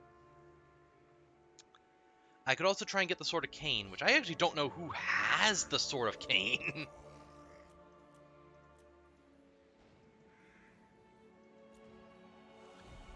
I genuinely don't know who has the Sword of Cain. Which, is dangerous.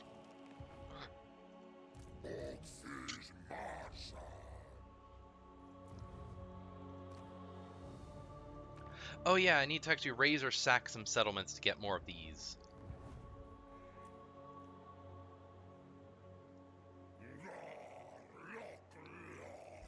Boosted replenishment rate because of that, but this is also decreasing it, so I don't replenish as much, but I'm still replenishing great because Lord Croak is awesome! That and... Oh yeah, I think I have a mod. I know I have several mods, but I think only one of them is active that buffs Lord Croak. Why should he need buffs? Well, it's simple. I just gave him the buffs of the first spawning. Which he should have! Why doesn't Lord Croak have the first spawning effect? Seriously. Like, he was the first.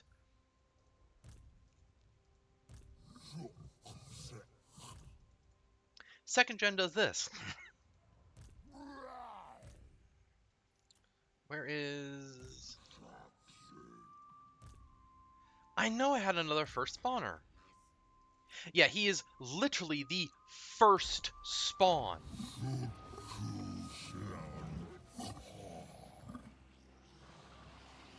So it gives him a lot of buffs, but it gives him buffs he rightfully should have.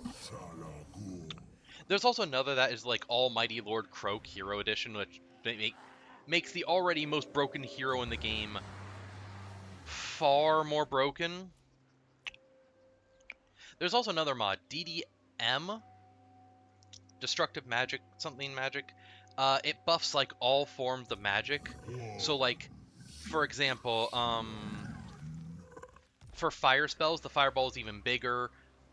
The skull goes faster, the flame sword is bigger, all that. For Lord Croak, it buffs his first two.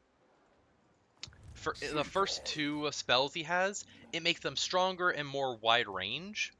The third one, it reduced the damage to 6 instead of 60 at the base. You might be thinking that's a dirt debuff. The range, however, goes to think about 3,000 or 5,000. It covers the entire map. So you activate it and every enemy on the battle map is hit. It's crazy. Anyway, yeah, let's see what next turn. Turn 73 finished. Next turn, if I'm able to, I will be taking this city and giving it back to Tyrion.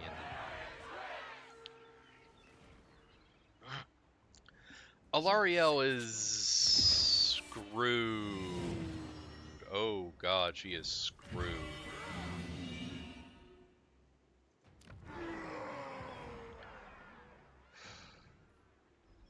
Good thing Nakari has brought all their armies back this way for some reason.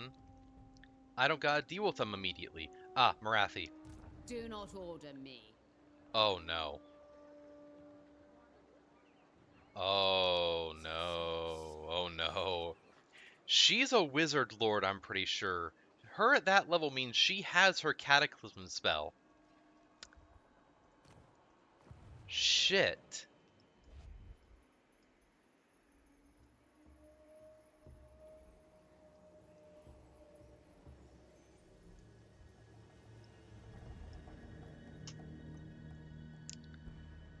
That is a problem.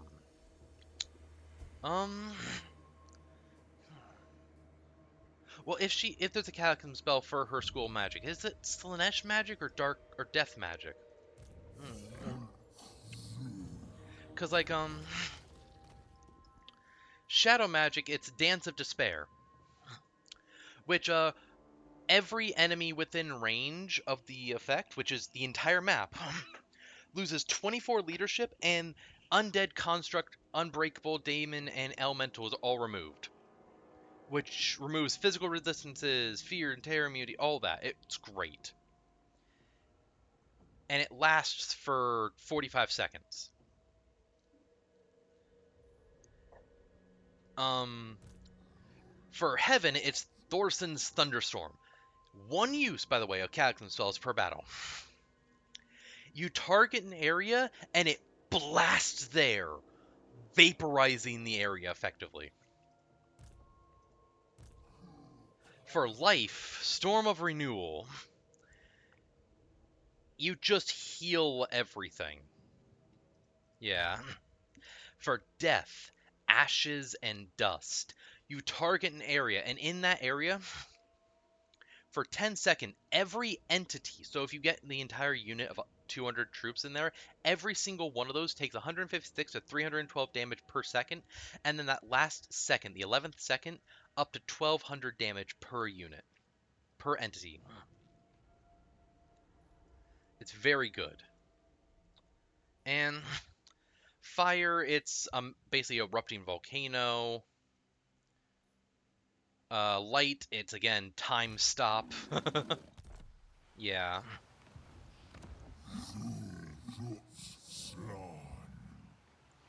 This is good, I just don't have as much use for it right now. This is really good. This is pretty damn good. Alright. If I recruit a Salon Mage Priest, they would start at level 28. So wait, if I were to make this structure, any Salon Mage I recruit would start at level 30, meaning their Cataclysm spells available. Lore accurate strength.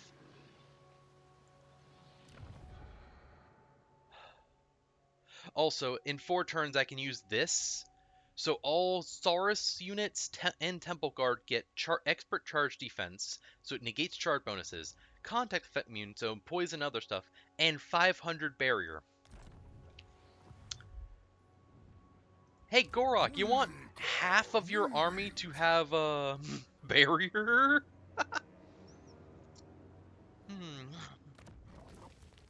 I know, again, in any defense battle, I think siege battle specifically, yeah, Gorok does that, but yeah. Anytime I'm defending a settlement, all units get 500 barrier. Also, some of these things, anti-large ammunition, which these things will hit large stuff even better. Aura of Purity, just immune to contact effect for all allies. This, magic flaming ammunition, burnt effects, they lose leadership. Holy Aura, so all allies get that buff. Plus all lizardman allies get vigor boosted. These guys have, well, they have snipe, meaning they're still hidden when they're firing. They have stalk, they can move hidden any terrain, and unspottable. If they can hide somewhere, it won't be spotted until the enemy's like right on top of them. And then, of course, all this. I got the blessed ancient stegodons for slow death. Every shot they do, just, yeah. DOT, which is why they build up so ridiculously high damage. An entire army of blessed ancient stegodons would be terrifying.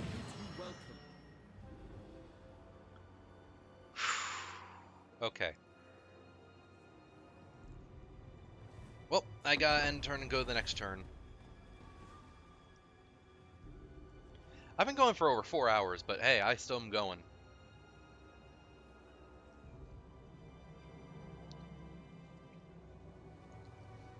I also would have been used the Immortal Empire's Expanded mod, which massively increases the size of the map. Basically, unpopulated areas that normally aren't used are used, and it goes from like, yeah, it's an extra like 100 factions. Oh.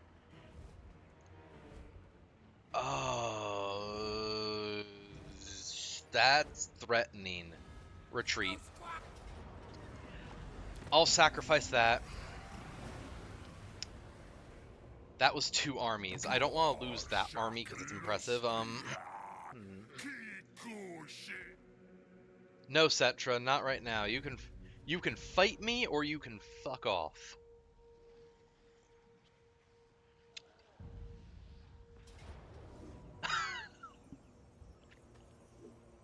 They have a Wog army with them, but because they got ambushed, it doesn't apply.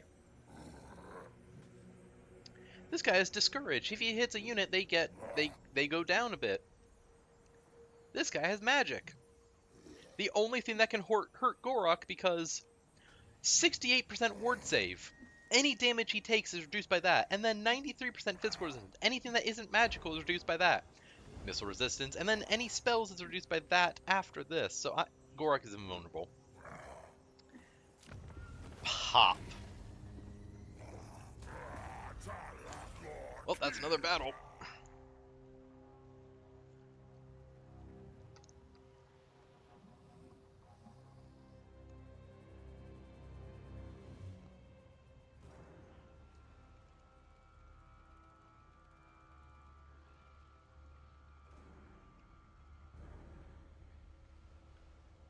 All right.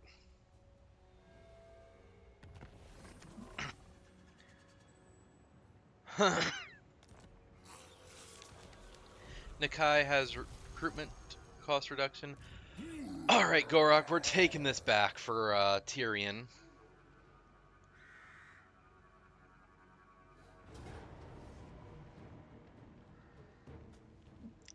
Wow. I think I outnumber them.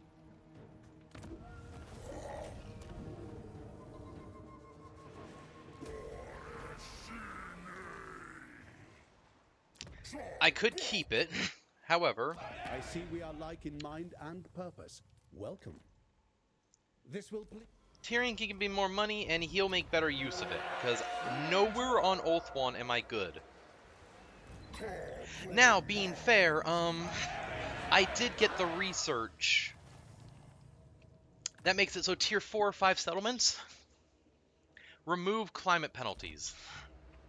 So, if I have a tier 4 or 5 settlement, this don't matter. But still, I'm taking the Ulthuan back, giving it to High Elves.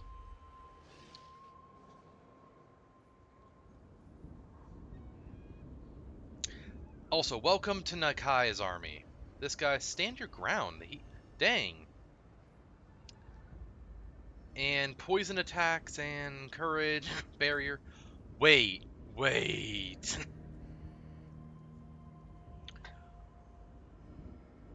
So when this, so I can activate this, and anytime these guys hit an enemy, it causes the enemy to rampage while being weakened for a time. That's good.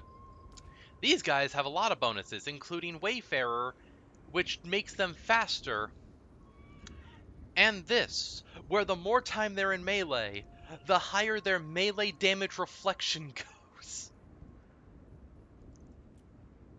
I could even buff Nakai's forces by giving him a bunch of sacred blessed ones, but nah, don't need them.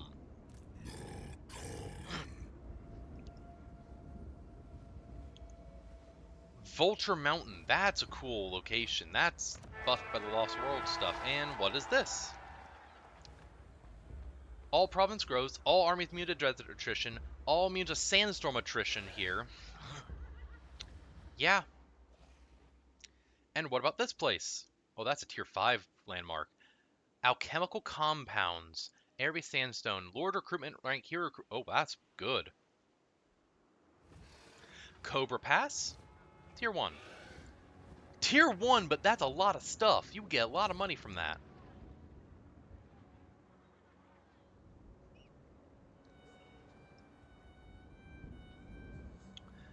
What's this place have? Oh yeah, those.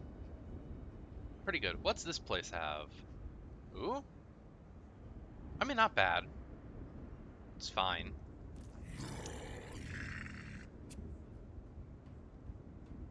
I'm gonna make sure their armies don't manage anything. Oh no, they have a sandstorm going. Nakai walk through it. So I'm outnumbered. They have... That's a lot of units, actually. God, 320. 640, 960, 1280, 1600 from just those 5 units. I have 1, 2, 3, 4, 5, 6, 7, 8, 9, 10, 11, 12, 13. 13 times 32.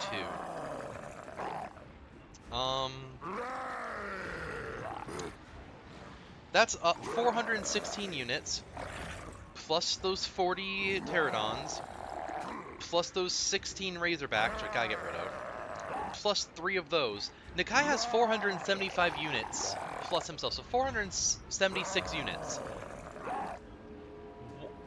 One of their infantry units almost matches in turn. Oh wow, those are...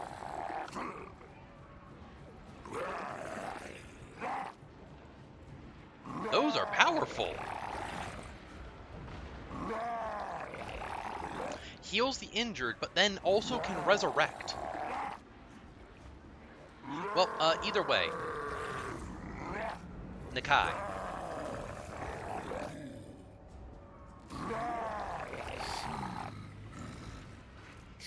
And yeah, these are Regiment of Renown. Good, but because the unit size buffs, they didn't get them for some reason. I don't know why. Ooh, another regiment. It could have been either of these. I think it was this one. Yeah, it was this one. Vanguard deployment. Nakai has that for everyone. Wait, no. No, it's this one. This is the old one. Which, these guys now just have this. And also... this. So, double their charge bonus. Jeez. So this is the new one. Which, devastating charge bonus, Strider, Vanguard, use Aura of Protection. Yeah. Frostbite attacks. Nice, alright.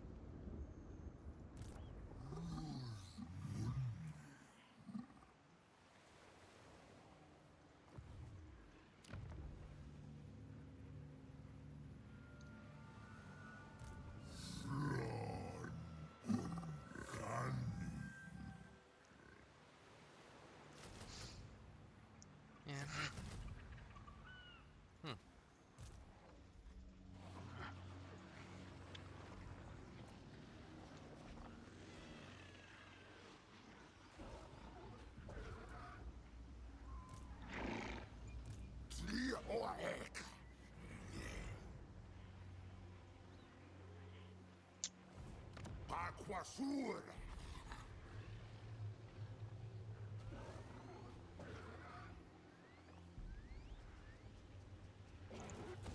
Yeah, that.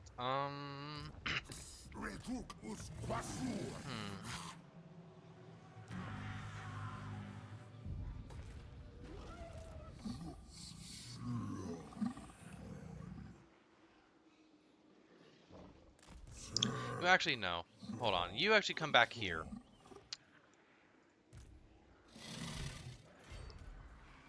This is actually the army from this, and then I added a bunch of stuff. More of these and all. It was an emergency build when 4 Chaos armies spawned next to my capital.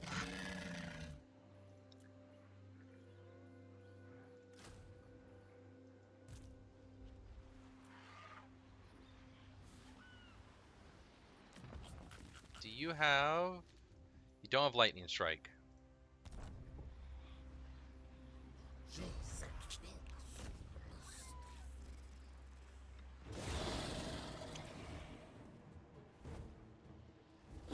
I will win that.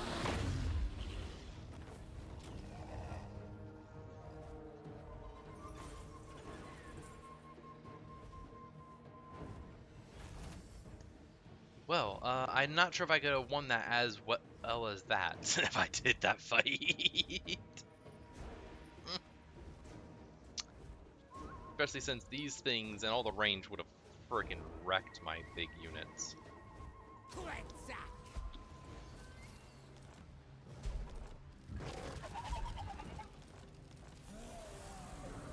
Yeah, he should earn a regiment of renown. Who did it? This guy. Immune psychology, charge bonus, melee, encourage. Blinding radiance. Anyone they're in melee, any enemy near them gets reduced melee attack. That's very good. Flaming attacks, more hit points, more hit points. Yeah, nice.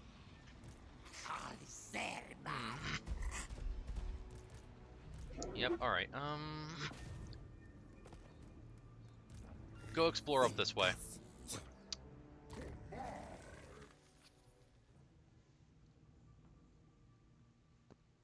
Is there anything I'm missing that I don't have active? I think I got everything. Oh, and also, yeah, you might notice these are bigger. I have another mod that expands the skill trees of any of lords and heroes, and everyone has this, so everyone can get these incredible things, such as, well, a lord just gained that, or a lord getting this for their army and just buffing it, or this, and yeah.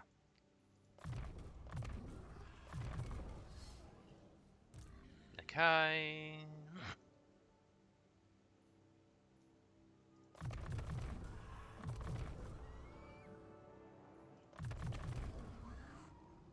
Nakai's army upkeep is way down now.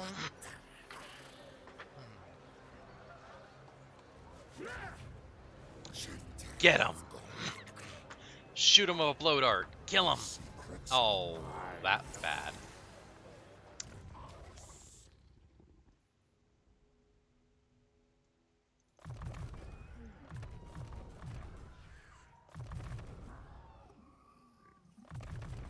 There. And also, having so many with this boosts my diplomacy with high elves, wood elves, lizardmen, dwarves, and men. So that actually is counteracting the Nemesis Crown well.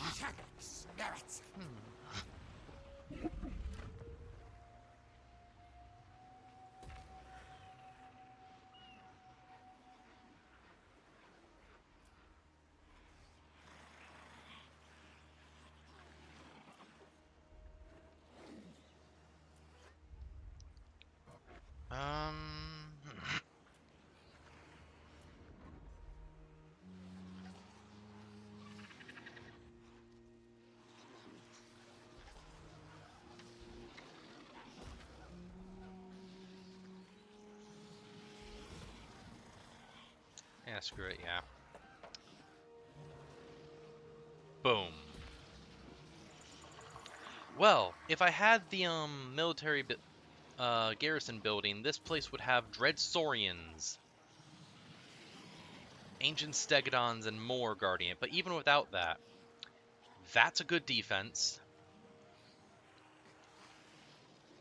This gives more Temple Guard, and that's actually it, really. Jeez. Oh well.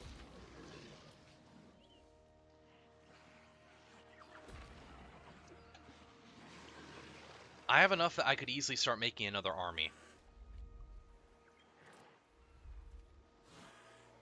And now I have this again! Yeah, the Chaos armies that spawned around the Sacred Pools. I didn't notice like the little incursion points I could have gone to stop. I got one of them, then 4 spawned from the other 2. They were powerful. Level 25 plus lords, monstrous tier 4 units, everything. And I lost this thing, which is really good. Income, gold idols, gold ingots for trade, construction costs for every building faction-wide, income from tariffs and trade, and construction time minus 20% for all buildings. Really good.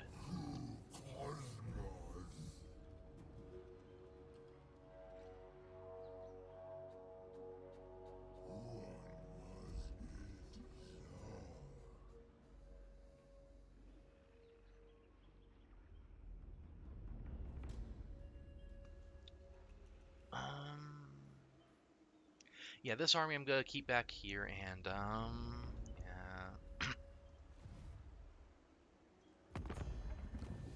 What news? Finally! You possess some merit. That much. Granted. Thank you. Also, that faction these guys are a new faction from the most recent DLC. Total War Team, awesome, making it so the DLCs when all the 3 lords come out, there's a free one with it, and you can buy that lords individually as DLC. I love these guys. They're probably my favorite high elf faction to play now. Second is Imric, although Imric still has an issue with, by God, his start is actually difficult as hell. Actually, you know what? I also have another mod. Cooperation. I have it in everything I can now. Reasonable diplomacy. It reduced the costs to actually give them money for stuff, because normal game this might take 20,000 for this just because of that. Now it takes 4,000. Actually, real quick, let me just check others. Could you lot let me I don't even care if you let. These 3. You 3 have done nothing. Irritating bastards. I value our... Granted. On behalf of...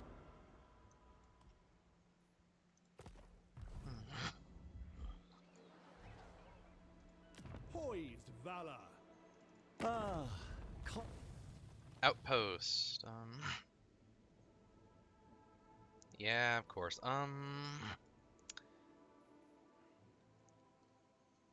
If I get to max level, I can get anything from anywhere, but that's annoying. Peace and strength. God, Ulth 1 is... So these guys are below me in 1. Grom I've beaten back. I've wrecked, like, I have beaten so many of Grom's armies. It's crazy.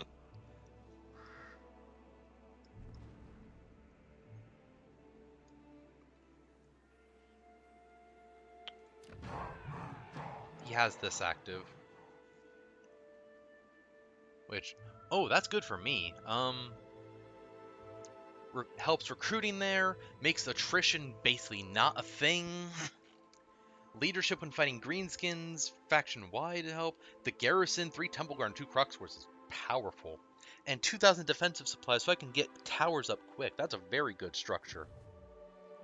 This, that's buffed, yeah. That's great.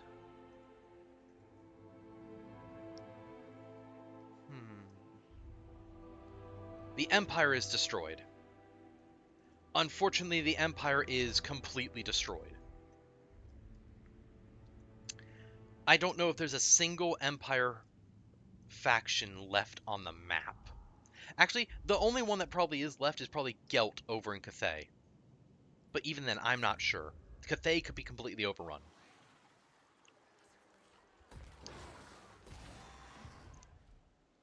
Um, well, actually, Yuan Bo doesn't It have either benefits of the the other Empire. legendary lords active. Meaning Instrument of they are the probably divine. still up and fighting. You talk. Okay, let's check all my armies and so on again. Because once I get to like 5+ armies, I almost always start forgetting to move one. I always start forgetting to, I always miss one with them people do something.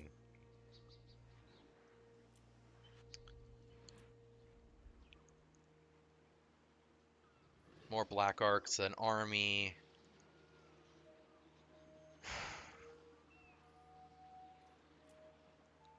Yeah, you would move here, but still,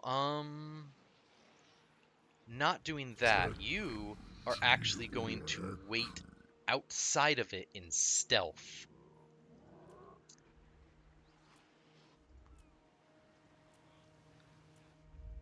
Okay, I think I'm good.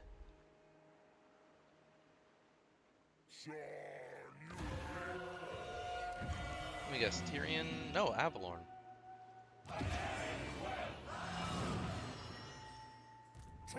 You know, actually, because of If you this, are in need, tell Outpost.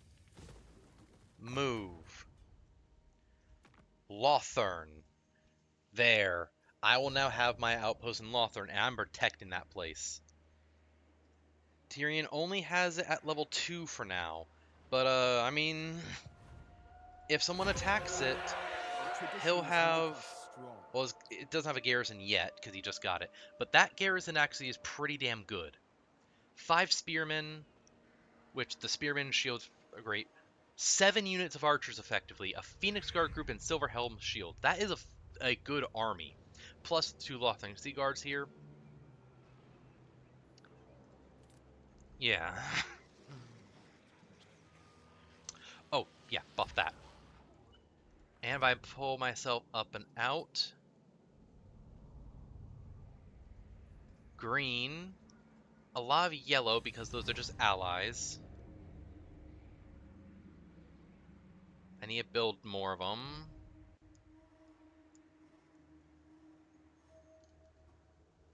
Allies, enemies.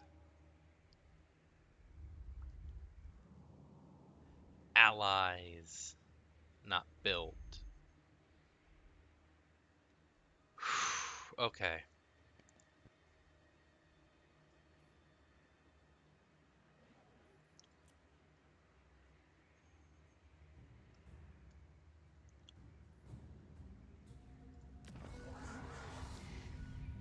Okay.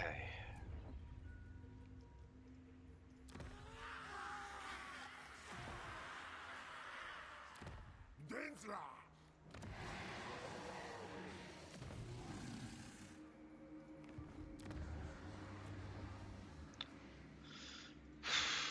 Okay. Also, in the future, I might actually do a campaign of as the lizardman, heroes only. That's a whole challenge run. But I might do it as heroes single entities only. So, well, hero lords only, and like so my armies would look literally like the lord, and then single entities like these, and then heroes. That's the entire army. So my max sized army would be 20, but they would be monstrously powerful. Oh, oh, and actually, events check. Any lore? Yes. Yes, some good lore. Ch oh, what?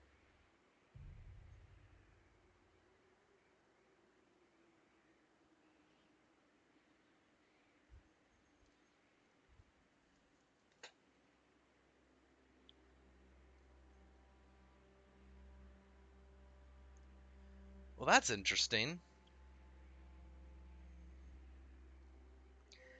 I don't think... I'm not gonna do with this. I'm not doing that route. Ally with them, but also, like, yeah, the lizardman could buff that vortex. Anyway. Children of the gods, Horned Ones. Horned Ones can only be found within the deepest and unattainable parts of Lustria, where they roam and hunt freely. They're even more dangerous than the Cold Ones. They're more common cousins that can be found even in the Southlands. They breed in the darkest and deepest caves and defend their territory until death, seldom their own. The Horned Ones are an extremely rare, virtually extinct, and preternaturally swift subspecies of the Cold One, spawned in the same pool at the same time as those who ride them into battle. It is believed that only those who have been blessed by Itzel, one of the Old Ones, god of the lizardman, are able to ride those beasts in a battle. The Horned Ones are very aggressive and territorial, and will tackle virtually any other monster regardless of its size. They are naturally adept for fighting duels, and have large horns and spiny crests growing out of their heads. Unlike other Cold Ones, Horned Ones are not easily manipulated to change their targets, as they are always enraged by the smell of other creatures invading their territory. A Horned One therefore behaves like a Cold One, which has already tasted blood, is eager to fight. The bellowing of the Horned Ones infect other Cold Ones with the same aggression, steeling them against manipulation as well.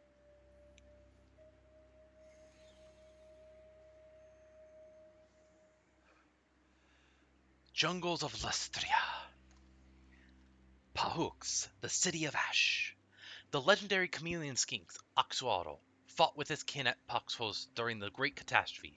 The magical barriers of the salon crumbled against the chaos onslaught, and the demons stalked the plazas as the Lizardman defense shrank back into the Pyramid District. In last effort for victory, the Slaw Mage priest Lord Pokaksalan attempted to summon a Nova Blast of energy to banish the foe. But alas, the fickle powers of chaos tricked the mage priest, and he tapped too deeply into the howling winds of magic. Colossal energy spiraled out of control, ripping holes in the fabric of reality. The Slon and all his protectors sucked into the realm of chaos. Pahux aged millennia in scant seconds. Large portions of the city, along with all its inhabitants, crumbling into dust. Somehow, Oxwell survived in the realm of chaos and returned to Pahux many years later. The spawning pools of Pahux began bubbling for the first time in aeons, and there was an unheralded spawning of chameleon skinks in the ruined temple city. Following the loss of Pahux, the subbreed was considered to be extinct. Since then, there have been spawnings all over Lustria. Although what this heralds for the lizardman is unknown. The City of Ash has been abandoned and refounded no fewer than 6 times since then. Through it all, the pyramids have stood tall, a weathered but defiant testament to the powers of the ancients. Which, the High Temple of Pahux, recruitment costs and other stuff for chameleon skinks and stalkers, and diplomacy with the ghosts, plus a garrison of a lot. I need to get that built. Now, Ultal.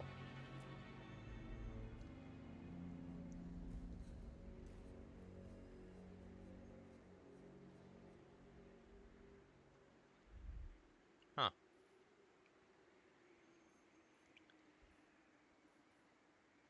The Jungles of Lustria. Hultal. Hultal is a rare example of a temple city that is in the process of being refounded.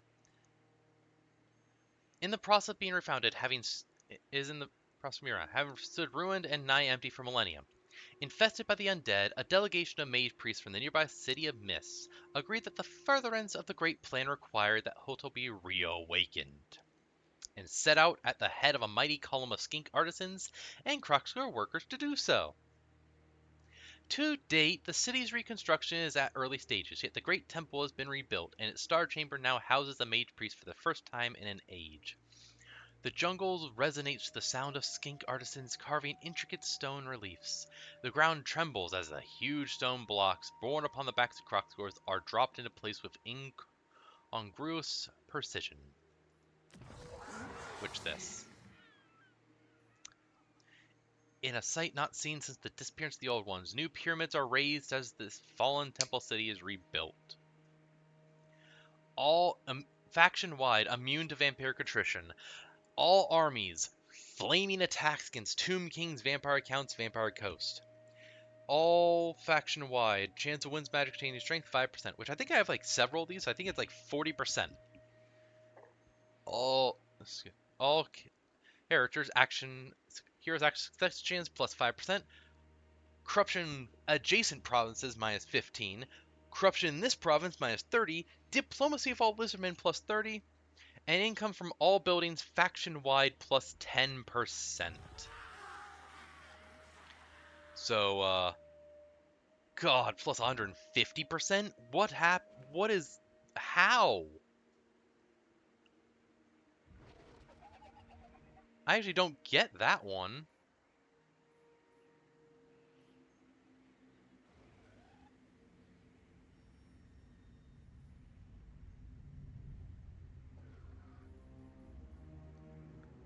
Income from all buildings.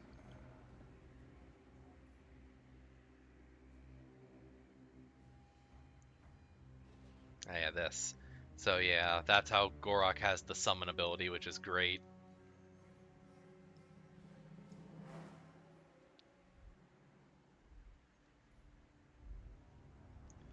Alright.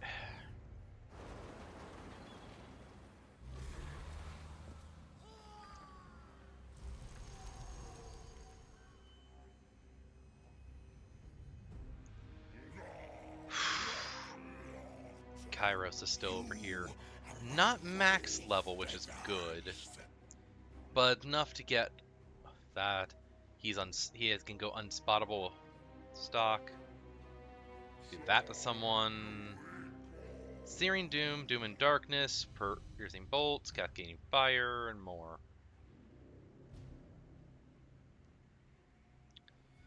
He has the same stuff as Lord Croak with Legendary Spellcaster and such.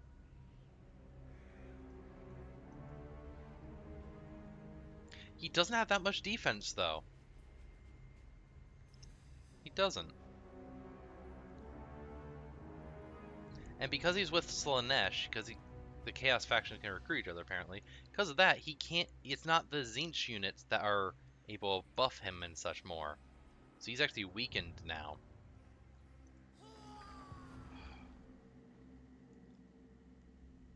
Alright.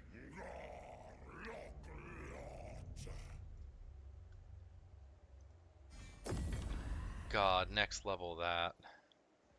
I might turn it. I might seal it. It's actually.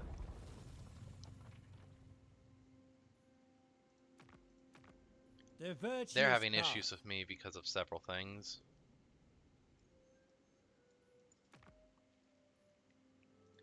They despise me. Yep, the prejudice, which is the Nemesis Crown stuff. Not much. They're liking me because of everything still.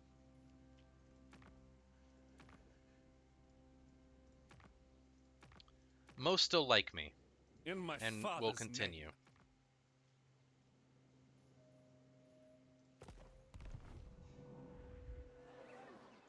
And while I do this, I'll be right back. Just refill drink and such. Gotta make sure I stay hydrated.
And I am back, and yep, this place, I'ma still wait on this. Money's being spent in a lot of places. Master of magic. Um,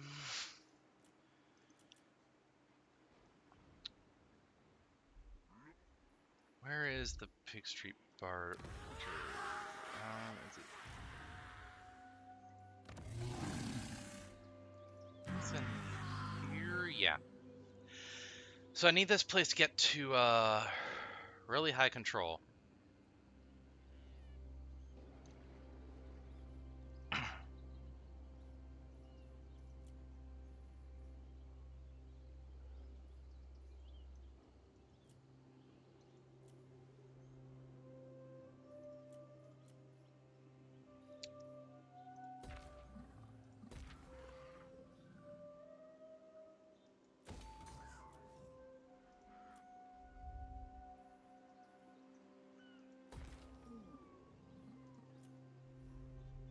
Hold on. You came onto land. That's your mistake. Death magic. They have some strong units.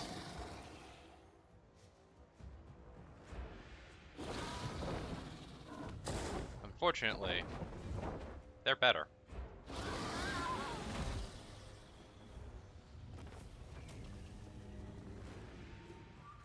Fortunately, my units are just better. Suck it, Dark Elves.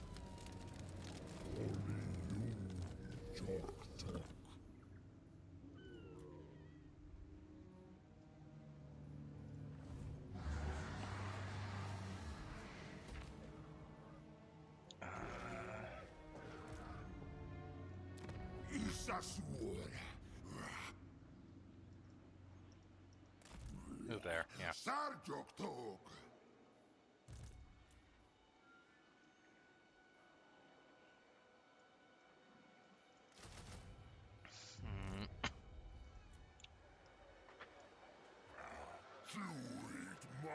This horde is an issue.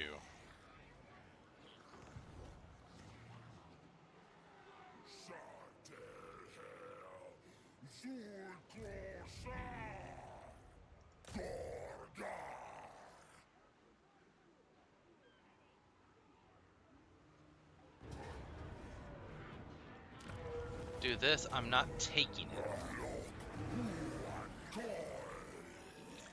If I don't take it, I can do that. Helps me.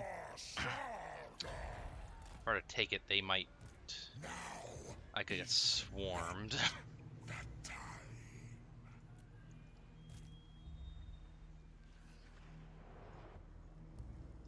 Oh, the Black Tower of Arkan. That looks cool as hell. What's this place do? Not bad.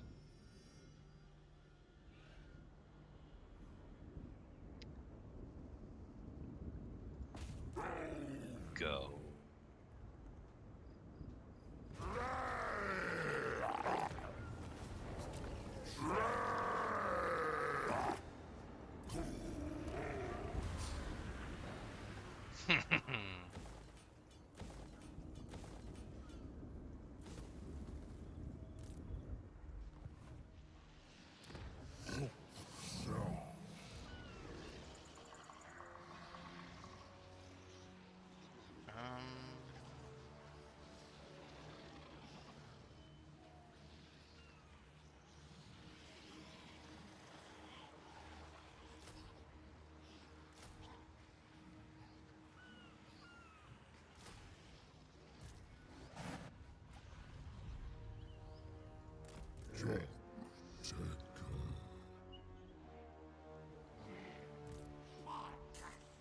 Recovering still.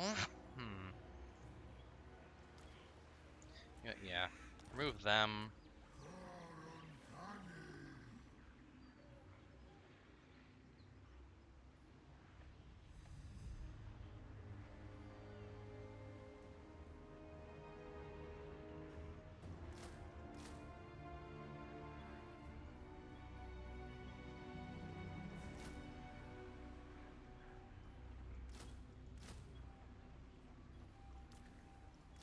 There.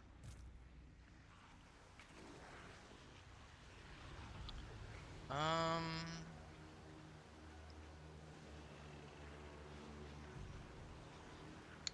You know what? Take The Asso welcome you. Let this you.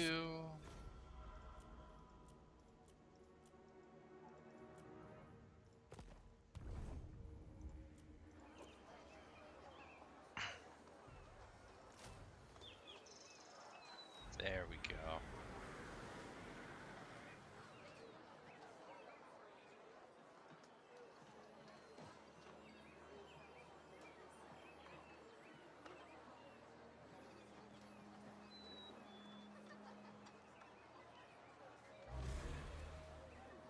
Well, now I have Thunder Lizard in this army.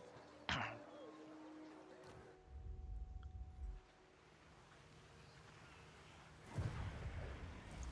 bunch of Lord to read.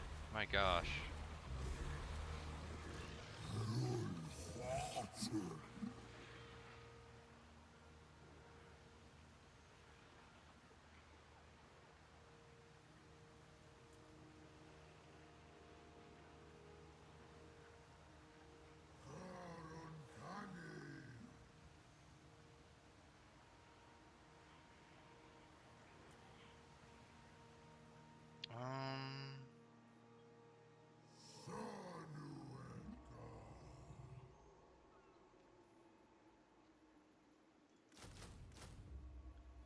Get some of. Hold off there, actually. Unless.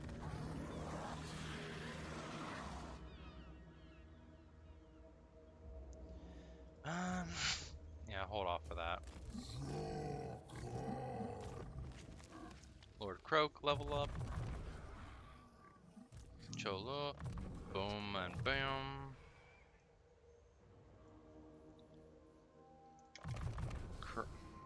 Upkeep down, plus diplomacy stuff.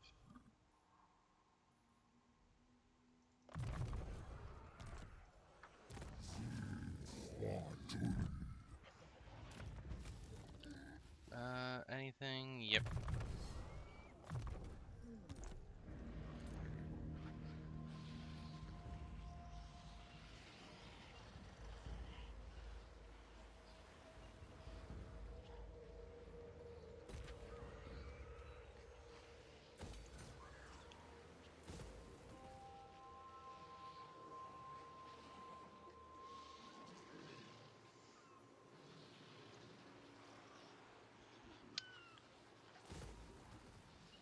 Get that built.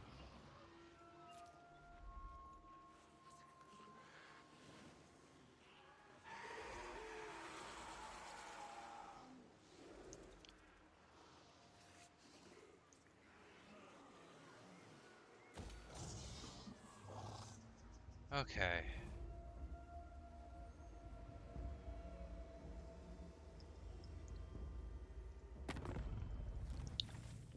Diplomacy stuff again, just check.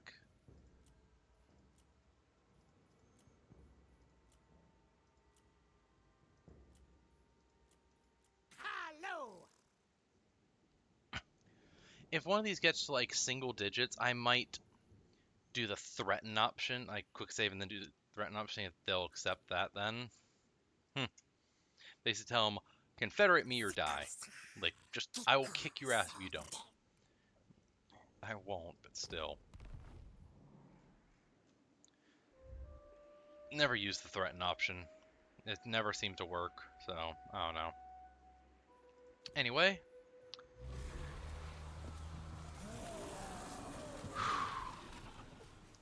Children of the gods, the world besieged.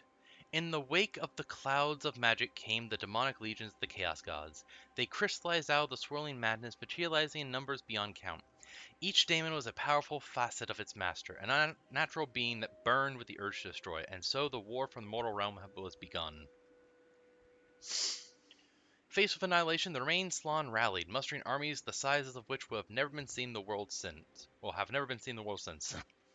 The daemons attacked everywhere, but the lizardmen bore the brunt of the attack. What followed was a series of terrible wars, titanic clashes that spanned continents, lasted centuries, and claimed untold lives.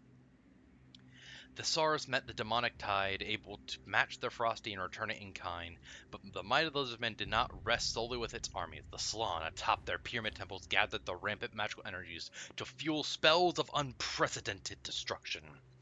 They gulped in the magic-fused air and belched forth firestorms, unleashed tidal waves, or split the earth asunder to lay waste to the invaders.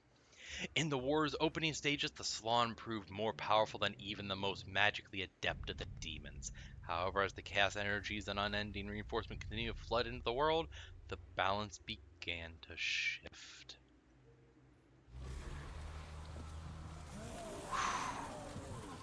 Children of the gods, Carnosaurs. The jungles of Lustria are filled with a cacophony of sounds, but all come to dead silence when the bellowing roar of a Carnosaur reverberates through the land. Not even the dense undergrowth can drown out that roar, which can be heard for many miles. It is a sound that sends shivers of fear through even the most hulking of behemoths, for it can mean only one thing: a Carnosaur is on the prowl. Carnosaurs are enormous predators that stalk the darkness of the primordial jungles, the ultimate hunters of Lustria. They are powerfully built with long and muscular hind limbs and a heavy tail that is used for balance. Upon scenting prey or catching sight of even the least movement, the Carnosaur propels itself forward with enormous strides, moving with surprising speed for a beast so large. Damn it. Their shortened forelimbs and sharp claws are ideal for locking hold of prey, allowing the Carnosaur to better line up its most destructive attack. The Carnosaurs have massive jaws, their gaping mouths filled with dagger-like death. Their bite can hack through huge chunks of flesh on larger prey, and by twisting its thick serpentine neck, a Carnosaur can simply rip its quarry apart. Having tasted blood, a Carnosaur is at its most deadly, for it enters a state of savage fury, biting and tearing at any living creature, sometimes slaughtering its gory way through entire herds of giant sauropods without pause. In the danger-filled lands of the Lost Continent, there are few beasts larger in size than the Carnosaur, but none of them are as aggressive or so dominant a predator. No creature, big or small, is safe from its relentless attack. The Carnosaur is undeterred by the thickest hides or the toughest bony plates. They are one of the few natural predators of the mighty Stegodon. Protective spines, lethal venom, or razor-edged saber fangs, they matter not to the Carnosaur. A fight between the larger beasts of the jungle is a titanic sight. A resounding battle that often leaves even the victor badly mauled.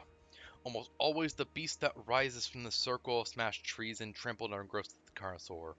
It rears back, shakes the gore from itself, and roars a triumph to the heavens above.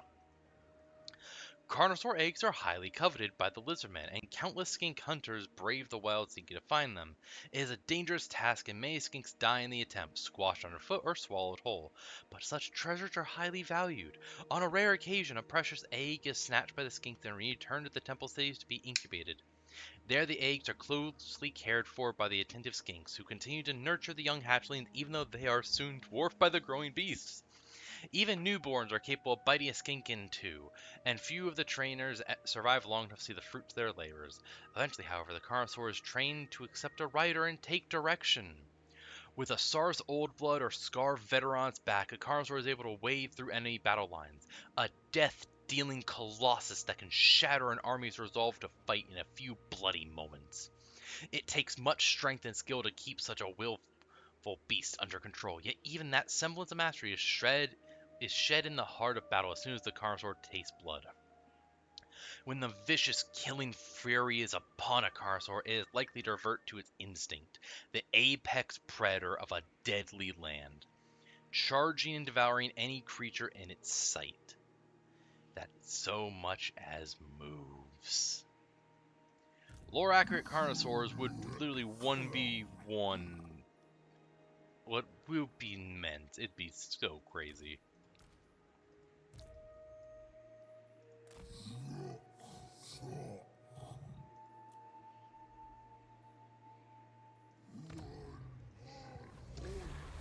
Children of the gods, Bastillodons, Ark of Sotek. When ridden to war, the Bastildons carry with them some of the treasured weapons of the temple cities. Their incredibly thick and armored hides allow them to carry devices which other beasts, even their verged stegodons, steadfastly refuse.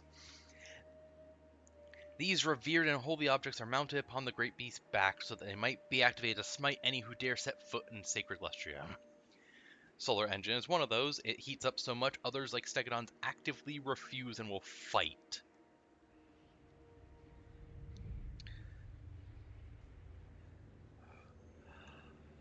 For example, the Ark of Sotek, or Twin-Headed Ark, is a device that was first used in the Skaven Wars. God. By the order of Tenunhanen himself. It is a sacred stone artifact lifted upon the Bastildon's armored back. In appearance, it is a stone basin engraved with symbols venerating Sotek. As Bastildon pounds towards its enemies, the Kink crew activate these glyphs and, perhaps most importantly, rake the coals beneath. From out of the Ark's sacred confines, pour forth an endless supply of serpents blessed by Sotek. Or at least enraged by the heat. Yeah, there's a whole thing a whole bit of lore that also talked about the tunnels and the caverns under the ground of the land. That deeper down, there are caverns filled with tens of thousands, hundreds of thousands of highly venomous snakes and serpents. It's insane. And eager to attack the nearest foe. While some beasts would understandably balk at the multitude of snakes, it is the red-hot coals that cause creatures to refuse to carry the sacred device. Such as the thickness of Bastildon's armor, however that it does not even notice the blazing fire stoked on its very back. Like many lizardman devices, the apparatus at first seems to be quite simple, but the magic is twofold. Firstly, by Sotek's blessing, and the enraged serpents swarm out and strike at those nearby. Yet miraculously, the snakes only ever attack the enemies of the lizardmen. The second inexplicable thing, although few foes ever live long to have realized it, is that the Ark never run out of snakes. Whether they are summoned from the surrounding flora or created by eldritch means is irrelevant. The serpents continue to issue forth like water from a well. So many vipers, aspids, and snakes of all kinds writhe into the Ark that those swarms of diminutive reptiles accompanying the Lizardman army grow ever larger in its presence. Yeah. Infinite snake magic. God.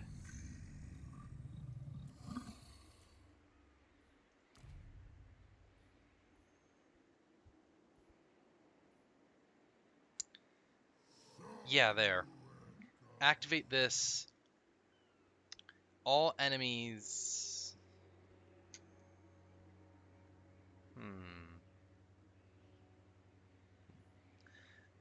it says something. I'm not even fully sure. God. Either way... Let's see. Anything else? No? Alright. Next turn, I might be dealing with some of them.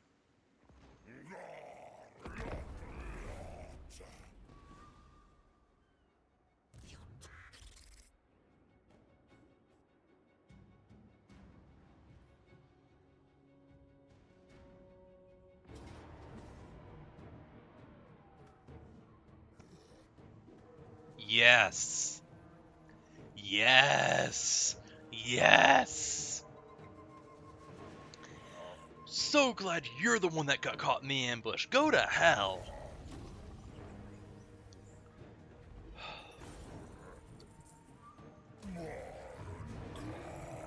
That is the one lord I hate fighting no matter what. That is the best thing that could have happened. Wiping them out, the ambush guaranteed it was a low casualty stuff. If I fought that battle, I probably would have lost a unit or two. That's how fucking ass fighting that bastard is. Okay, Cetra, sure. Yeah.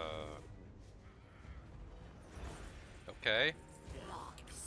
Weird.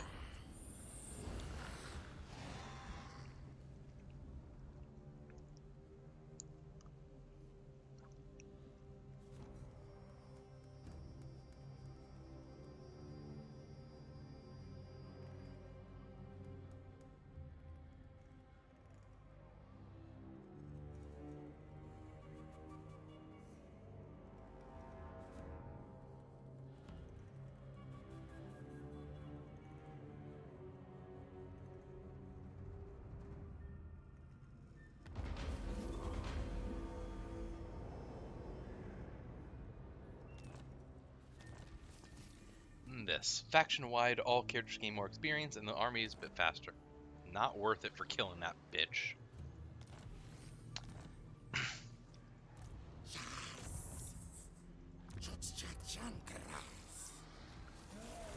Ha! Oh, they attacked that.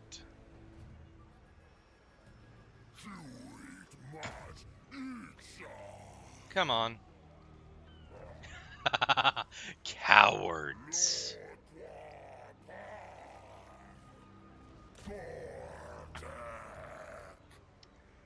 Cowards.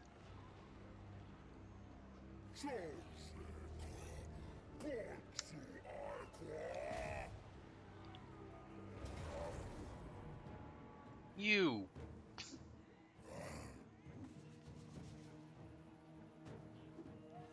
Undead, ward save, holy aura. No.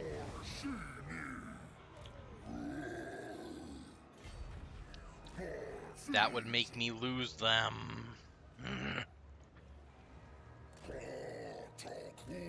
God, I hate Slanesh. Black Pyramid of Gash. What do I get if I do this? Double experience gain from fighting any of them. All armies get more power. Oh, reserves, recruitment rank. Oh, and spell. Oh, oh, motherfucker, you're mine. I'm getting that settlement. That is mine.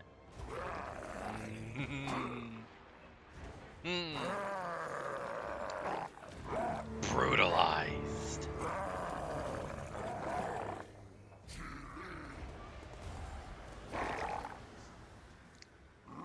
My settlement now. Starts tier 3.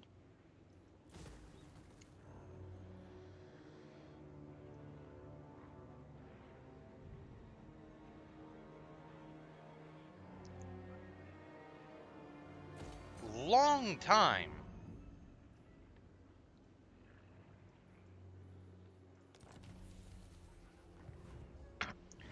Nice. Reduce boosted range, more reduced attrition, and perfect vigor. I think you already had that last one, but oh well. Works.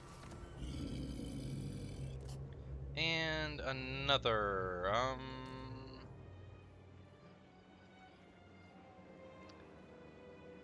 think this. Wayfarer, Flame Incarnate, maybe not. Courage and Death, that's actually new. That is it.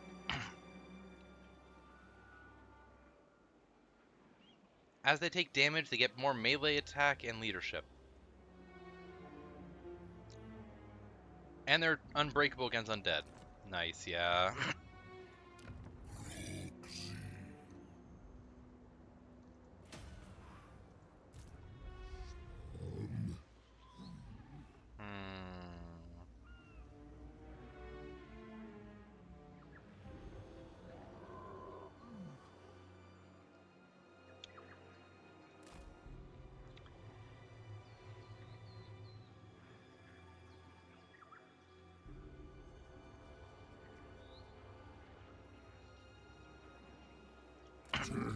There for now.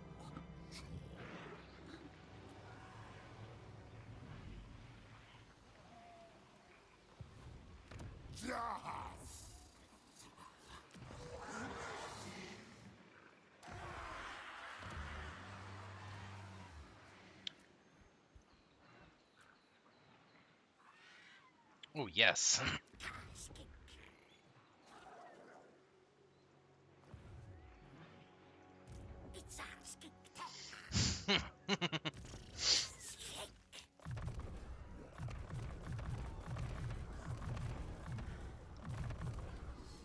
All the magic. Sun alignment, boost all that. That.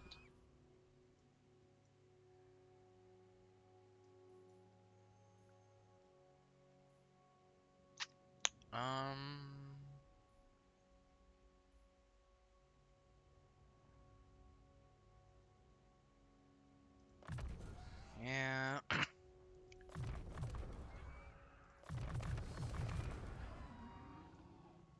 then just this.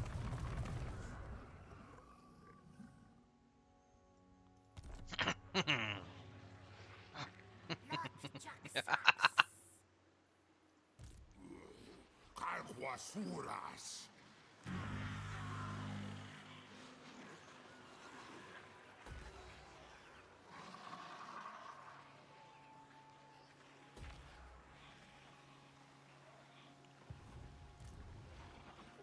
Move.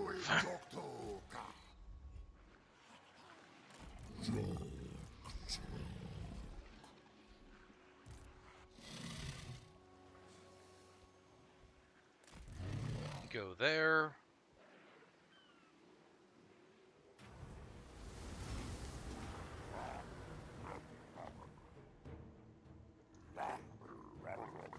This guy's first battle, actually.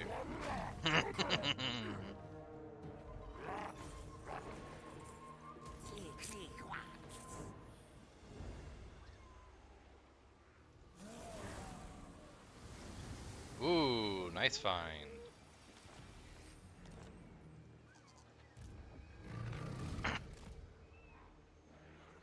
Nice. Oh, the horn one's got. Oh my god, that's a lot. I don't even know everything it gives, but oh! If in melee, every 12 seconds they can just have a lightning bolt strike enemies. Okay, yeah,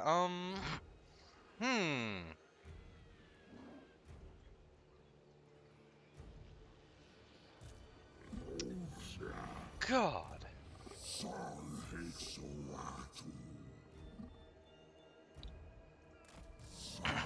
Mazmundi, go over here.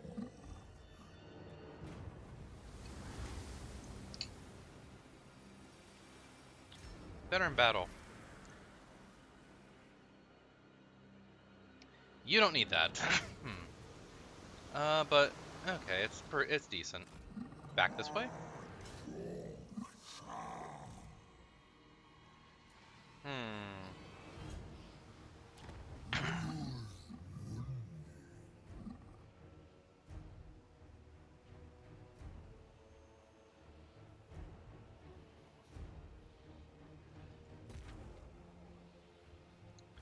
What's this stuff do?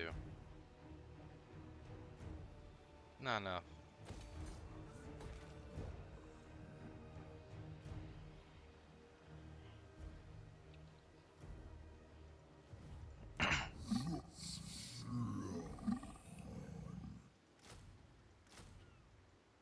No, not them.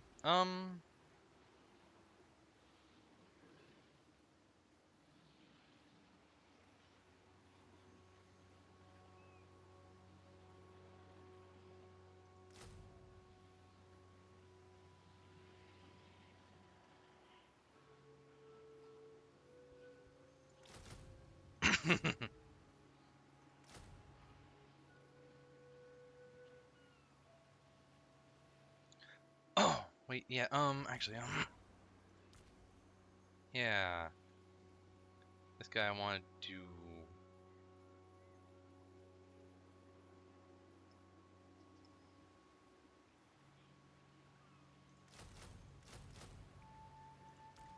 So I'll get rid of these guys. They were there just because there's threats, and I wanted him to have at least some troops. They would be basically disposable in battle. Have them blast large chunks, and that. Because this thing has the amazing power of any any flying ally nearby. Oh, well, one of them at a time can replenish ammo and heal while near it. So yeah, that's great.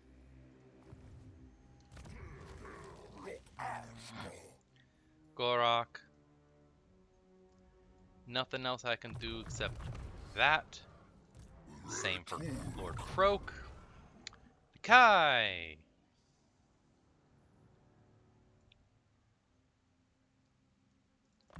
Can't be movement range.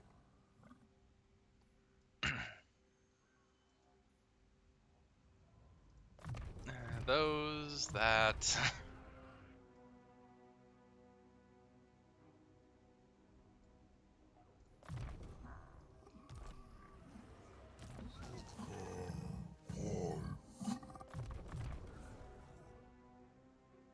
Huh.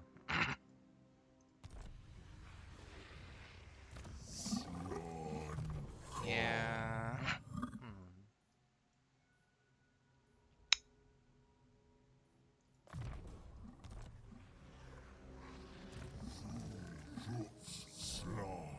This one.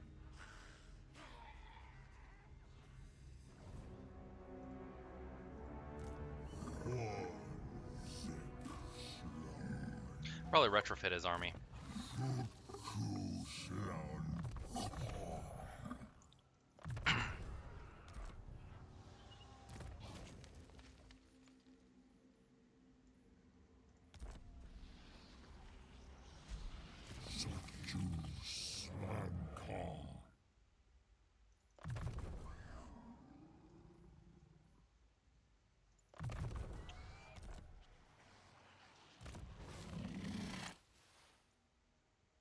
This guy just won his first fight, so yeah, those, right? Oh no. Kinda, but still.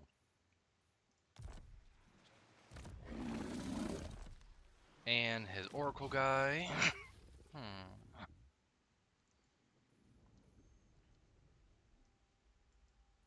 Alright, Oracles are very unique in the skills and such they have.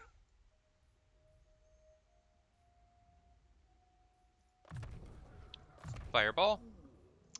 Earth Blood. Wind Blast, yeah. Life Bloom.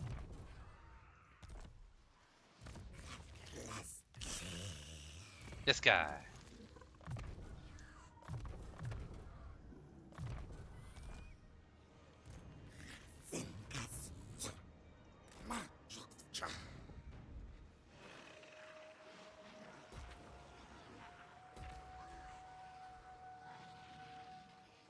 Booyah.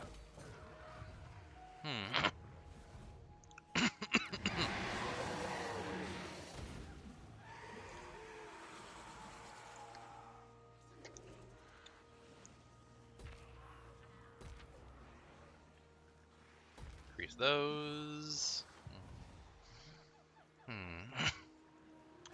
Oh yeah, once this gets to level 4, this won't be affecting things, yeah.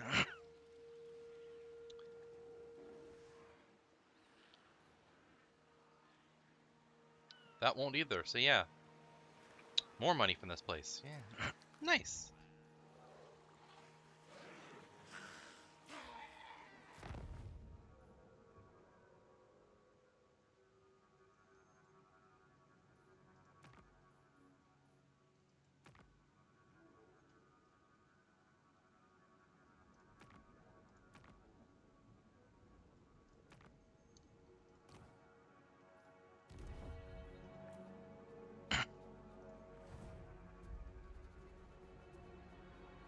Tharian the Grim is actually building up a force again. Alistair White Lion's fighting. Gosh, I don't even know if Tyrion is anywhere. Don't think he is.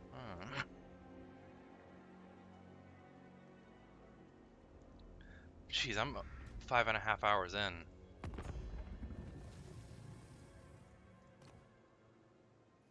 What brings you before the... Yeah, those.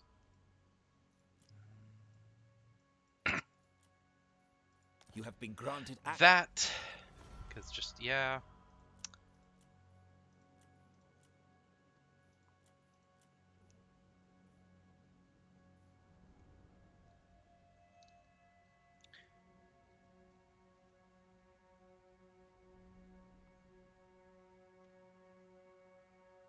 You know, after taking that, yeah. Peace for now there.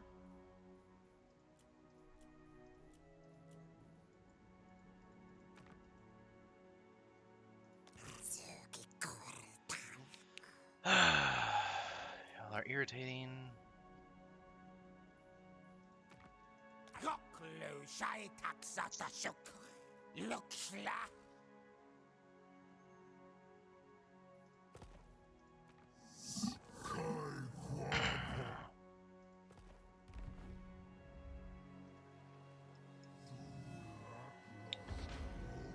Lore. A couple.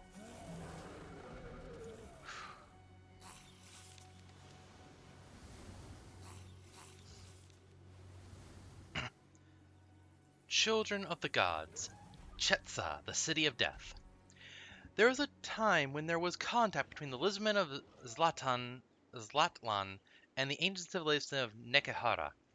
The people of Nekahara were influenced by the lizardmen in matter of culture and architecture. Taking the idea of the pyramid and the practice of mummification, the priest kings themselves were a clear imitation of the Islam-made priests. Oh, that's actually amazing. The Tomb Kings were inspired by the lizardmen of that. The lizardmen encouraged this mimicry in order to further the plans of the old ones. However, when the Salon foresaw Nehekare's fate, they cut off all contact and hid themselves from their jungles. It was imperative that the arcane knowledge they possessed did not fall into the hands of Nagash or others of his ilk. Now they have marched forth from their jungles and conquered all who opposed them in the vast desert. The Black Pyramid has fallen to the unstoppable war host, the Lizardmen. The Slann are wary of dark magic contained within its vaults, but have judged the risk acceptable, and in accordance to the Great Plan, every advantage will be needed when the ancient enemy returns. Children of the Gods. Koltl. One of the most rare and enigmatic creatures to be found in Lustria is the Koltl. Sporting a long, sinuous, snake-like body, a dragon-like head, and massive feathered wings, the Koltl was more than an unlikely accident of evolution. The Koltl are powerful manipulators of the wind and magic, and are said to have the power to alter the jungle around them to draw invaders away from the sacred places in which they dwell, and into the leech-infested swamps surrounding them. The Koltl are said to be a manifestation of the Old One Tepak, and are venerated by the skink priests as sacred creatures of the air, magic, and of places of power. The Koltl are sometimes seen as messengers of the gods, beseeched when a sacred site is under threat that the power of the Old Ones will be granted to the Lizardmen. When the Koltl attack, they rarely leave any witnesses. Those few who have lived to tell the tale speak of a terrible force of nature that is able to call upon the ancient mystical powers that permeates the jungle. The Koltl appears from the sky upon a thunderous wind, churning the jungle canopy and stirring the undergrowth to a frenzy. The skies darken and the jungle shifts, and the invaders are so hopelessly disoriented, lost within a swirling maelstrom of magical aspect. Skink priests gather the feathers shed by the Koltl over the centuries, for a portion of their mystical powers infuse every one of them. They are then used to weave a cloak of feathers, a magical cape that shimmers with a power that not only wards away any evil sorcery, but allows the wearer to soar into the air whenever he extends his arms. Oh, that's cool.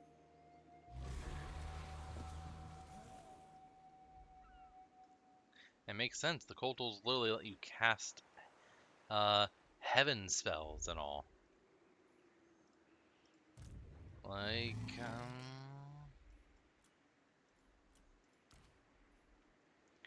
they can cast lesser chain lightning, a weaker version of it, still chain lightning, and thunderbolt twice. Also, they have stalk for any ally under them, which is scary. You see the Koltl, you don't see the fucking army underneath them. Alright, now... yeah,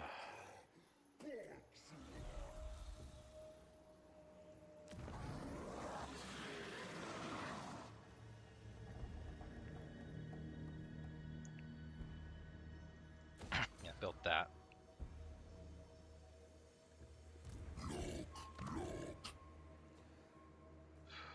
End turn.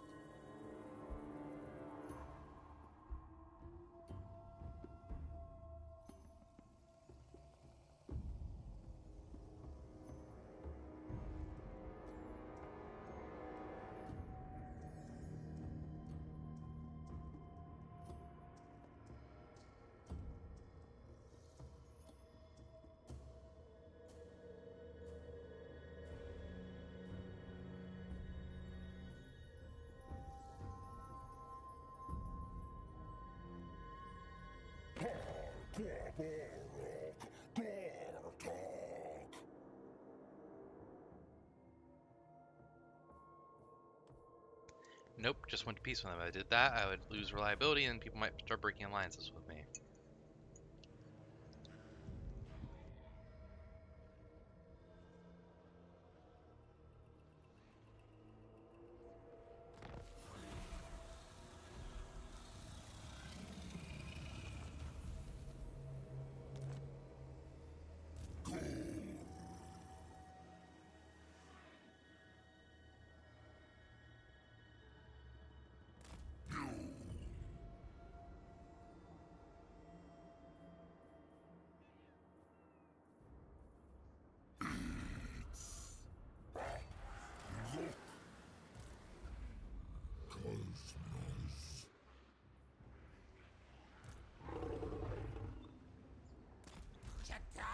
They're fully healed, so stalk.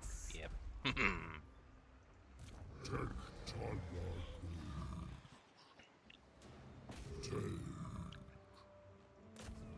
Actually, yeah, that. Hmm.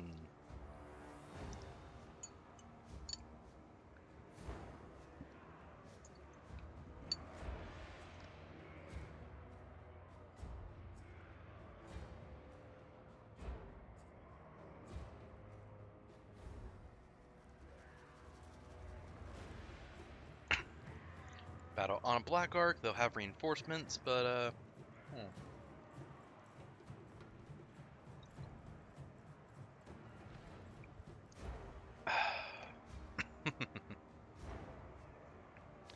all I need to do is send like this guy after him.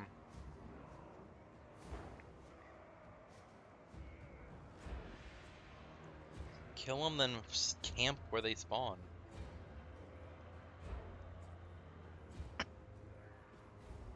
Yeah, let's do this fight.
All right. They're coming in there. Oh.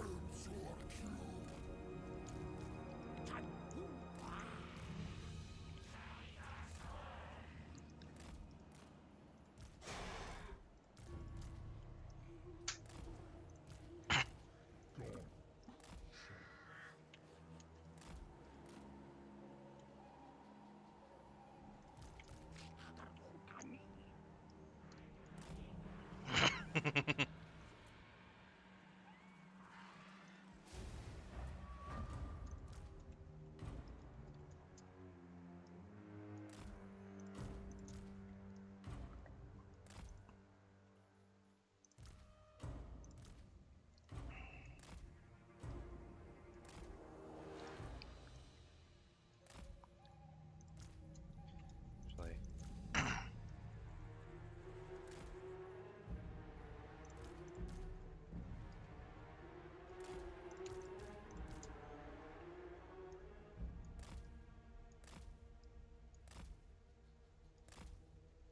can I do it this way?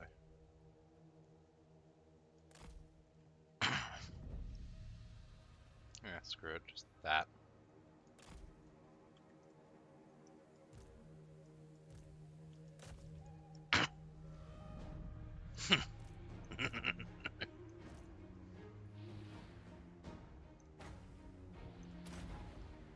Do that. Any range shots he fires will bounce back at him.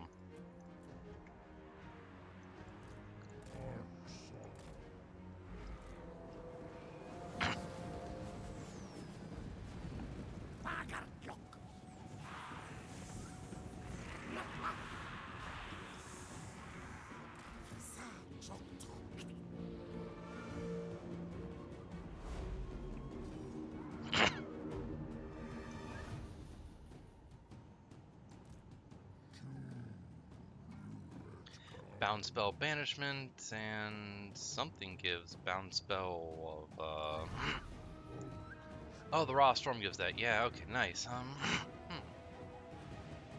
Alright.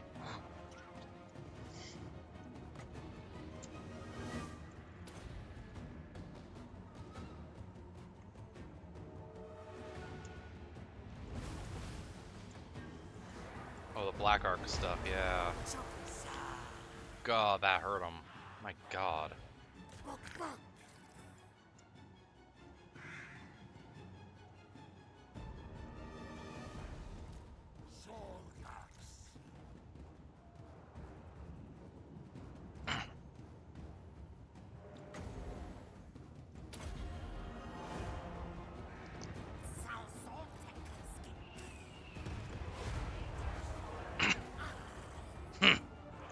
Got him.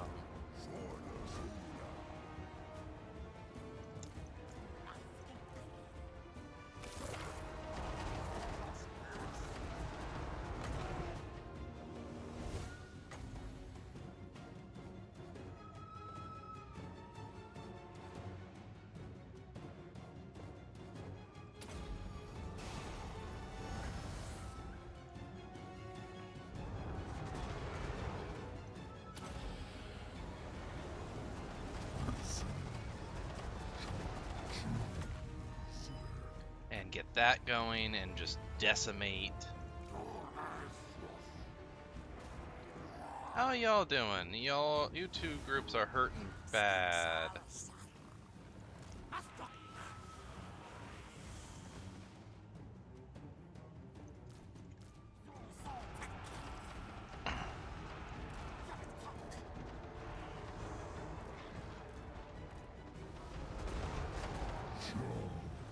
Ooh, that is a huge chunk.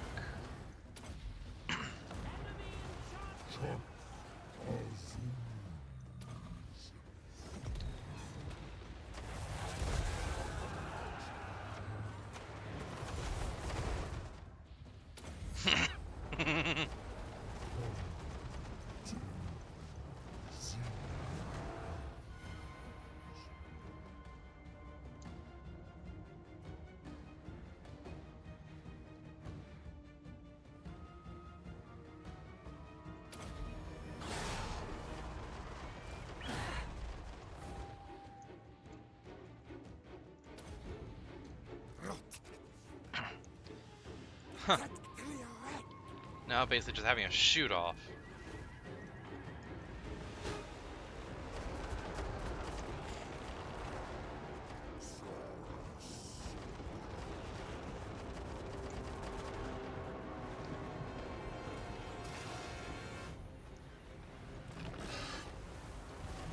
Ooh, that hurt.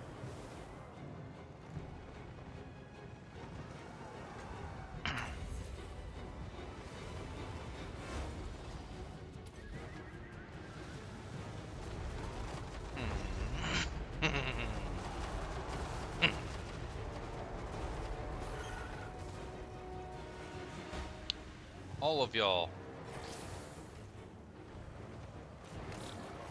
Burn that bitch to a crisp.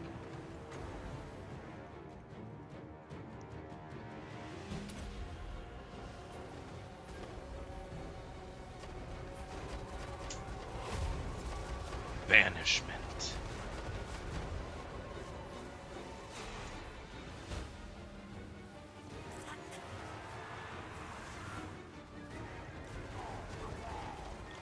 Jeez.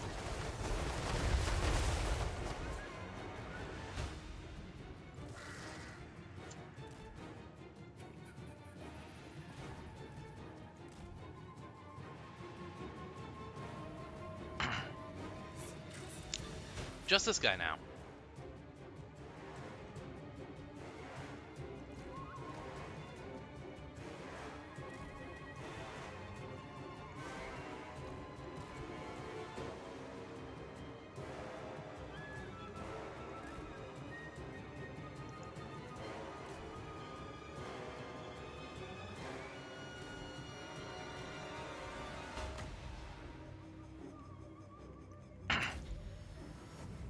Heal all of them, because that is the limit they can be healed to. Oh, okay, I win.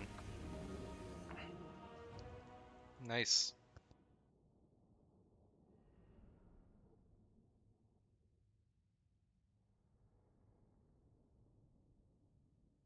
They did a good bit. They did some good damage. Salamanders all did great. Lord got good spells off. Yep, nice.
Boom.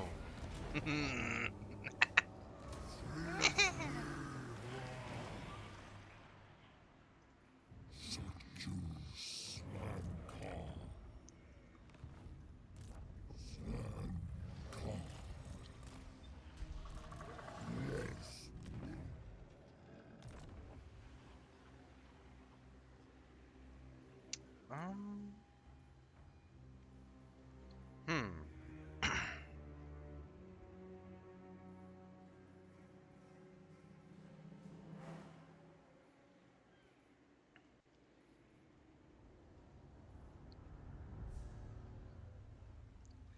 Um.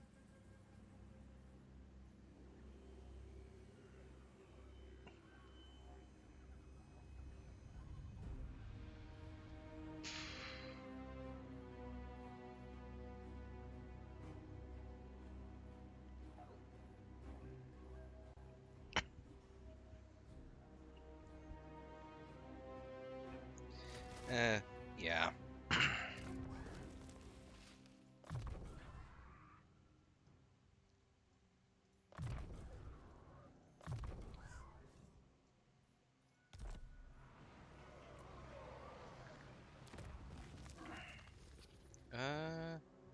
Nothing else.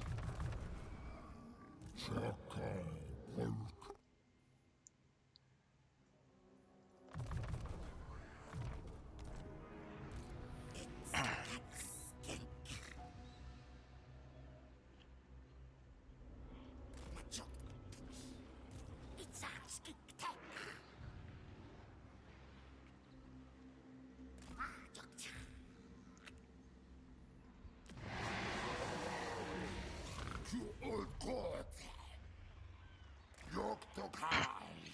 Yeah. Go there.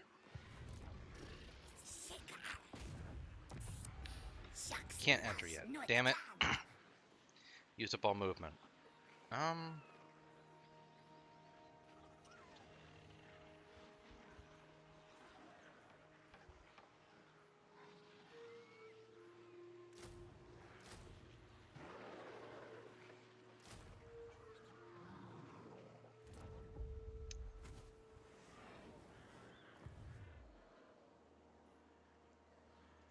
We welcome you, servants of this land.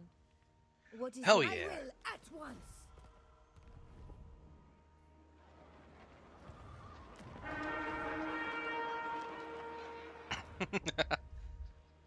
Oh, that's a lot of money I got.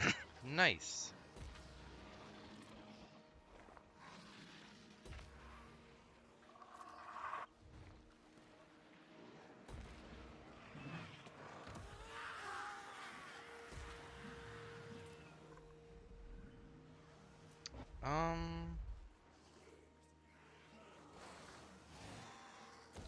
Yeah, that, so I can keep it easier.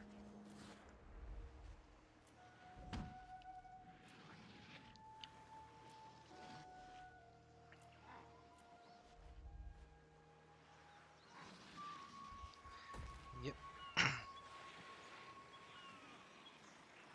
Alright,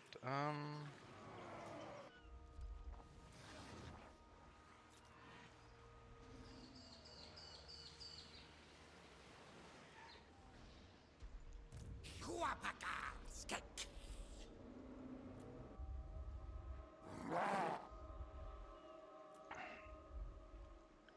oh. Wait, if I do this, it forcibly drags them into the fight. Good lightning strike to only hit the settlement, but no, no. Sack it, because, yeah. I'm not staying in that spot. And I get that. Back over here, I can recover a bit, and... Oh, wait for... Yeah, it's not friendly territory, because this.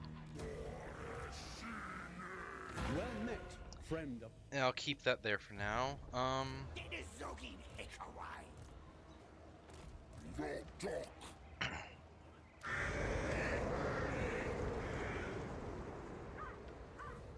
You know what, screw it, yeah. Friend of Althwan. This one... You have what... Nice, and... Oh, Tyrion's back, nice. Alright, Gorok, level up. Lord Croak, level up. Nikai.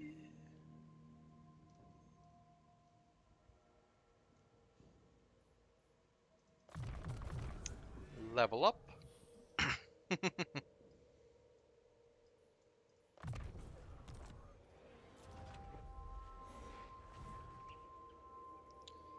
Anything? Yeah.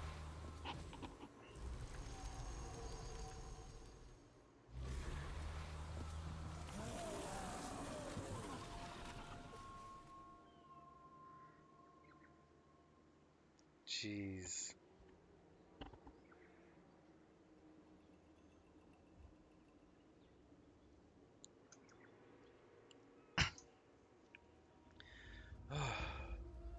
I might have to call it and continue again another stream. Jesus. Alright. Children of the gods, the crumbling of civilization. As the chaos energies ebbed stronger, the Slann felt their powers dim, their spells growing harder to control. Even a minute error while manipulating magical forces resulted in horrific mishaps. Many Slann suffered mind-shredding backlashes or were lost to their own incandescent miscues. While the unconstrained winds of magic sapped the Slann, it conversely invigorated the daemons, for they were born of the unnatural stuff and could readily shape it for their own use. As the magical supremacy shifted, so too did the war. On the battlefield, Titans made a pure fury, smashed into the SARS cohorts until the land was awash with blood. Plague monsters and beasts of living brass hurtled headlong into the cold-blooded colossi, while above, Flying reptiles battled bat-winged behemoths for control of the skies. Despite mauling their demonic foes, the lizardmen were driven back. The salon drew ever more upon their nexus of power, using its grounding to steady the unstable energy swirling around them. In desperation, they enchanted the jungle, turning their surroundings into a death trap full of carnivorous plants, living quicksand pits, and teeming swarms of insects whose stings could crack dragon scales. Rivers were redirected to impede the demonic advances. Volcanoes rose and erupted to slow their hellish progress. Yet still, the fell legions rampaged onward. The lizardmen withdrew to their temple cities, bastion of order amongst the sea of chaos. For a time, even the relentless minions of the dark gods were checked as the lizardmen exacted a tremendous toll. Giant reptilian beasts waded into the tumult, crushing past through the hellish hordes before being lost to sight beneath the writhing masses. Strange devices left by the old ones were unleashed, artifacts of power that melted away the opposition by the thousands. Heedless of their losses, the Daemons continued to batter away at the protective barriers conjured by the Salon to protect each temple city. Eventually, the demons devised a way to breach the wards, and Zahutek was the first to fall. Its inhabitants slaughtered and its skyscraping pyramids cast down. It began a chain reaction, weakening the magical barriers erected over each temple city in turn. So Huoto, Thanxla, Zoltol fell in quick succession. Ex-Zoltol, the Slan mage priest, managed to hold out long enough to send warnings to the remaining cities, allowing them to employ suitable counterspells. The demons were steamed for a period, yet they were unrelenting.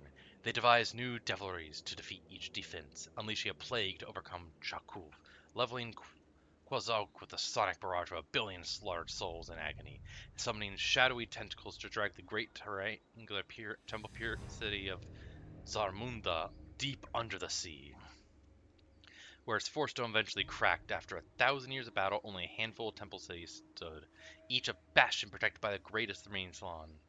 Across the globe, the younger races also faced the demon legions. Despite retreating to their mountain holes, the dwarves had been decimated. The elves of Ulthuan suffered tremendous losses, but in the end, their mages enacted the Great Ritual, a spell that created a vast vortex that drained away swaths of the magic that flooded the world.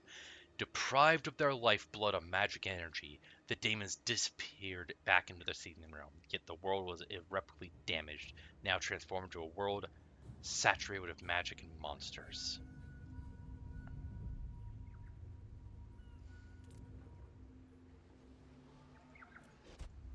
Jesus.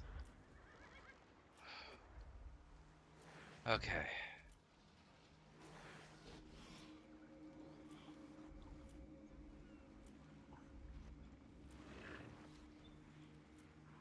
Each turn takes so long now. Yeah, I have to just continue this another time. I am getting thoroughly exhausted. About 6 hours is good. Alright,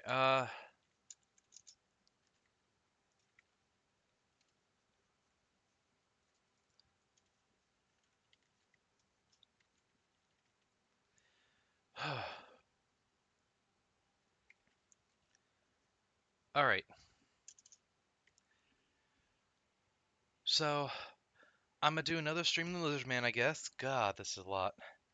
And, after that, because next time I definitely will do my best to finish this, I will then do the next, campaign. Seeming like a Meow Ying campaign. The Giantess mod. So, yeah, should be fun. I am tired. Thank you everyone that came out and watched. This was fun, still. Cool lore, but by God, the battles are intense now. But also nigh unstoppable Gorak. Anyway, I'm going to raid. Well, I hope they're actually still. I should check before starting. They are. Okay. Crap. Had someone I was gonna raid. It showed it's still on, but I just hadn't refreshed the page for a while. Gosh, might not be anyone to raid at this time. God, I need to raid. I want to raid people more.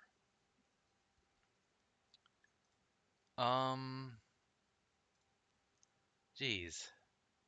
Yeah, there's not really anyone that I getting ready to know. That sucks. Well, either way, this was a great stream. Thank you to everyone that came out for this. Um, Wednesday might be a collab stream. I don't know. But if there's not, I'll probably stream on Wednesday. Actually, Wednesday is the eve of New Year's. I might stream that day, probably just for a couple hours. I might not do Total War. Might do something else. All depends. Friday should be the Rogue Trader collab, unless something happens. Don't know. If I don't do that, I will do Total War then, probably. Anyway, thank you all for showing up. I hope to see everyone next time. Hope everyone has a great night. And yeah, everyone, peace out, everyone, and see all of you again later. Hopefully, we can finish this and then get on to the next campaign. And I'll go over the mods I have for that one when I do that. So yeah, thank you all, and good night.